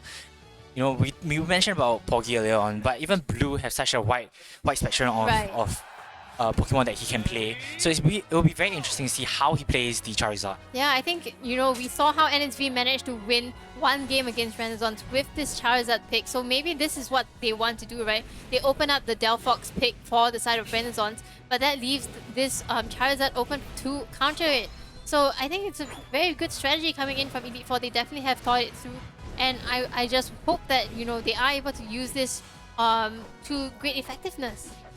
Similar to the previous match, they're giving the mid lane to the Charizard instead of the Absol, and this time around, the Renaissance didn't choose to go with Absol. Don't you think that's an interesting pick? Yeah, for sure. I mean, I think they recognize that Delphox has a lot more value in terms of the late game, right? Absol, it's kind of like it's a good pick, I must say, but there's definitely ways to counter it.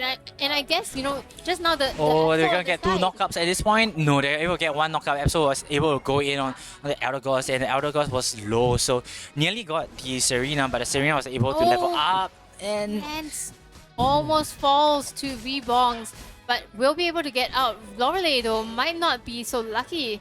Oh, he does, though. But okay, so back to my point a little bit. I think Renaissance, they recognize that Absol wasn't that great a pick against Elite Force.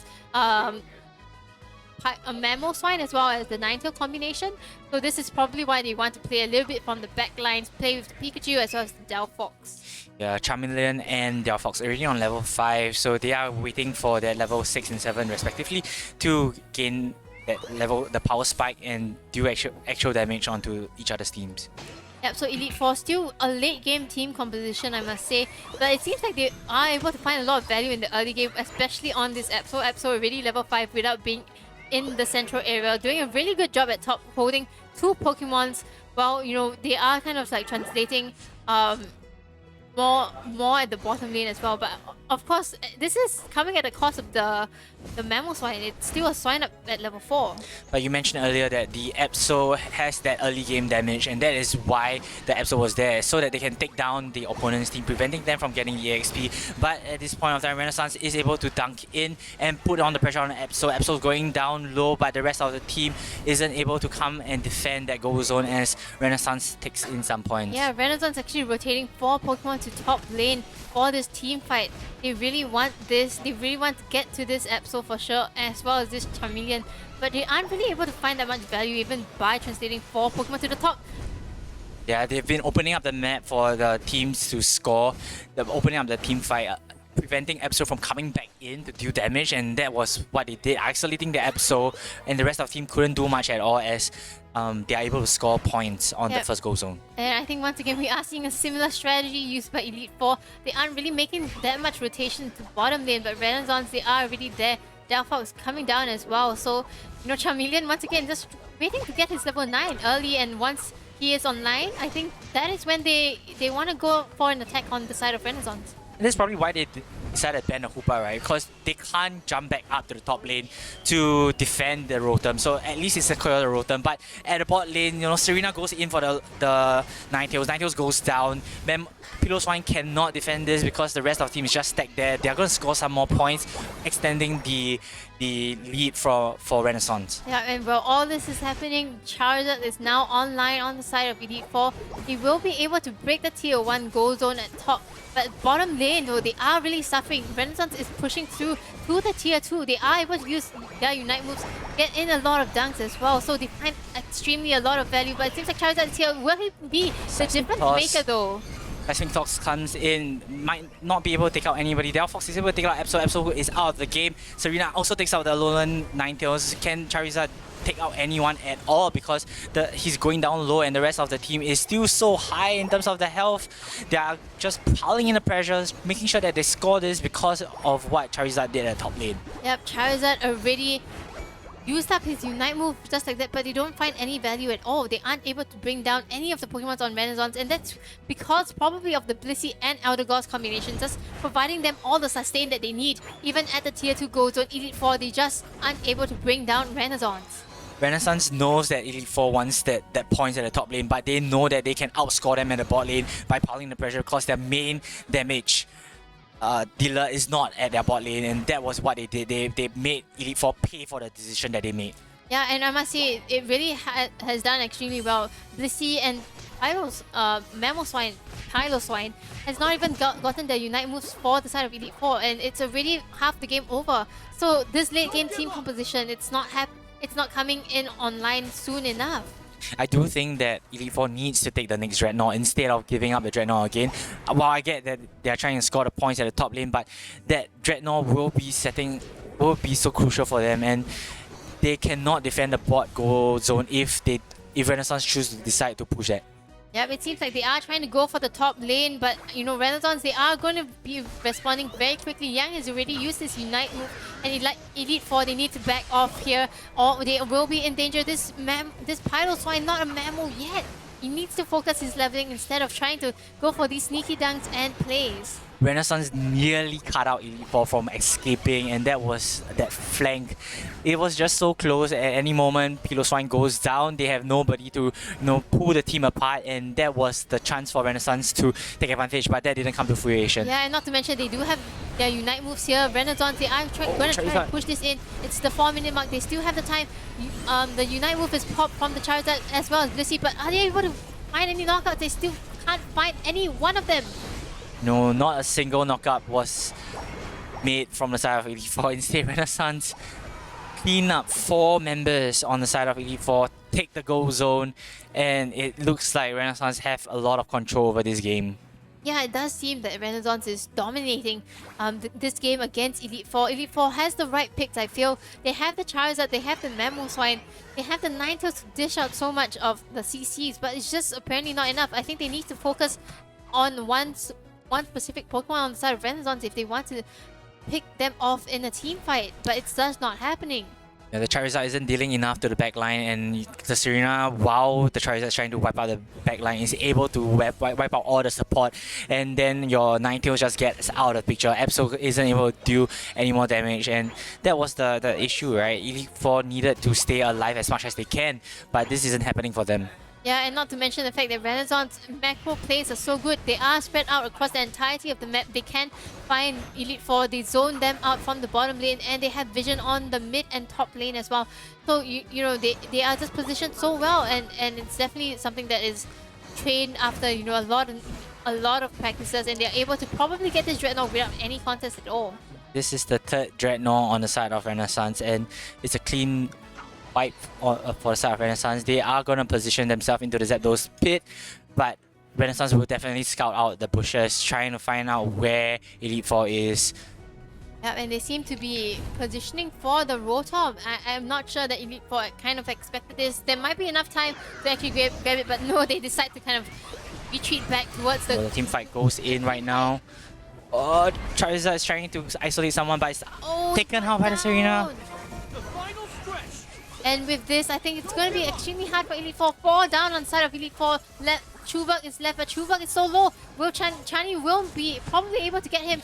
And the Elder Gloss does get him. So it's an entire team wipe for the side of Renaissance. They managed to get the Zapdos so quickly. And this is just going to be a dunking fest for them. Yeah, Elite Four wanted to take the opportunity to catch Renaissance out because they were up for the Rotom, but they know that they are unable to clear the Rotom in 10 seconds, so they decide to go for the initiation just for them to fall badly to the side of Renaissance. Yes, I must say that the Serena pick onto the Charizard was something that was very strong. Charizard seemed to have almost caught 3 Pokemon on the side of Renaissance, but with the Serena Unite move on him, he just couldn't do anything afterwards. And once the Charizard is gone, Elite Four, they all fall down. But we did mention about the Delphox, why we banned the Delphox in the first game is because they see that Delphox is so important for the side of Renaissance. The Delphox dealt so much damage and is able to, use the CC to spread the team apart. Yep, and now I think even if Elite Four, they break the tier 1 goal zone, but the score difference is 600-ish. Even if they get like 50 dunks each in, it's just still not going to be enough. Yeah, I do think that it's not really down to the composition of the team, but the fact that they were not able to wait to the late game and survive as much because the Mamoswine didn't come online until probably sub 5 minutes or sub 4 minutes, and that kind of like stopped them from being able to engage Renaissance and take the fight to Renaissance. Yeah, they have a very late game team composition, but it's very strange that they opt not to go for any of the Dreadnoughts at all. Because of that, I do agree the Mamoswine came online a little bit too late. Once again, only coming probably for one of the team fights in the Zapdos pit, but even then, with the Charizard down so quickly, they're just not able to capitalize on this team composition. And I guess it really came down to that, right? Like the team comp and just not being able to bring it up online enough and enough to do so. I actually thought that the Absol at the top lane was pretty good, but the Absol wasn't able to capitalize on the knockouts that they had, and you can see that sudden spike of points towards the end. That was because of the fact that Elite Four was not able to reply anymore from Renaissance. They gave Renaissance too much, and Renaissance took full advantage of it. Yep, once again, Renaissance being able to turn every single tide that comes their way. Any small mistakes just became a big one from the very beginning, and this one really just shows Renaissance dominance in this game and in this set as well. Yeah, when we are looking at Yang on the Pikachu, he was able to slow down any of the members that's trying to escape from Renaissance from Elite Four, and that's something that perhaps they recognize that Elite Four will want to keep that distance away from them, so they have quite a few of them to prevent them from opening up the distance and catch them instead.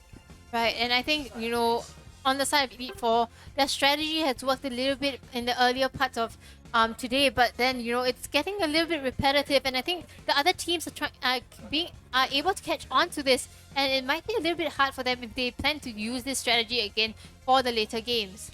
Yeah, but this isn't all over for Elite Four as they drop down to the losers bracket for the next match.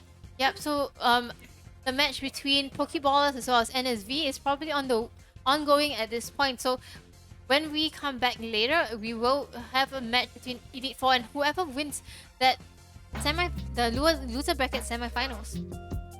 It'll be interesting to see whether NSV can fight their way back up because they are the closest in taking down Renaissance. They took a game off Renaissance, and it wasn't a dominating game from Renaissance. It was always like 10 points or even less. So it was quite crazy on the side of NSV, and NSV has so much different strategies. I love seeing NSV play, but we'll see whether Pokeballers is able to take down NSV instead.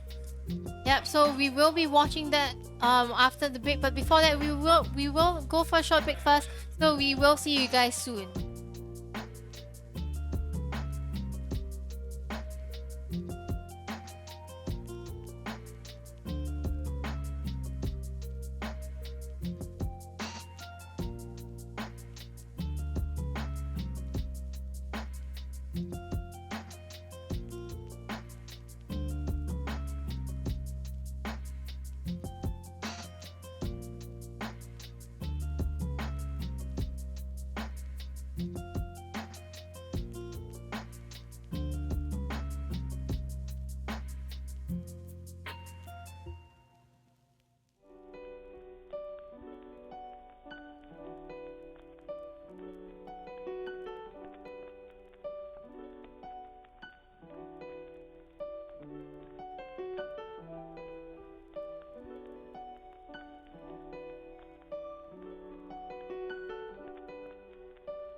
Do you need a degree to get that promotion or career switch? Graduate with an honors degree from Birmingham City University in 1 year. Established since 1843, you can choose from a variety of leading business programs. Diploma holders can complete the degree in 1 year. Assignment-based assessment allows you to manage your time better by spreading out your workload. No weekend classes means you don't have to compromise on your social and family life. Find out more today.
hello.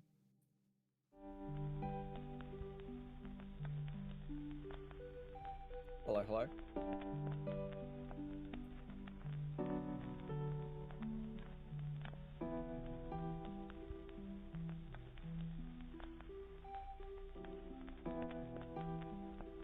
Hello, hello.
League Pokemon Unite Championship. We are now into our elimination bracket finals between Elite Four and NSV. NSV, I do think that they will come out trumps. They played very well throughout the entire tournament, and I do hope that they are able to have another shot at Renaissance. What do you think, Phoenix?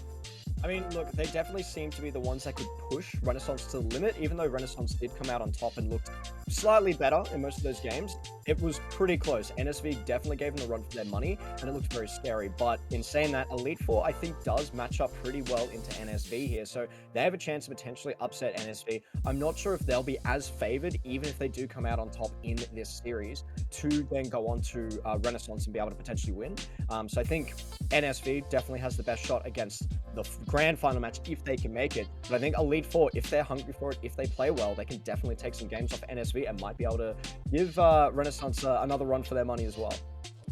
What I would like to see from Elite Four is for them to change up their strategy and all. But yeah, all right, guys. So we're gonna, the top 3 teams, they are going to be competing at a shot at $1,200. So this is something that, the loser, they have one last shot at this, and that's something that we hope that they are able to come out of. So yeah. Yeah, I think both teams are going to be super hungry to try and get this win. Again, other than the fact that they'd like to win it all and go up against Renaissance in the final, regardless if you're Elite Four or NSV, you both want that little bit of revenge to give it another crack.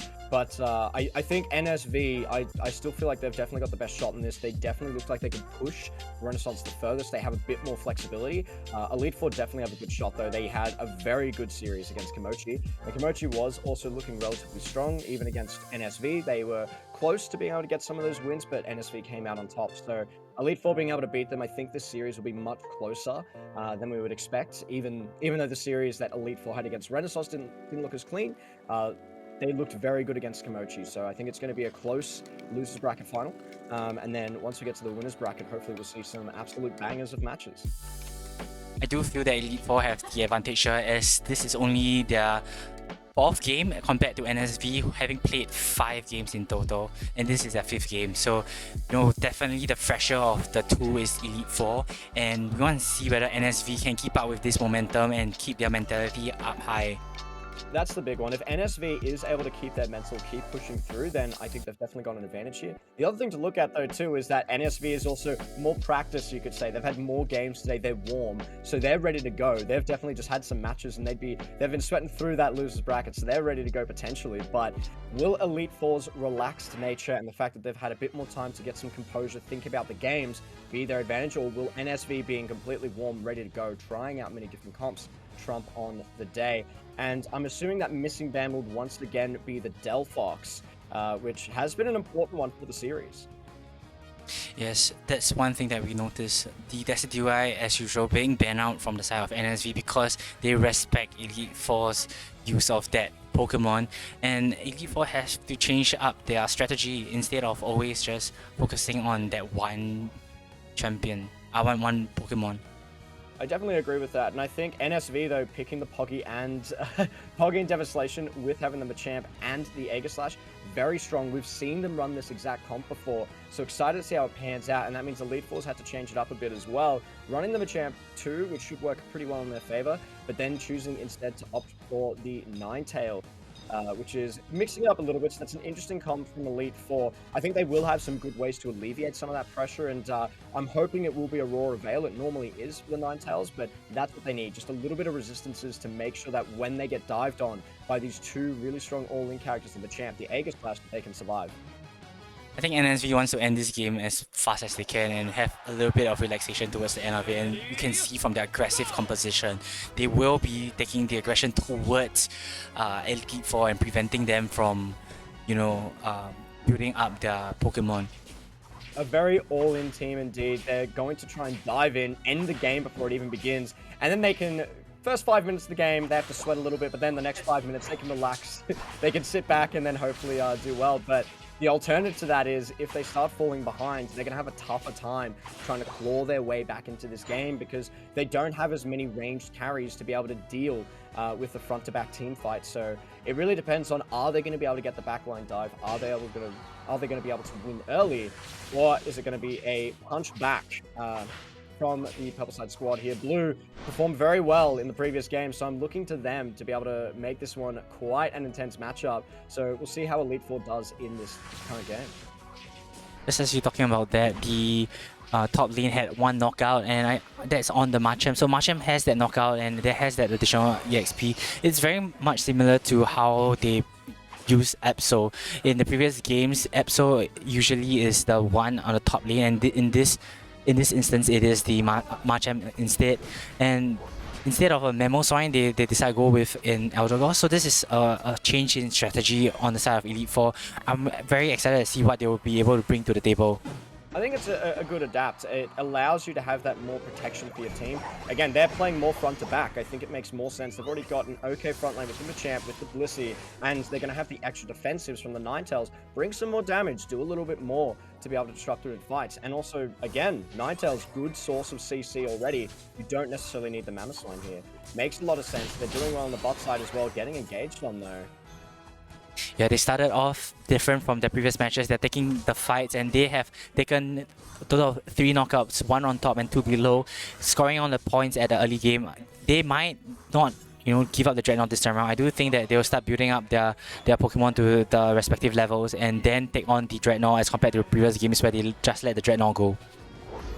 I agree with you in that sense as well. They're doing well in this early game too. They've already had the early advantage for the most part. It's only now that NSV is getting a counter punch in the top side. Well done to be able to make that happen, but that's also at the cost of the setup on the bot side of the map. Elite Four is already in position. There's no Hoopers here, so they have to go the long way. They have to walk it all the way out, and they're getting some dunks back for themselves.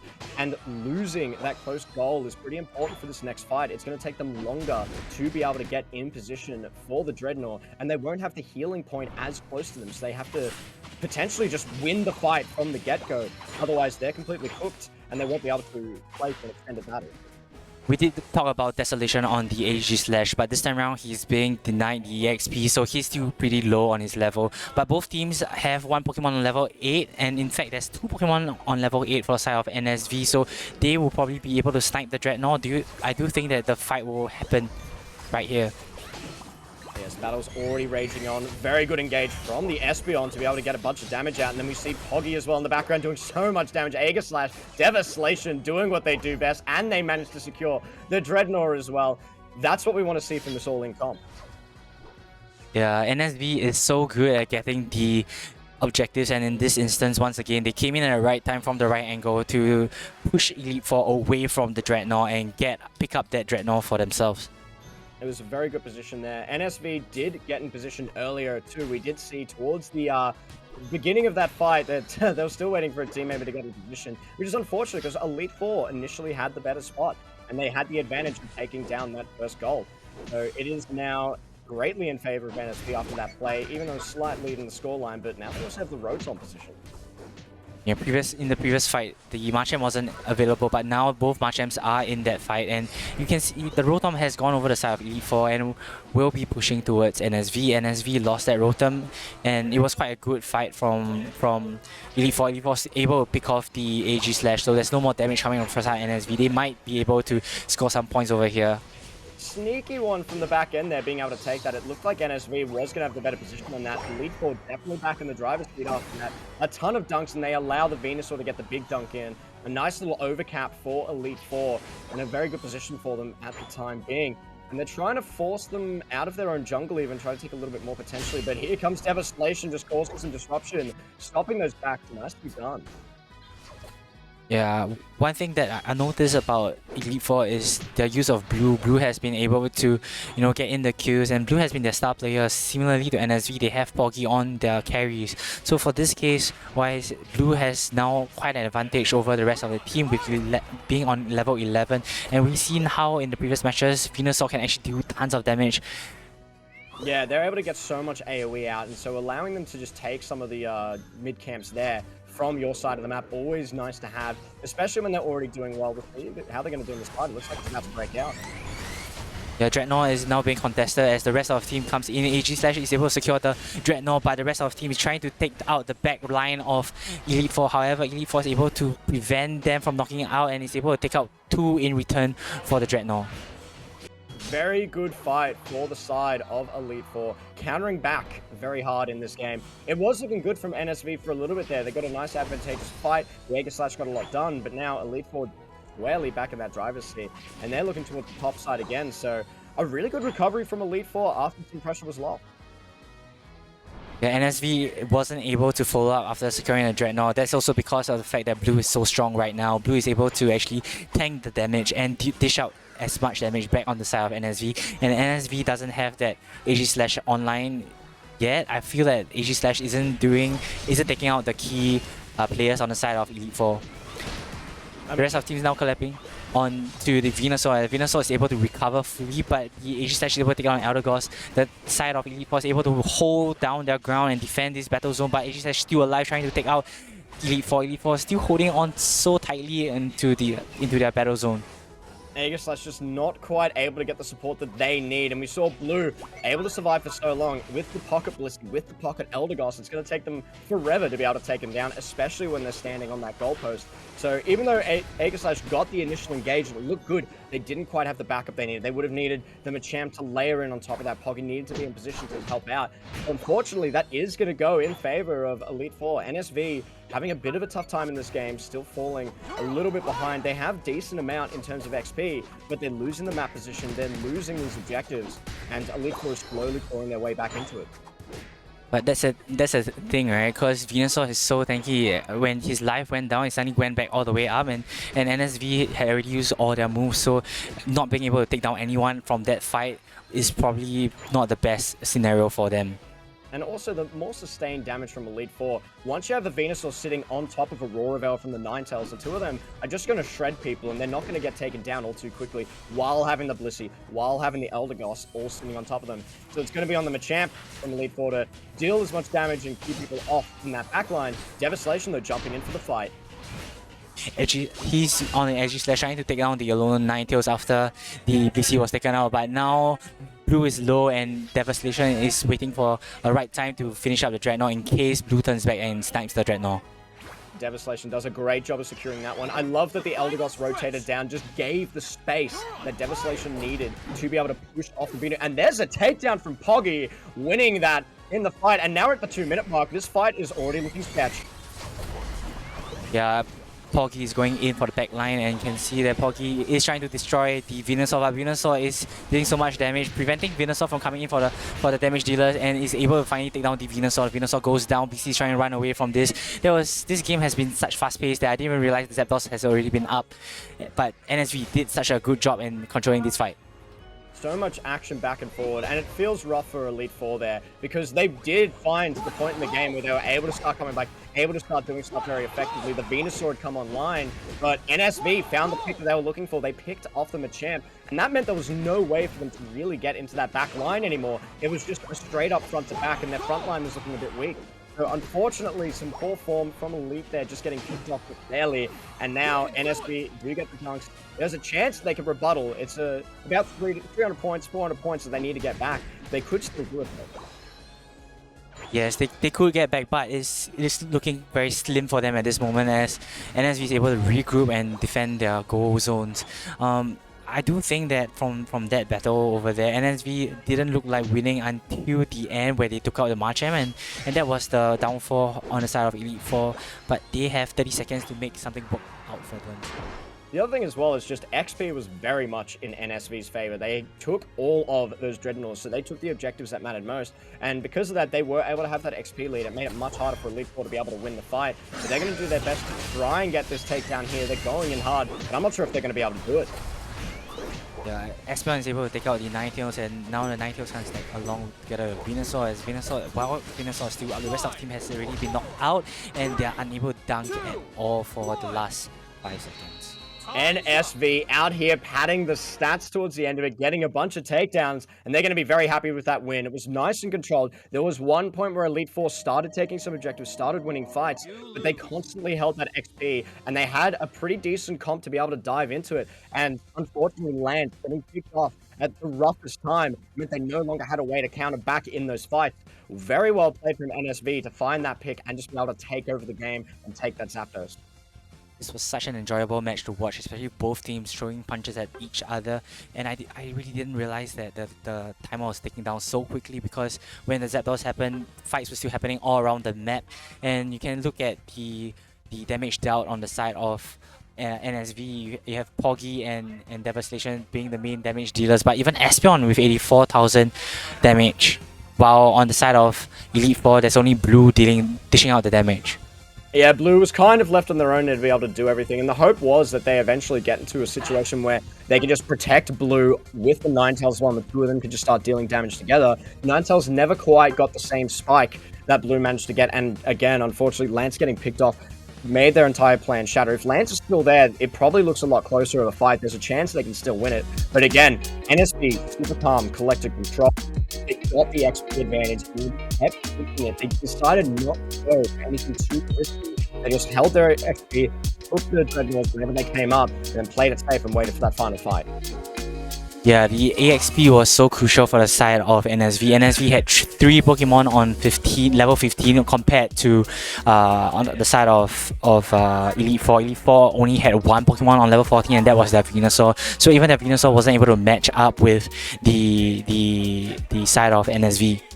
That's exactly right. It all had to fall on Blue's shoulders, which I think a bit too much of a burden to carry in this game when you've got 2 people that can dive in really effectively. And we saw Poggy going down some fantastic unites there on the Zapdos side, caught about 3 or 4 of them in that united Zapdos, and that was kind of the game changer there, other than the fact that they took out the opposing champ. Having that happen to it as well, it's all but lost from that point.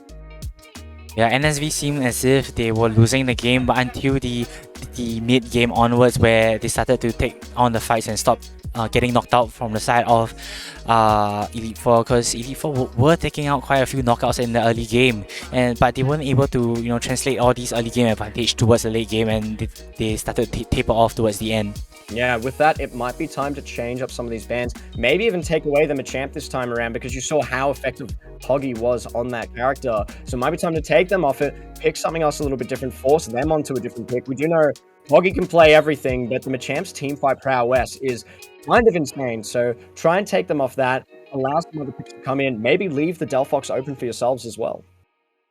Yeah, but we also discussed about how we can remove the Pokemon picks from Desolation and see if Desolation can adapt to that, because these are the two key players, and if you're able to take out one, would that change the entire game? But the stakes are so much higher now, because this is potentially their last game. If they were to lose this, they are out of the competition and will be third place. But I think overall, it's quite interesting to see Elite Four switch up their strategy, because they have been playing that slow build up towards the late game, but this time around they seem to be taking things in the early game, trying to take the advantage, but they still didn't get to secure the Dreadnought, and that was their downfall. Yeah, that made it quite tough for them. I do like that they're trying to adapt and do something different. Maybe they saw, hey, this is what NSV looks like. Maybe we should change up our complex. We can adapt into it a little bit better. So I like that they made it the adaptation, but it just didn't work in this instance. And I think you're right. Maybe it is time just to see, does Devastation have more picks that they can play? Can we punish them as a player? Often the one-trick ponies can be punished pretty hard. If they play two things particularly well, take those two away and see if they have a third pick. It's a bit of a gamble, because you're allowing other things to be open, but you're putting the onus on them. You say, hey, we think these are the only two characters you got. Show us that you can play something else, otherwise we'll roll over you. So we'll see what they decide. Just to add on to that, that's also because of the fact that Poggy has such a big Pokemon pool that he can choose from. Just banning 2 isn't gonna get rid of his Pokemon pool, but if you were to ban 2 from Desolation, you might be taking out most of his Pokemon pool. That's exactly right. It's going to be near impossible to try and ban out Poggy. You would have to hope that they ban themselves out to an extent here, for instance, by banning the Serena as well. But it looks like Machamp, I do love this adaptation, banning out the Machamp and also keeping Delphox banned out as well, which forces weirder picks from both teams, because everyone wants to run Delphox. If you're unsure that you're the better team, get rid of the Delphox and see if you can make some chaos happen. So I love this change, and we're already seeing what they're opting for in this match. And there's there we see the Absol, and we also see a Lucario. Yeah, I mean, we talked about Poggy's pool of Pokemon, and if you take out the Machamp, he's going on the Absol, and that's something that they have to be very careful of. Are they able to isolate the Absol, take the Absol out of the game? But then again, they also need to look at Devastation, because these two attack damage Pokemon is dealing so much damage for the side of NSV. So we do want to see if they are able to adapt to this and see if they are able to, put them out the game. It is a bit of a scary comp that we're seeing from the side of NSV, and when you're on the opposing side here, you got a lot of squishy characters, which is a little bit concerning. So we'll see if they're going to be able to survive some of these fights. They don't necessarily have as much stun in their kit, so it's going to be very much about, can they sustain just enough while the Absol and the Aegislash try to go into the back line. But we'll get into the game and find out. This is potentially why they picked up the Pikachu as well. I do think that the Pikachu has the potential to, catch out the Absol in the mid lane. But yeah, we really have to find out how this goes, because I do think that just one PC might not be enough for the side of Elite Four. The area of effect, though, is going to be quite nice. Pikachu already doing well in the early game, too, getting some takedowns. Lucario getting one for themselves, too. So they're taking advantage of that early game. They might get a trade back from the Absol, but that's what you want to see. You want to see that power of this early game pick. A bit worried for Lorelei here, as Absol tries to go in there, though. Yeah, because we know what Poggy can do with his Absol, and Absol has the ability to critically strike the opponent, and that's something that you have to be very mindful of, especially when you're low on health. Yeah, on the side of the Elite Four, though, we need to consider how much AoE they've actually got as a squad. Nice takedown as well from the Absol at the end of that fight to clean up more. I'm concerned about the scaling in this Absol, but it's going to be about, can the Absol and Aegislash get to that point where they can just dive into the backline for free? Or is the AoE damage from the Venusaur, from the Pikachu, because that's a ton of damage, and Lucario, if they go E-Speed, they can get quite a bit of AoE as well if they have the right setup. They might just be able to burst them down in a big AoE team fight. But just as you talk about the Absol is already level 7, and that's terrifying because once he hits level 8, I feel like he's almost unstoppable, and he's coming in from the side trying to flank, and the AG Slash takes the kill, but the Absol is there to continuously put on the pressure on the side of Elite Four. Elite Four really needs these carries to scale, but Absol is saying, not today. Poggy is not going to let it happen. He's going to keep trying to go into that backline, keep trying to get those takedowns, and just stop them from getting any sort of scaling. The closest to them in levels is that Ivysaur that just got to level 7, and I think they only just got to it, whereas Absol should be getting level 9 pretty shortly. And here comes another skirmish. Yeah, the teamfight has begun, and Absol is trying to clean up the side of Elite Four as the side of Elite Four just starts to get decimated by the side of NSV. All their damage dealers are dealing so much damage on Elite Four, and there was no reply on the side of Elite Four for that. That was so well played from NSV there, and now level 9 on the Absol, and they have the Hooper teleport, which is a scary prospect. I almost think they should just concede the Dreadnought. I know it seems strange, but they're so far behind. Absol's level 9. There's no way you win this. Just take all of your farm, do a full clear, have them respawn sooner, maybe take the Dreadnought, the Rotom up top, so you can create some pressure on that side of the map. And at the very least, they are getting the XP, so not a bad play. But with the Hooper up, this is the thing about them. They are able to switch lanes so quickly, and now they're at the top lane contesting for the Rotom, denying Elite Four from any EXP and any chance at it. If they want to get an EXP, they have to fight for it, but they are already at a disadvantage. They're at least 4 levels below the Absol, which is really scary because the Absol can do so much damage and is still alive. Oh, but the Pikachu is able to take out the Absol, and this is the chance for them to turn the game around. Blue is being slowed down by the side from NSV, but is able to also take down the AG Slash. This is the chance to secure the Rotom and then take down the first goal zone. Often a problem with the Absol comp is that's where all of the experience is sitting. You're relying on that Absol to win the fight, and they can still get taken out. It's not like it's one of those tanky, it's not like a Serena that when they get ahead, they're just unkillable. The Absol can get stopped. If you can stun them for long enough, just keep them in place and burst them down, you're going to be able to get the takedown there, and that's a lot of XP back in their favor. Honestly, if I was Elite Four, I would have just let them take the Rotom though. Allow it go into the goal, force them get that dunk and just have more XP on the map. But here's another fight from the Pikachu. Elite Four is making sure that they do not overcommit. They are just securing the objectives and their farms, trying to farm up and catch up with the Absol, as the Absol is level 10, but the Venusaur has already caught up, and NSV might have just given Elite Four a chance to come back at this game. That's exactly right, and now we're seeing Pikachu also beginning to get more of that farm. Level 9 now, soon to be level 10, and it's looking pretty good if you're Elite Four. You're kind of happy with the way the game is currently going. You're getting some more XP for yourself, and the way the map is set up that you're able to get a few more neutral camps compared to NSV, so I actually think this is the ideal situation. They need to fail, they need to get ready for those big AoE team fights, and that's exactly what they're getting. And just as you said, the team fight has begun as AG Slash is able to clear out the Elder Gods. There's no more support on the side of Elite Four. Elite Four should be regrouping from this because they are getting decimated from the side of NSV. NSV is clearing the Elite Four teams, and both Pikachu and Blissey is out of the equation. Lucario can't come in to take out anyone from the back line as the rest of the team is scurrying away. So unfortunately, Lucario maybe just a little bit late to that play. If they're there slightly sooner for when the engage happens, they might be able to get some big AoE in the back end of that fight. But NSV see their opening, they charge in, they get all the takedowns that they need to use that numbers advantage. Absol gets there in time as well because bless the Hooper, able to get in there, bring them right into lane. And that's the issue with running a Hooper, or not running a Hooper if you're Elite Four side, you know, just trying to flip it and hope that you can win those fights harder, you can get more value. But unfortunately, NSV getting a lot out of their Hooper. Just as you're talking about it, I do think that there's still a chance for Elite Four to come back, especially since there's only about 60 points difference, and it's really boils down to the Zapdos fight later on. But I can see that Elite Four is trying to push and put on the pressure on NSV. NSV is fighting Elite Four away from their goal zone, and Elite Four is able to secure that Rotom. A very nice secure, and again, they take down the Absol. That's where most of the XP is at, and that's going to be the best pick to try and take down. If you're only going to get one takedown, that might be the one to go for. You get more XP, it gets all onto your carries, and the XP is still relatively even. If anything, it's almost perfectly even, just a slight lead from NSP.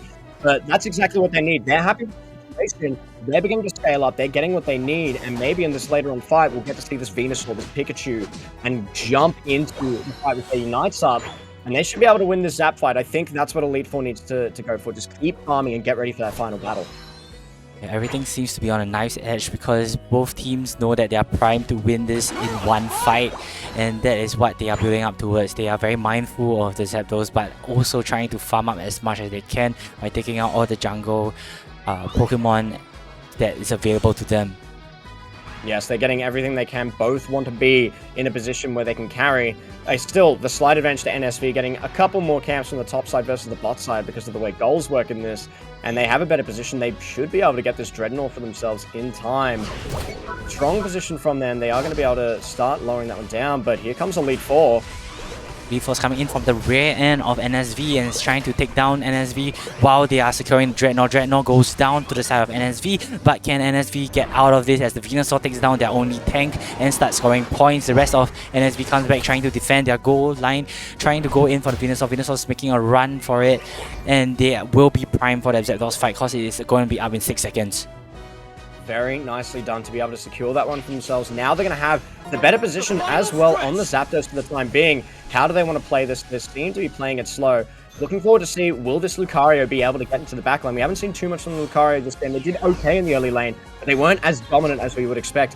But Blue potentially dancing around the fight. It looks like it's about to start. NSV could play the same way as they used to play, while that is allowing Elite Four to start on the Zapdos because they are in the lead just slightly, and that's when they can sweep up Elite Four to make the points worth it. So the battle goes in right now, and Elite Four is being engaged on the side of NSV, and Lucario goes in for Blissey. Blissey goes down. Devastation is by himself, but Absol is able to take out the Pikachu. Both teams seems pretty even, but it looks like Elite Four might be able to secure this at this point. They get the fight that they're looking for. They play it slow. They split up the team, and the Unite's going down. The Venusaur, the Pikachu, those big AoE team fight Unite, getting a lot of work done. Will Hooper be able to get the steal, though? They're trying to look for it. Are they going to be able to get it? No. Secured by Blue. Nicely done. They get the fight that they were looking for, using the AoE to their advantage. It's finally what we were expecting. They were losing most of this game, but they win the fight that mattered most. Yeah, now the rest of the team just heading in for the last goal zone, making sure that they dunk it into them, and they are taking the lead by 400 points. That was so well played by Elite Four. Elite Four didn't rush into the Zapdos, but instead tried to beat NSV into better positions and take NSV out before securing the Zapdos for themselves. Such a good team play from the side of Elite Four.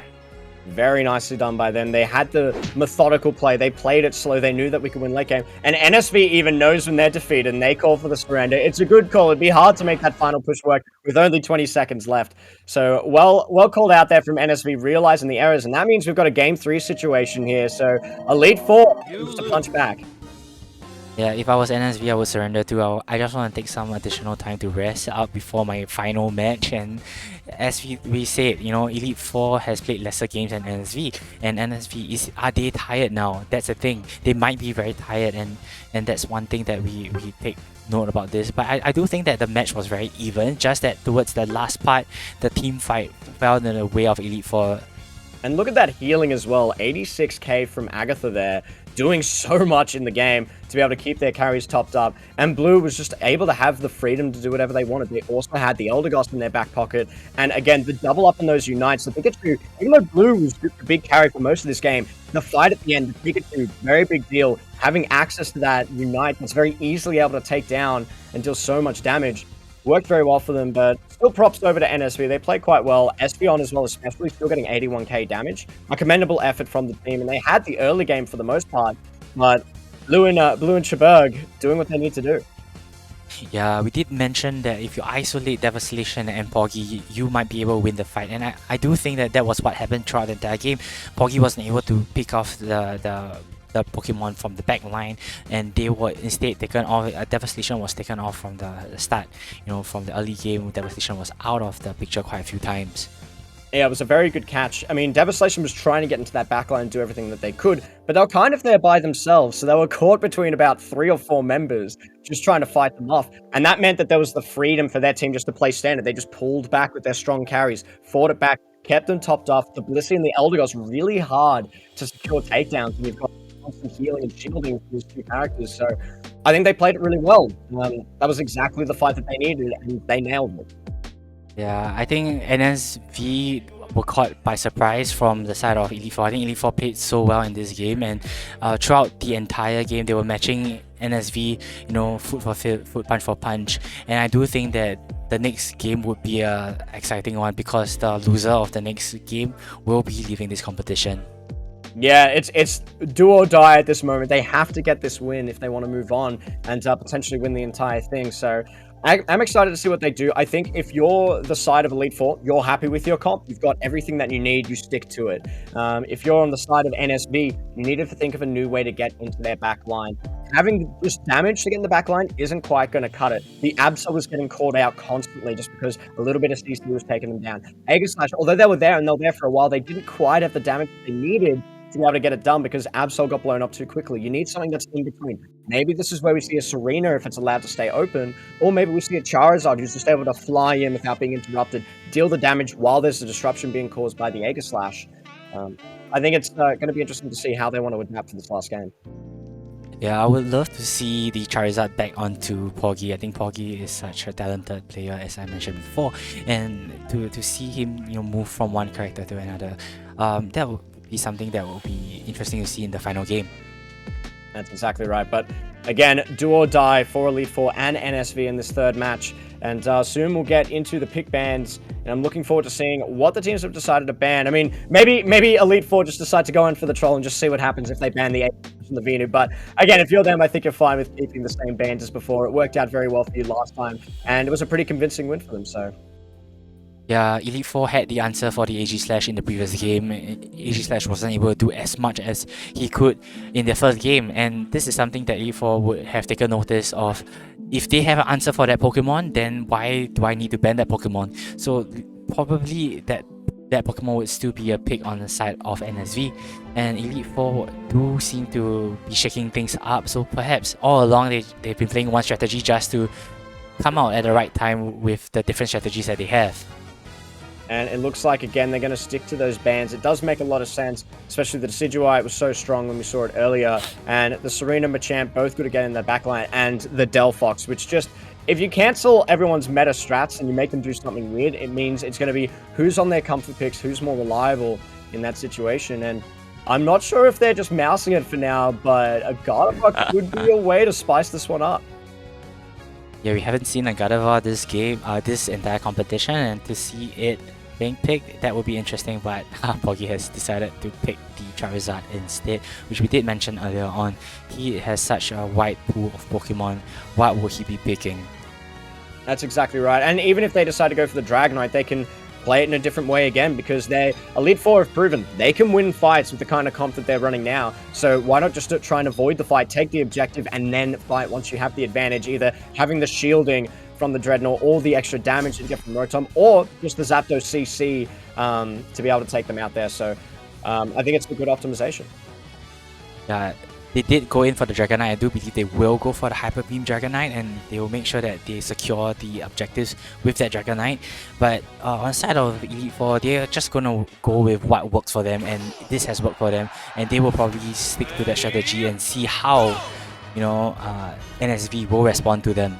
Yeah, I think the run back is great here. I think there's no reason for them to have to change the comp. They don't have anything to worry about. They won relatively convincingly in that last game. There were some moments where NSV got some counter punches in, but Elite Four's comp makes sense. The amount of damage that they had in that late game fight was just so important. They constantly had XP in advantage for that round. So yeah, stick to it. Maybe you lose a couple of objectives or fights along the way, but as long as you're keeping your XP, you've got your team fight potential at the late game, you can make it happen, because I think the onus is again on NSV to make something proactive happen, or at the very least get the steals that they need to by using this Dragonite. Yeah, so right now the Dragonite definitely in the mid lane, trying to farm out as much as they can as compared to the previous round. He isn't using the app, so they are able to farm quite a bit, but now Poggy is coming in, trying to disrupt the Elite Four on the top lane, and will probably head back to the jungle to continue farming up.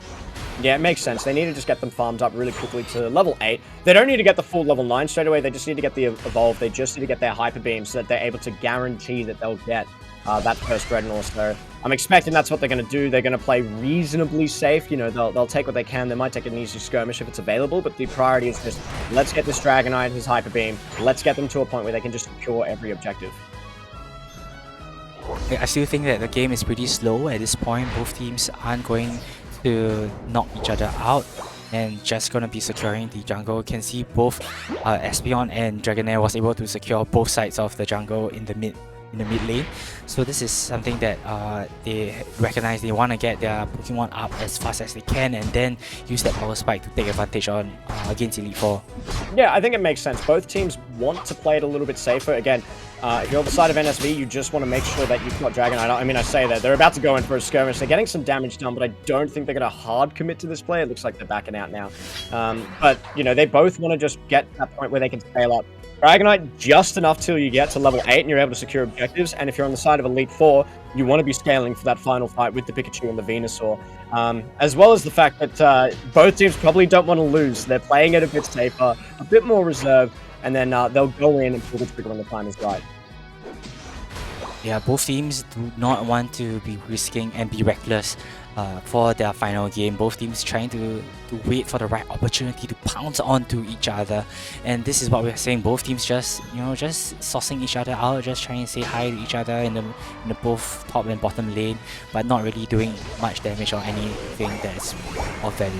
Yeah. But just as I say, Elite Four went down to score some points at the bot lane. Yeah, they did manage to find a nice little opportunity to get some good dunks onto that point. And there's the level 8 we were talking about. They need to get out alive, though. Otherwise, if they get KO'd here, they're not going to have that secure for the objective. Nice pick from Elite Four. They needed that to be able to get this in their favor. And I'd be a bit worried if you're NSV now. You've lost that one. There is still more objectives to be able to take, but you do not want that eliminated.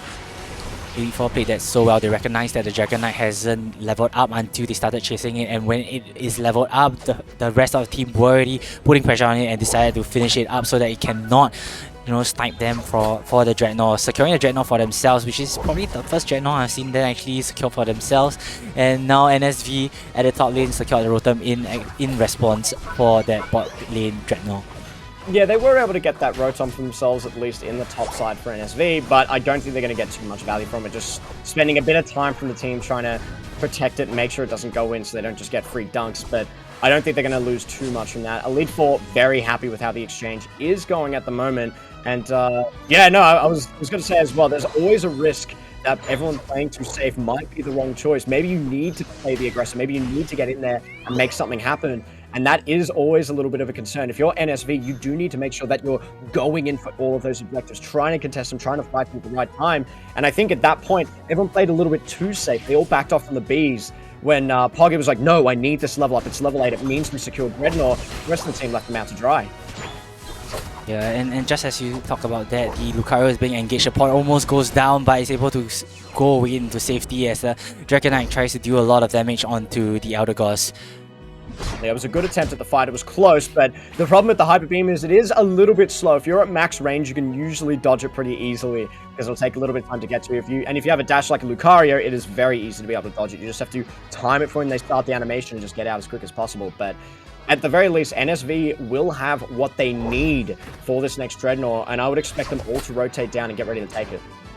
Yeah, we are almost midway through the game, and we do see Elite Four having so much map control compared to NSV, as NSV is being split apart while the Dreadnought is going to be responding in about 5 seconds, and they are already prepping for that because NSV knows that they have to get this Dreadnought, but the engage happens and Dragonite comes in trying to hit the back line. Pikachu is able to go downwards, but they are not able to pick off anybody at all. Both teams are just backing off, making sure that they don't die. They know that they cannot give up a knockout, and in turn the Dreadnought goes over the side of NSV, and a bunch of knockouts is being exchanged in the in the bot lane, which I do think NSV had a better value for this, but they seem to be catching the Dragonite. Dragonite is not able to get out of this. He's being damaged quite a bit from the Venusaur.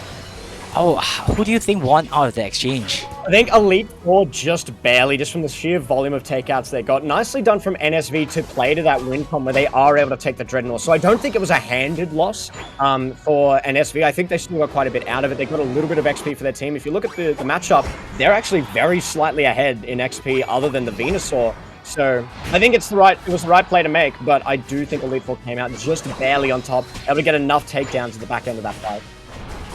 Elite Four showing us that they are more than a one-trick pony in this match. They are coming out with all the different strategies, and it is clearly showing. And this time around, NSV have to respond to them because NSV definitely wants their revenge against Renaissance, having taken games off Renaissance. But this team fight is happening, and Pikachu just decimates the Dragonite. Dragonite goes out with AG Slash as well. This leaves no Pokemon that can really defend the goal zone. The Blissey and Hoopa is trying their best to make sure that the Elite Four doesn't score, but you know, Blissey gets taken out by Venusaur, and even Espeon is not able to deal the damage, but Dragonite comes back. There's just so much going on in the top lane.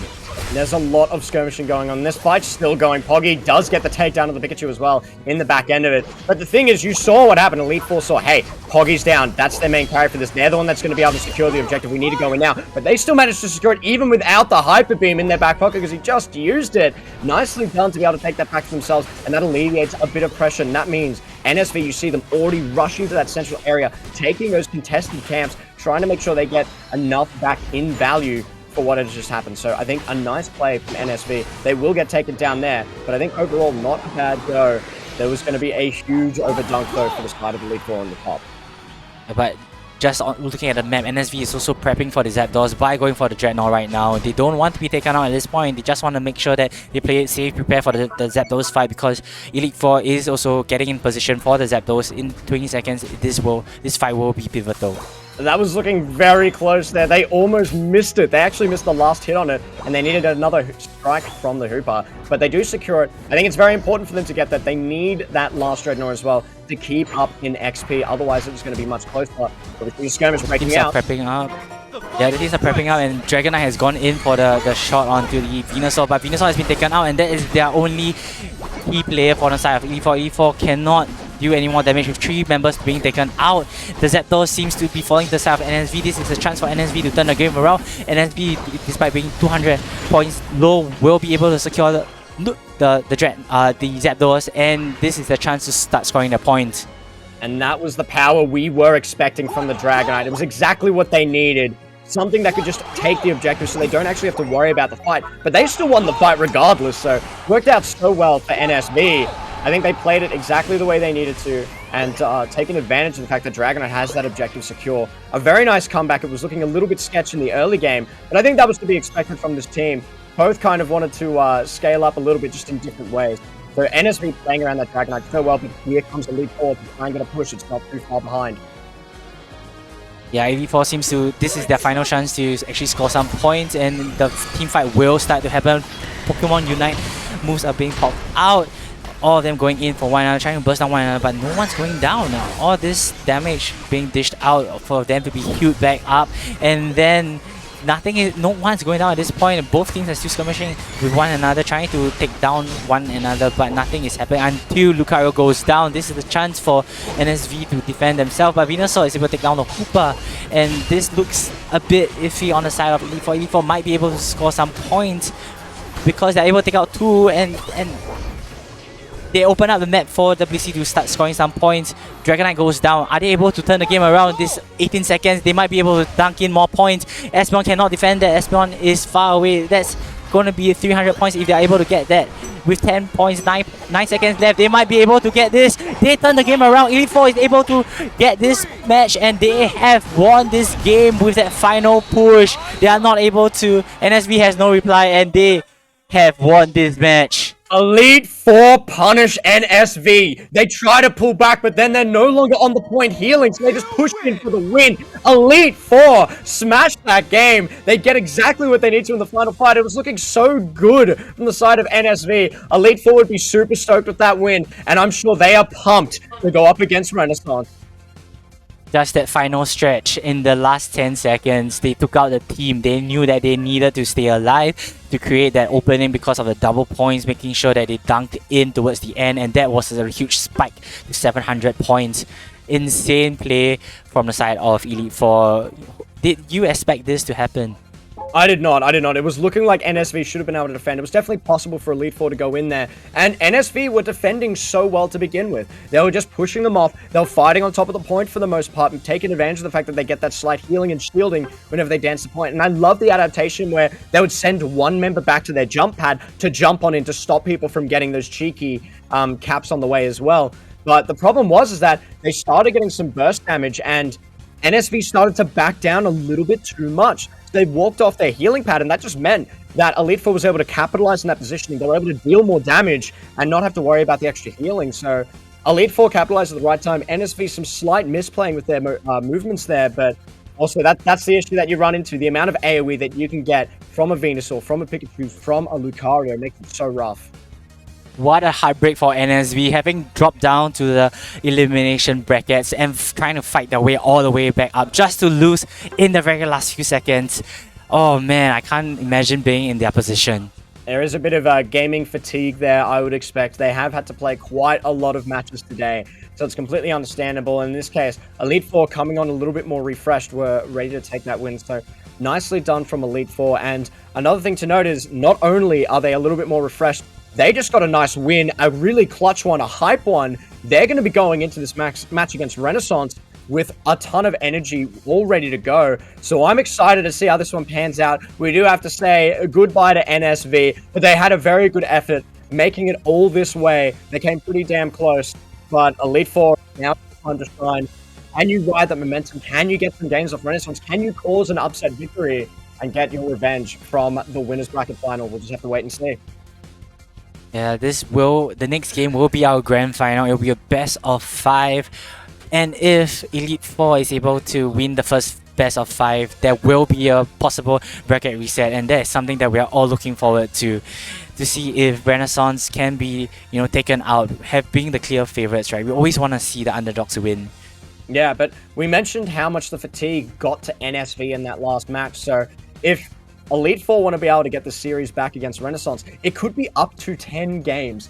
Do they have what it takes to go for that sort of a long haul? Or maybe they're hype enough and they're just able to win a quick 3 in a row and then it's just a reset in the bracket. But I'm expecting it to be very backwards and forwards in the series, even if they are able to take some games. I think Renaissance are going to get 1 or 2 games in the next series, even if Elite Four is able to win. So I think it's definitely going to be a hard-fought battle, but hopefully Elite Four can keep on riding this momentum that they've got so far, push on through and get a win against Renaissance. And if you're the side of Renaissance, now is your time to solidify why you're one of the best teams in the region. You say, no, that game against no Lucario, I don't care about that one. That was a fluke. We're the best team in the region, and we're going to show you why right now. We are all poised for a fantastic grand finale, and we will be back in 10 minutes time. So stay tuned, guys. We are going to in for a commercial break.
Do you need a degree to get that promotion or career switch? Graduate with an honors degree from Birmingham City University in 1 year. Established since 1843, you can choose from a variety of leading business programs. Diploma holders can complete the degree in 1 year.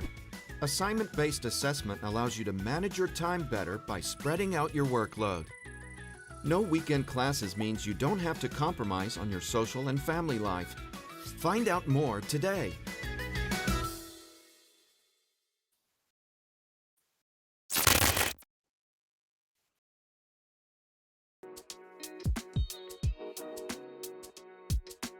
Hi everyone and welcome back to the Lion City League Pokemon Unite Championships. It has been a long day here at the Gamers.sg Clubhouse, but we are now finally here at the Grand Finals between RNS and E4. Very much looking forward to this next game. We saw Elite Four battle it back out, and that was such a close game. I'm sure they're feeling very hype after that win, so let's see if they can continue to keep that hype and smash out some games against Renaissance, see if they can make the bracket reset happen. Yep, so for this Grand Finals, it will be a best of 5, and exactly as what Phoenix has said, if E4 manages to win this, there will be a bracket reset into another best of 5. Yes, it's going to be quite an intense set of matches. Renaissance, though, coming in a little bit fresher. We'll see if Elite Four are able to push through the additional games they've had to play. It's been quite a series for the evening, and both teams have done incredibly well on the day. Elite Four smashing through that winner's bracket right up until the winner's bracket final, and Renaissance looking in flawless form, near flawless at the very least. There was that one game they dropped against NSV, who were giving them a bit of a tough time, and considering Elite Four just beat them, we might see some things turn around in this next best of 5. Yep, I mean Renaissance did already win Elite Four in the winner bracket finals just now, but we can see, you know, if Elite Four has learned anything from the previous matches. I mean, they did manage to win NSV in a best of 3 just now and reclaim, you know, this grand final position and to try and go against Renaissance once again. And the best of 5 changes up the format a little bit too. It means you have more games to kind of experiment with team compositions, where in a best of 3, yes, you do get a chance to change things up, but if you don't change it up well enough, you only really get the 2 chances against them. You get the first one, the second one, and then you could be out if you're not able to adapt well enough. So Elite Four will have multiple chances to try and identify what that win condition is, and they also don't need to stress too much about having the only 2 mons being banned out, which is a potential risk that we didn't actually get to pick that out. With that, we are going straight into the character selection screen between Renaissance and Elite Four. It seems like the 4 bans are going to be the Decidueye, the Charizard, the Venusaur, as well as the Delphox. So it will be quite interesting to see what Elite Four decides to bring in this time. Do hovering onto that Crustle, but only for a moment. He is going to bring back that Cramorant to go against the Absol on the side of Renaissance. I do appreciate the shout-outs to the Crustle, but I would love to see one locked in one day. I can keep daring to dream. Look, I think the only way it's going to happen, I'm going to have to become a pro, and I'm going to have to make it work. That's the only way, but excited to see what everyone's locked in here. I love seeing the Cramorant. It is a little bit of a different pick, and Blue plays it very well.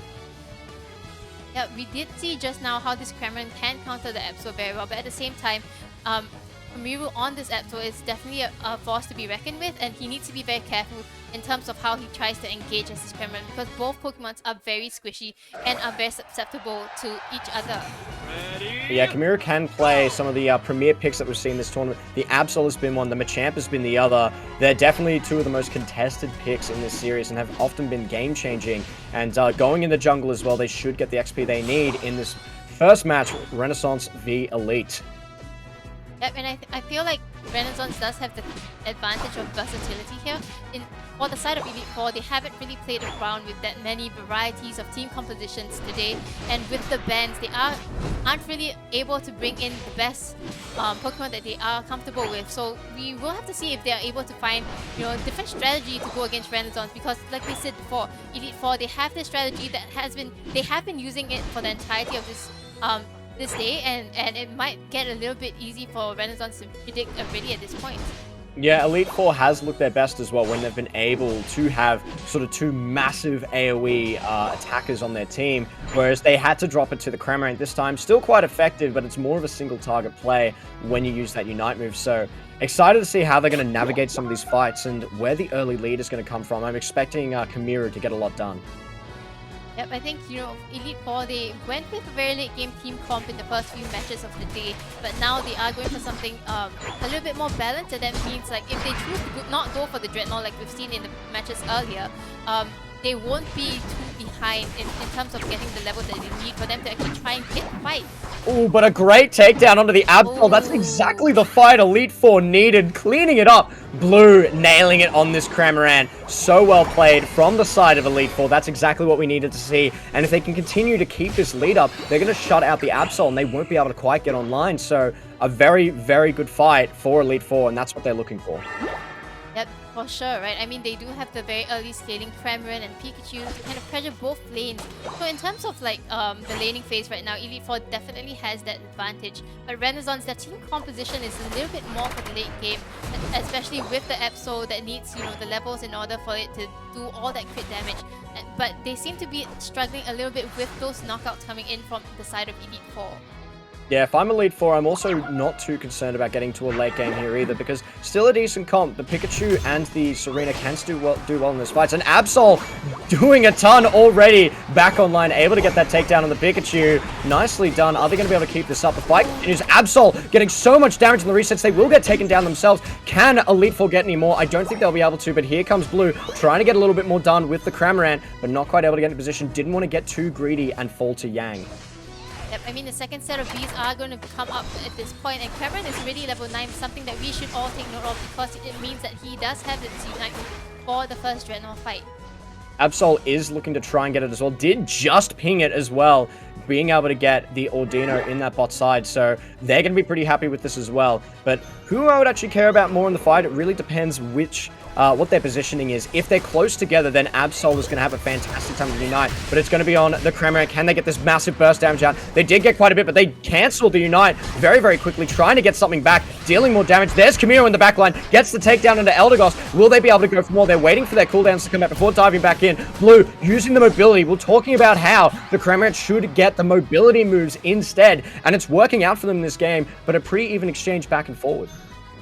Yeah, I mean, the Cramorant is definitely working on the side of Elite Four, right? But at the same time, you need to recognize that Renaissance, they have that Hoopa, and that means they are able to reset their fights, bring the teammates back all the way to the base and to get some heals before coming back. And in that case, I think Renaissance has a lot more potential to take the team fights in this game. Yeah, I think the early game might even be slightly more favored now to Renaissance favor, just because they will have the burst damage, and then when things look sketch, they can take their team out of there. Whereas it's sustained damage from the side of Elite Four. They're not going to be able to burst people down before Hooper can take them back. So there's going to be some awkward situations where it's not going to quite work out. But here comes the Serena going in, trying to get in there deep. And the counter, Serena v Serena. We've seen it before. Again, Rebound getting some good CC and knocking the team around. Blue just isn't able to do anything in this fight because the rest of the team was taken out around him. Pikachu wasn't there for the fight either. Nicely played by Renaissance.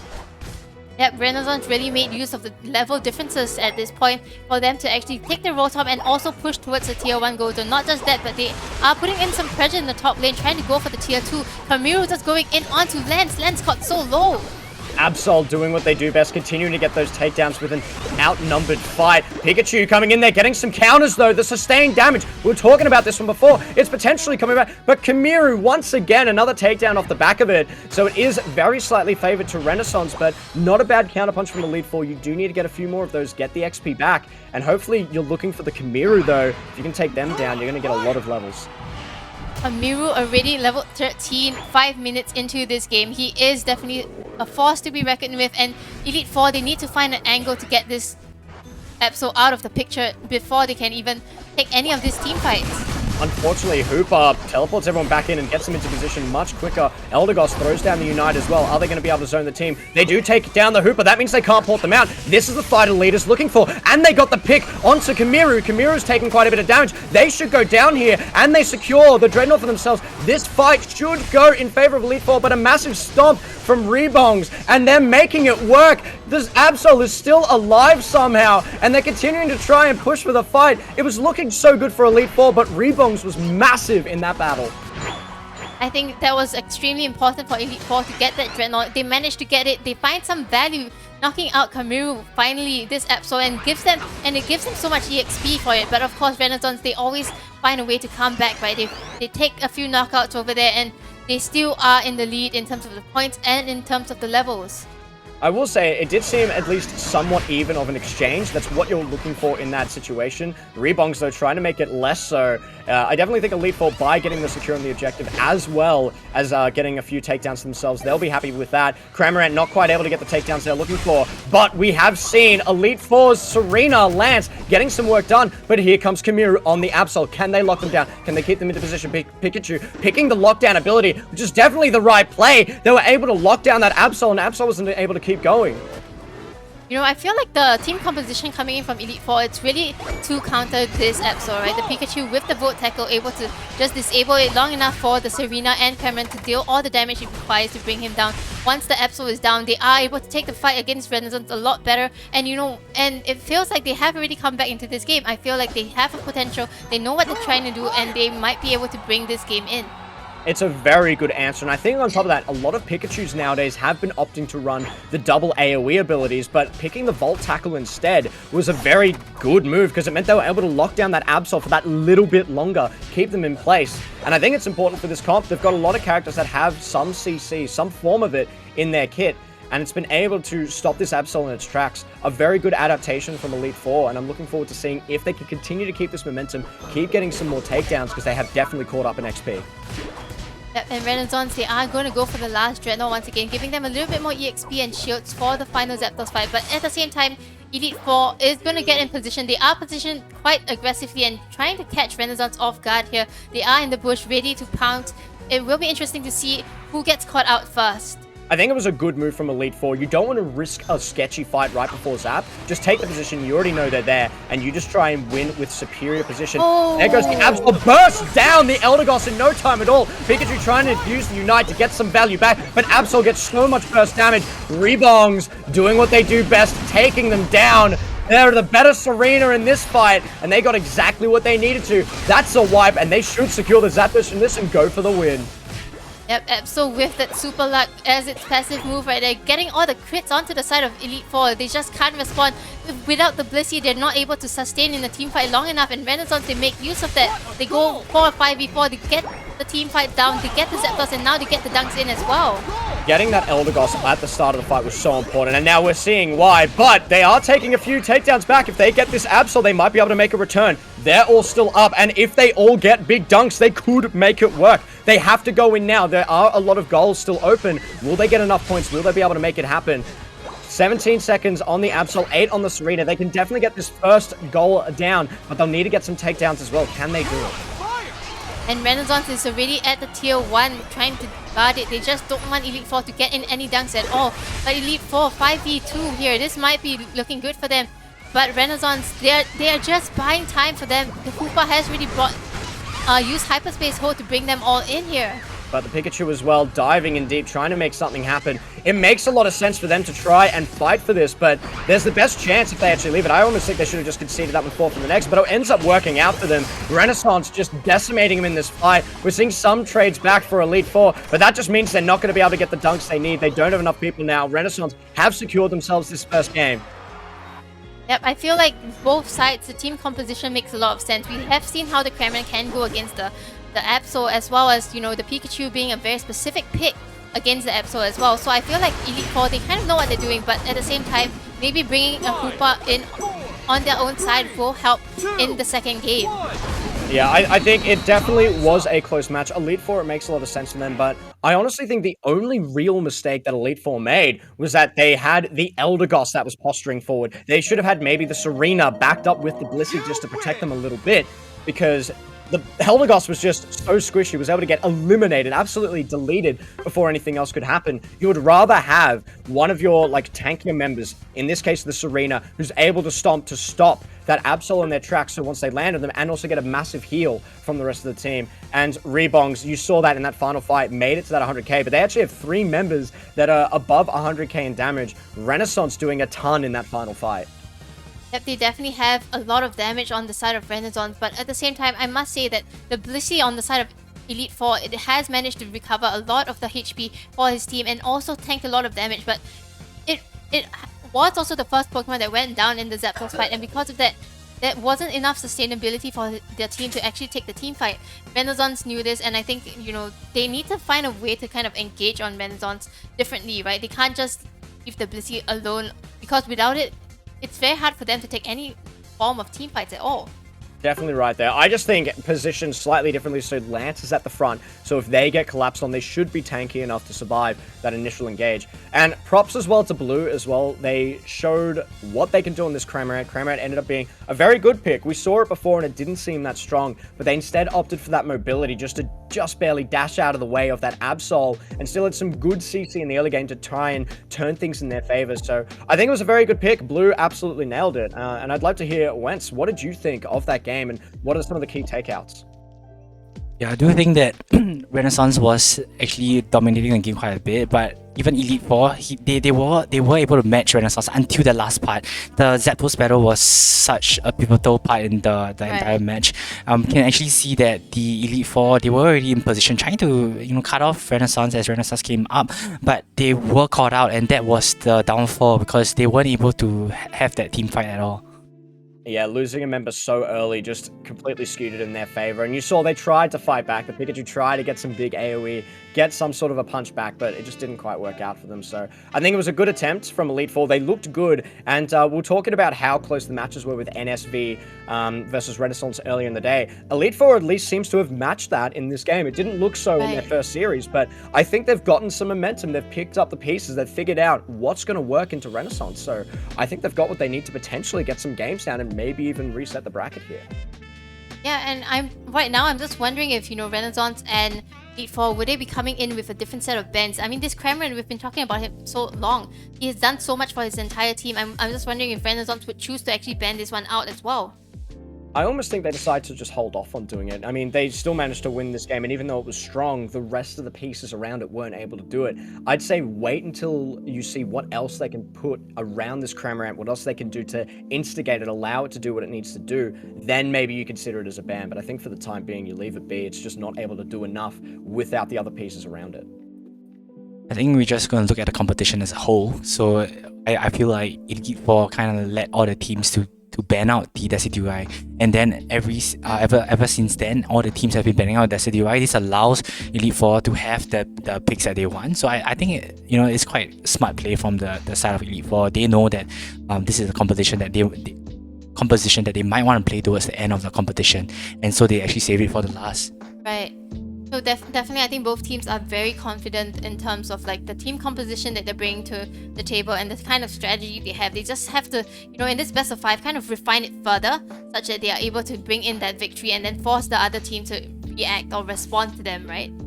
That's exactly it. I think they need to come up with a reason to force Renaissance to respect this Cramorant, because like we said, it did quite a bit of damage. It was the most in the game, and it was a large part of why they were winning a bunch of the fights and why it was as close as it was. But it's just not quite at that point where they need to ban it yet. They might still do it just to keep it out of it and just see, hey, we're going to force you onto another pick that you're maybe not as comfortable with. But I also think it's a good call to keep out the Delphox. I believe it was on the side of Elite Four that banned it out, but correct me if I'm wrong there, I'm pretty sure it was. And it makes a lot of sense because Renaissance, I think, is always going to play it better. They're the more confident team. So if you force them off that pick, then they have to change things up a little bit. And teams like Elite Four, they're ready to have a bit of chaos. Yeah, and I think, they have changed their strategy a little bit. They're not just going for the Rotom anymore. They are kind of contesting the Dreadnought as well. So, they are able to kind of tweak their strategy here and there in order to kind of meet the standard that Renaissance is playing at. And with that, we are going into the next game already between Elite Four and Renaissance. I actually find it very interesting that Elite Four is still opting to get rid of the Venusaur. I think they could make some pretty good use out of it potentially, but maybe they're just too afraid of Yang on it. Yang has had some good games, so potentially forcing them on a pick that they're not as confident with. And Duraludon, they have locked it in, so it looks like they're going to go ahead with this. They're changing it the last second. I was like, what the hell is going on here? Surely not, but oh well, we're almost in for a treat. Well, Chiny definitely tried to troll you there, and I think he got what he wanted for the stream, but he is going to go back to that Hoopa, and I think this Hoopa has been crucial in a lot of the team fights, just being able to reset the side of Renaissance to come back into the game for sustained team fights. And I'm quite conflicted. I feel like Elite Four, they need to go for the Absol, but What is also going to be one of the bigger problems for them as well, because they don't have that kind of sustainability on their own side. In saying that though, we do have Lance back on that Lucario where they saw some solid success. It wasn't necessarily off the back of the Lucario, but I feel like it was just the missing piece that the team needed to make it work. Maybe it just gives them that little bit of an edge in the early game so they don't fall behind. So interested to see how they perform with it this time around. But now we're in for game 2, Elite Four versus Renaissance. We'll see how these additional changes will match up. Yep, I definitely prefer the Serena as compared to the Lucario because it scales a lot better. But if you are more confident with playing with on the Lucario, then I feel like you should be trying that out. And I think Lance, he is known to be one of the better Lucario players in Singapore and I guess in Southeast Asia as well. So it will be interesting to see how he's able to use this against a Serena that kind of scales better into the late game as well. That's exactly right. And again, Lucario can still have situations where they can deal quite a bit of damage in the late game, but it's all about positioning. You need to hope for a bit of luck from the positioning of the opposing team, maybe of some neutral camps being in position for you to be able to E-speed reset if you're going to go for that version of the build. I expect it will be an E-speed build, but more than happy to be proven wrong here and see if they go for a power-up punch instead and try and go for more of a secure gameplay and try and play through that. Well, I think a power-up punch might be useful here, right? Because you have Kamiru who is on the Absol once again, and it's going to be very squishy. If you're able to find a sudden, like maybe if you hide yourself in a bush and then you engage on Kamiru, a power-up punch will probably bring him down to at least half or even a quarter of his health. And I think that's where, you know, the other Pokemons can engage on him, either the Pikachu or the Cramorant. So I feel like a power-up punch here makes a lot of sense. Yeah, it wouldn't be a bad move at all, and then you could also go in with a close combat while the Pikachu jumps in to lock them down with Volt Tackle, as we've seen them do previously, and that would be a ton of damage onto that target, so it's going to be, can we see this Absol get ahead early enough where they'll just start steamrolling, or will they be able to lock this target down? And Absol is going towards that top side where a bit risky, the power-up punch is on this side of the map, will they be able to make it work? It seems like Renaissance realizes this and they are going to go for the top lane instead. So Lucario and Eldegoss on the side of Elite Four, they have to play a little bit more passively, right? Renaissance has the Hoopa over there, they are going to go for the reset and then probably try for another engage. Yeah, not too bad from Elite Four. I think it makes sense for them to back out. It does suck that you have to concede some more of that XP, but Cramorant is still out here farming while the Absol is waiting for a bit of an engage. So here comes Cramorant. Can they make this fight happen? They're trying to go in on Rebongs. Rebongs is pretty low. Can they secure this takedown? They're not able to get to the top on time. Just barely manages to get out. But now Chani getting quite low themselves, and now they have a little bit of an advantage in this fight.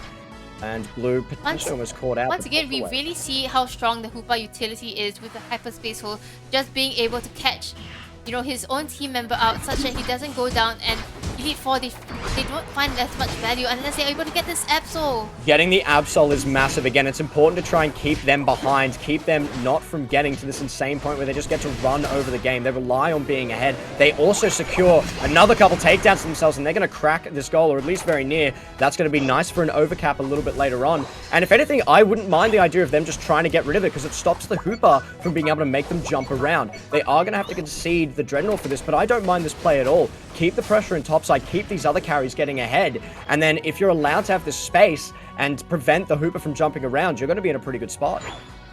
Yeah, I do really like this move by Elite Four to go for the Rotom instead of the Dreadnought. They do have the levels as compared to Renaissance without the Dreadnought as well.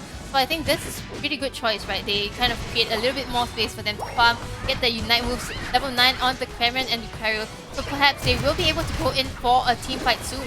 But in saying that, Kamiru too big, getting a ton of damage out. They should be able to take down two. They've secured both of those. Blue was just too low. Kamiru gets the rest of them and cleans them up. Lucario trying to do something, but gets locked down by the Serena. That is quite unfortunate with that lockdown, but close.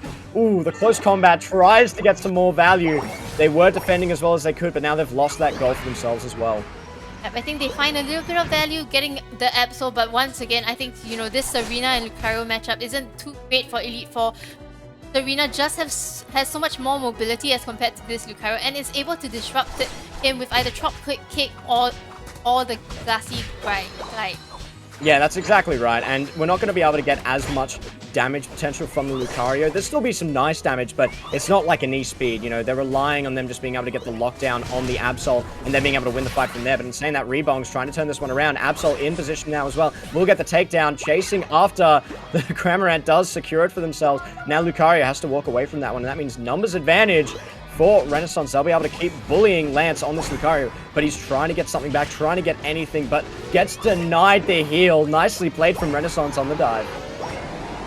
Renaissance at this point is really outplaying Elite Four, not just in the picks, but also how they are playing. They are grouping up a lot better this time, protecting the Absol. Absol isn't the one going down this time. It is the Kremlin on the side of Elite Four. They aren't engaging as they used to, and this is causing them a lot of knockouts on their side. And once again, the Hooper coming in huge, throwing down that portal. The rest of the team's able to be there. What looked like an advantageous fight at first for Elite Four is not so much anymore. Kamiru doing what they do best. That should be 3. Oh, stolen away, wasn't able to get the Quadra because Rebongs wanted some more action for themselves as well. But nicely done, Renaissance win the fight. Yep, I think they definitely are getting more used to how Elite Four is playing, and they are outplaying them so much. Kamiru, level 13 already on the Absol, has all the power spike it needs for the late game, and this is only 6 minutes into the game. They are going next for this Rotom, and I feel like Elite Four, they don't really have an answer to them right now. Yeah, Renaissance just able to take everything on the map, and now they've also gotten a lockdown onto... Ooh, a nice Unite move to try and get themselves out of it. I think that was good form. Does also get quite a bit of damage and a knockback onto the rest of the team. Can they fight back on their point? That is quite a bit of healing that they're getting passively. They should be able to fight. There's 2 members jump out. That might be advantageous. That's exactly what they're looking for. So much damage being traded back, and they secure the takedown onto that Absol. That's exactly what they're looking for. Yang having to run for their life. Gets caught out, taken down as well, and they continue to fight. Rebongs and Channy super low. They're not able to take the teleport out. Rebongs is now caught out as well. This is the fight that Elite Four was looking for. They've got a ton of XP back. Can they get a better position? They can take all the XP on the map too. They're still down for a few more seconds. That's what we need. Elite Four wins the fight. That fight definitely went to the side of Elite Four. I think Renaissance, they kind of overstayed a little bit. They missed time that hyperspace hole, and because of that, they weren't able to reset. And that caused them to be picked off one by one. Elite Four, they find so much value from it, getting all the levels that they need. Haru, level 13 already, has its final power spike. And, you know, we are still 1 minute away from the Zapdos fight. Yeah, and a lot of the carries on the side of Elite Four are getting the XP they need. Yes, we're still only seeing level 10 from the supporters, but that's not too much of an issue. They're more than happy to sit there with just their stats. Yeah, they'd like to have the empowered abilities, but you're more happy to have your Lucario, your Cramorant, your Pikachu getting the levels, getting the XP, getting ahead again. And they've actually got a slight lead on some of their counterparts other than the Absol. So I'm thinking this is Elite Four, pretty happy with this position. They might be able to make some magic happen in these later fights.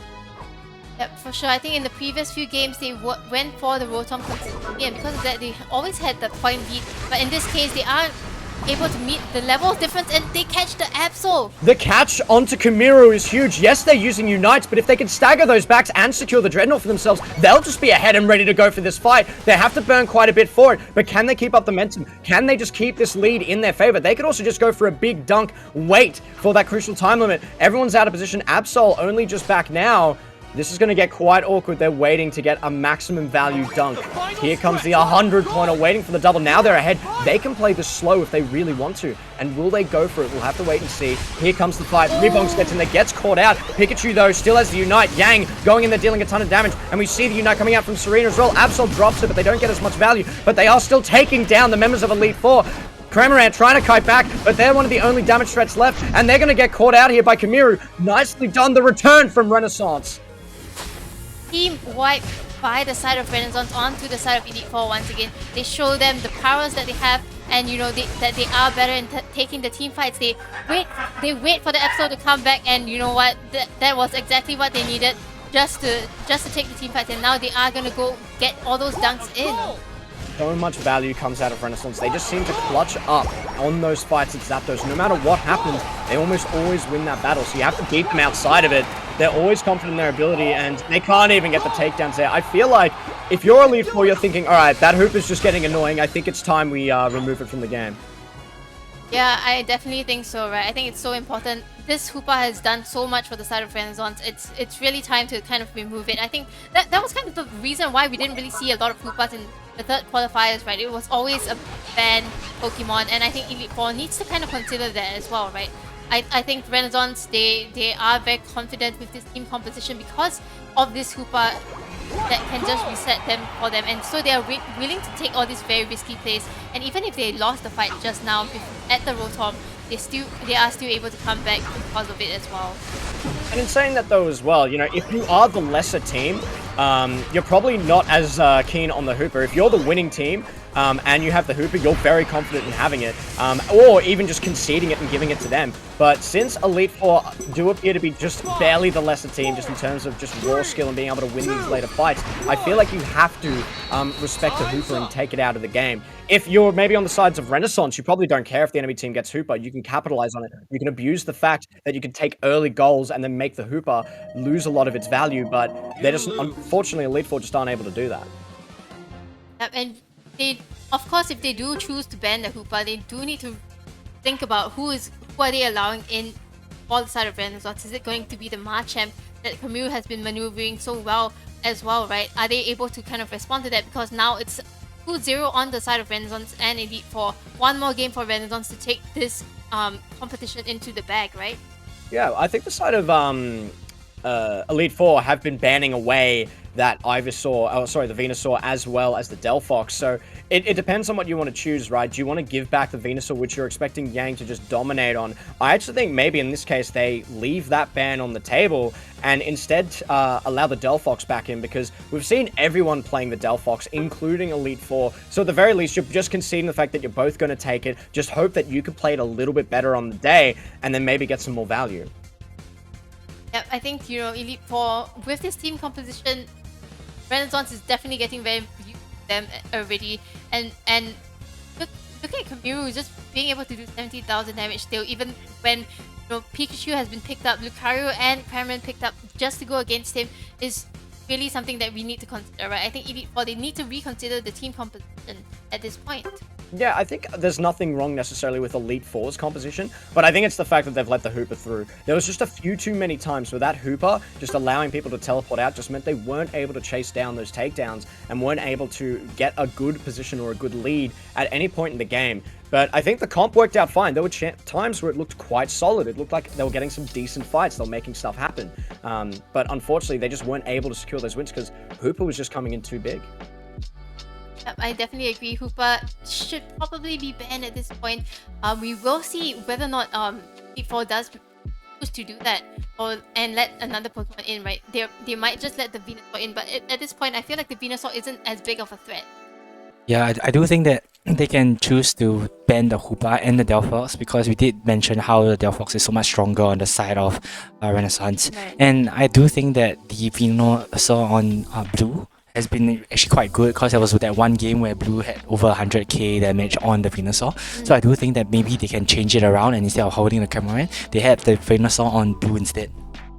Sure. I think, we are in the third game of the best of 5 right now. Elite Four, they really need this game in order for them to continue this fight, right? And for round 4 and round 5 as well. Yeah, their backs are against the wall in this one, so I definitely agree. I think it's time. You just have, regardless of what you do, the one thing that needs to be done is get rid of that Hooper. It's just making things a little bit too difficult for them. Or if you're not going to run it yourself, that's the other thing. They could choose to run it for their own team, but again, I think if you're the side of Renaissance, you're happy to play the Hooper, you're happy to not play the Hooper, you're just happy to keep going. So try and take it off them, because they're having too much of a good time with it. Force them into something a little bit different. Maybe the change in their comp allows your comp to perform better in a lot of these situations. Yep, for sure. And once again, this is the third round, so it means if Renaissance win, they win the entire Alliance League Pokemon Unite Championships, and they will be the one to walk away with $1,200. So a lot on the line. I think, they're going to put up the best fight they can. I mean, they are really one of the teams that are going to London in August for the World Championships.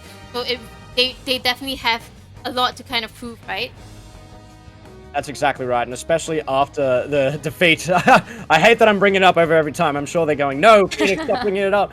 But it has been quite a few and a bit rough. But they're proving that they're definitely one of the best teams, and looking at adaptation, they have changed up what the bans are. Yep, it seems like Venusaur is still banned by the side of Renaissance this time. Not on the side of Elite Four, but the Sudia continues to be banned. Serena and Delphox. So that means Hoopa is still going to be part of the Renaissance team composition. But I do hope that Elite Four, with this plan, they have something to go against it, right? Yeah, I'm expecting them to try something a bit different. I'm expecting them to swap from that Crustle, but If they keep it, I'm going to be ecstatic. Even if it doesn't work out for them, they're at least the champions in my heart. And it looks like it's getting locked in. That's what I wanted to see. Here we go. We get to see it, Crossel, and I get to commentate it. I'm looking forward to this match, hoping that they run the X's. I love this pick. Everything's against the wall. They're going 3 defender. I just realized they're running the 3 defender. This is going to be a fantastic game. I'm looking forward to seeing what they can do.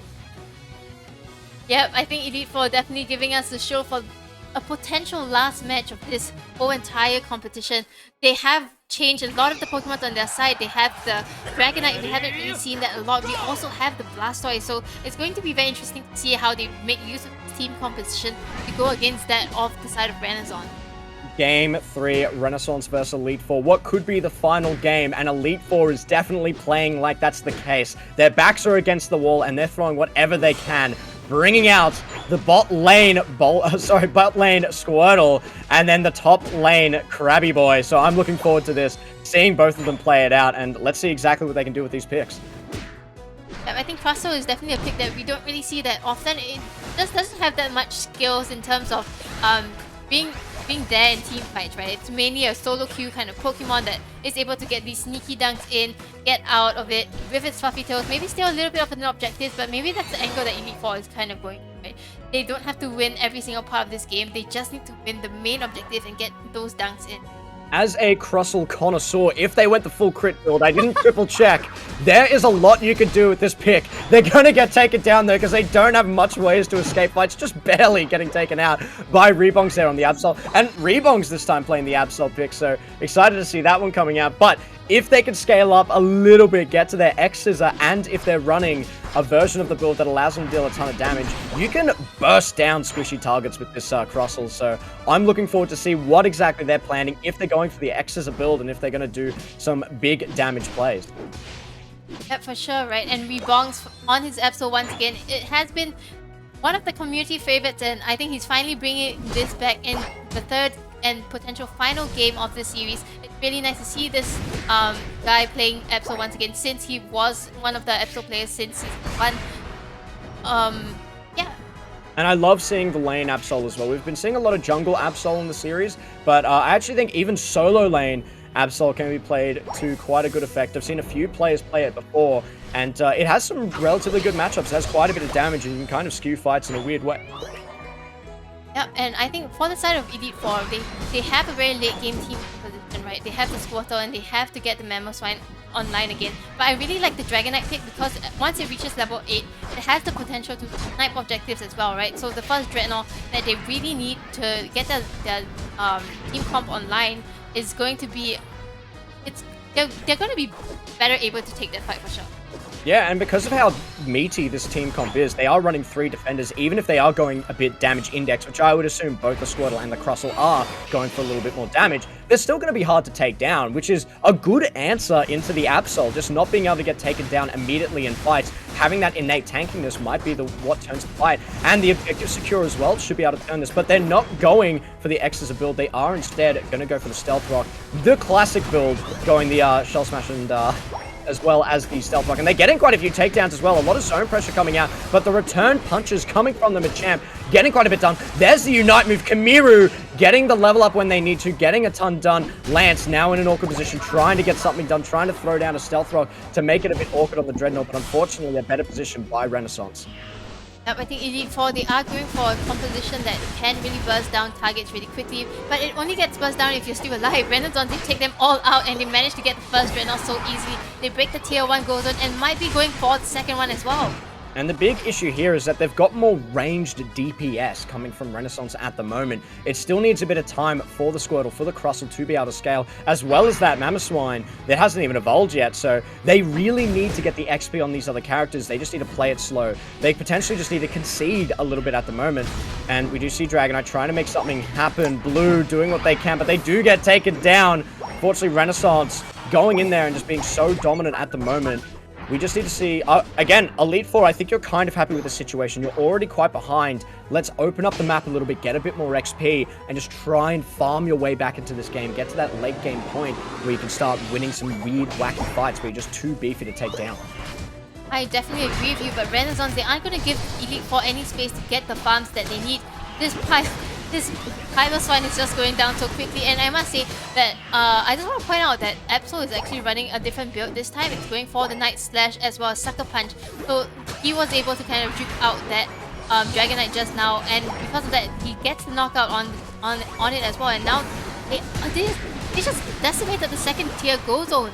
That's very scary at the 5-minute mark. That means you could hold on the top Rotom and force him into an awkward situation. Kamiru also going in for more, hungry for these takedowns. Elite Four in such an awkward position, but Crustle finally level 9. That's the power spike we needed to see. Here they come, dealing damage with the Stealth Rock. Yang also in the back trying to do something, but the first takedown for the Crustle, nicely done by them. They're continuing this fight. Lots of damage, and they're so meaty at the moment. They're not getting taken down as quickly as they would expect. Crustle trying to deal more damage, just walking at this Machamp, but it's looking quite risky. They need to try and get out, and they're caught out of position. Unfortunately, they get taken down as well.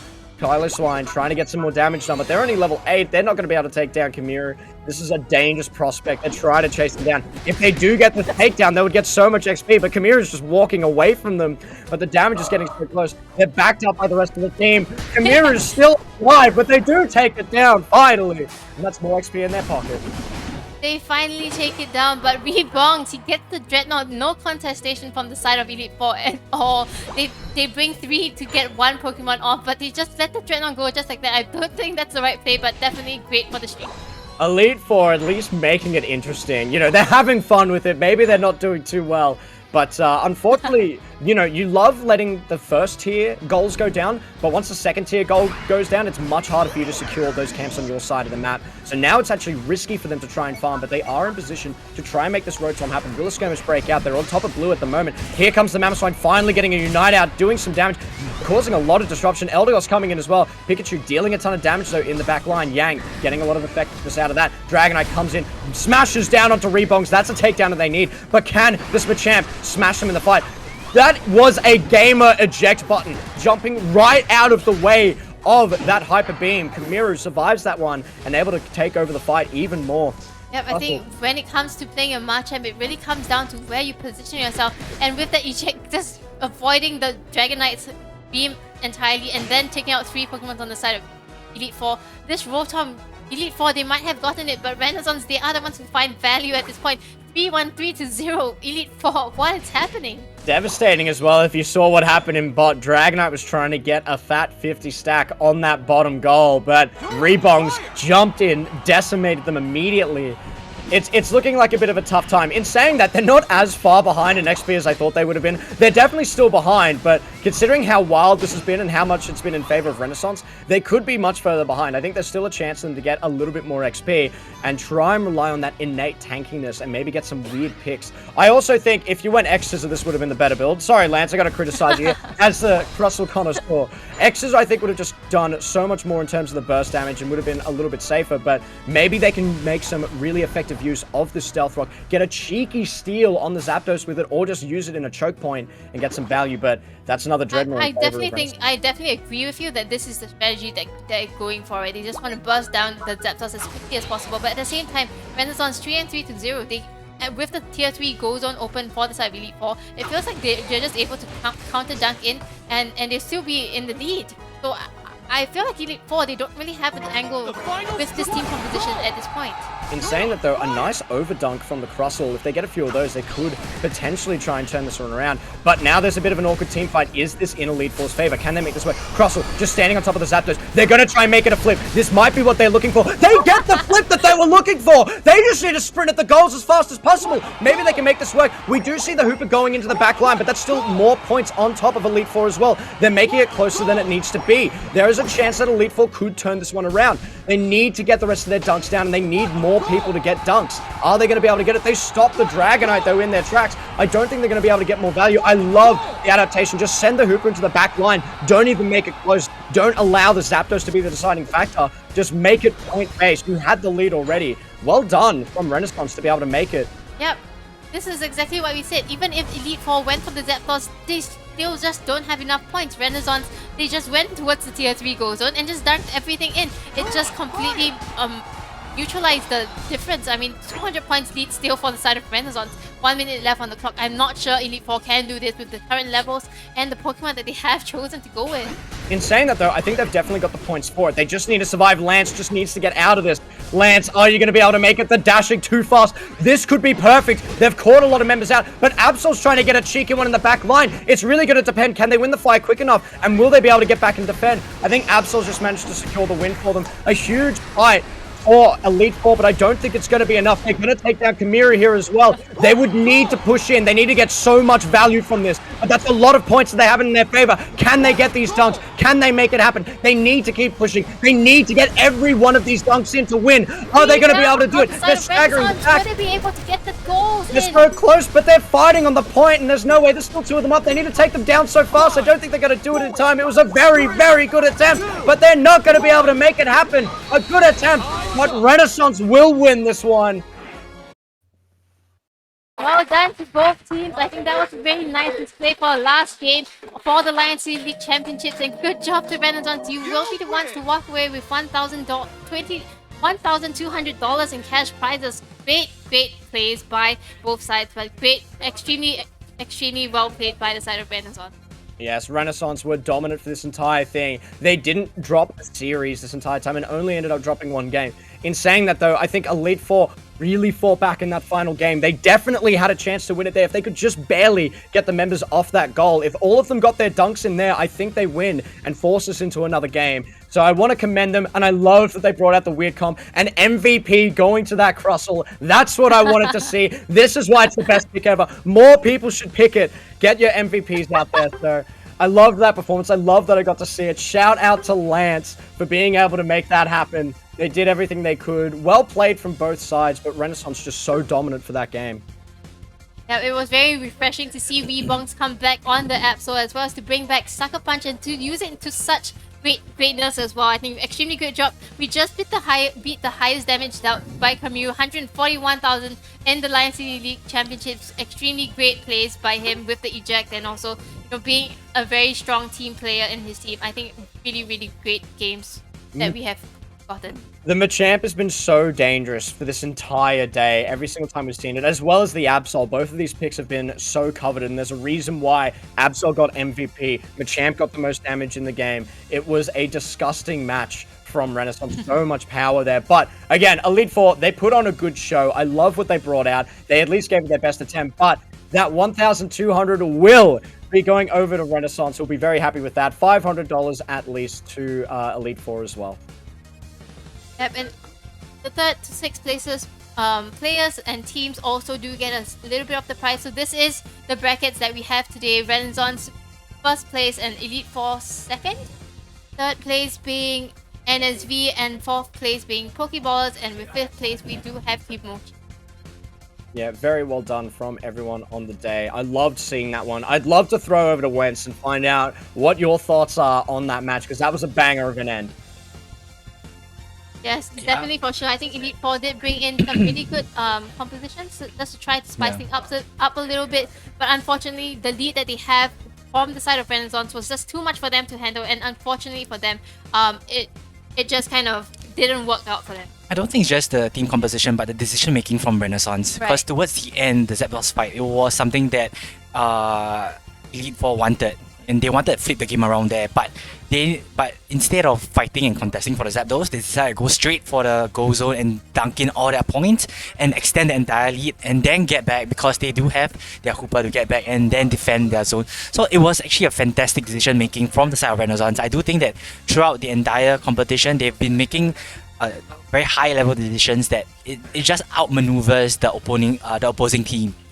Yeah, but I think, once again, we're talking about getting rid of the Hooper. Maybe if they ban the Hooper then and run the same comp, it's a completely different story. But unfortunately for them, it doesn't quite work out. And you're right, it was a massive heads-up play. They already had the lead, so they knew they could go for that play instead. So the Hooper snuck into the back. They knew that they might have conceded the Zapdos at that point, but then they just bring the rest of the team over. They all get their dunks in, and they're just back in time and ready to defend. Alright, and that really does sum up the Lions City League Championships. And right now we are going to look, please do support the Lions City League at our Facebook page. Once again, this is brought to you by the 3 Big Cats, and of course our venue partners has been Gamers.sg, This clubhouse is available if you are looking for a space to organize some esport events of your own. And of course, once again, this event cannot be possible without our official partners, Prism Plus, Darren Stewart Football Academy, Kaplan, Birmingham City University, as well as our community partners, Pokemon Unite Singapore. And of course, now that the whole competition is over, are going to go and have a look at the competitors' raffle for a chance to win a Prism Plus gaming monitor.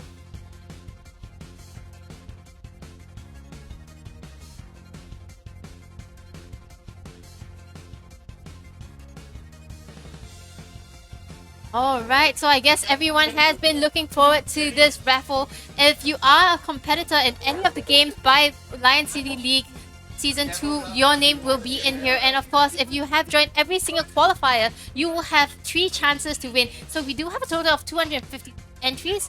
So we will spin the wheel to see who actually manages to win the Prism Plus monitor.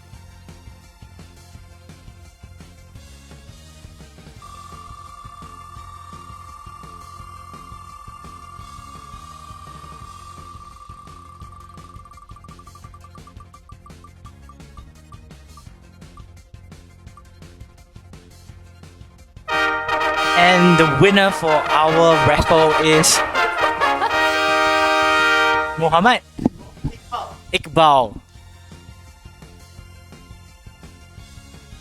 So yeah, Muhammad Iqbal, if you are watching this, you have won yourself the Prism Plus monitor. Oh, he is a FIFA player, so from a different league, but it's alright. And it seems like, yeah, if you are watching this live right now, you have 5. Please try and respond to any of the admin staff from LCL, or do drop them a DM as well to claim your prize within the next 5 days.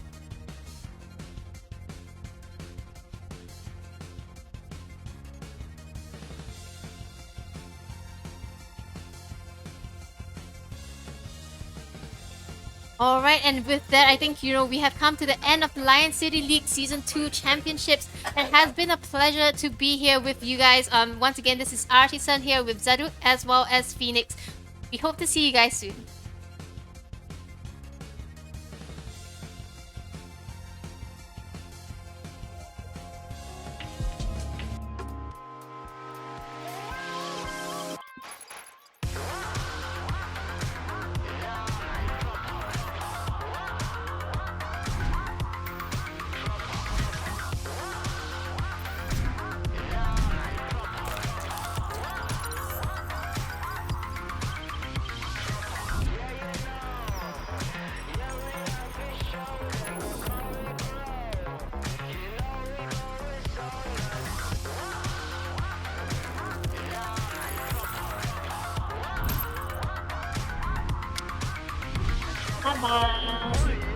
Hi, Phoenix.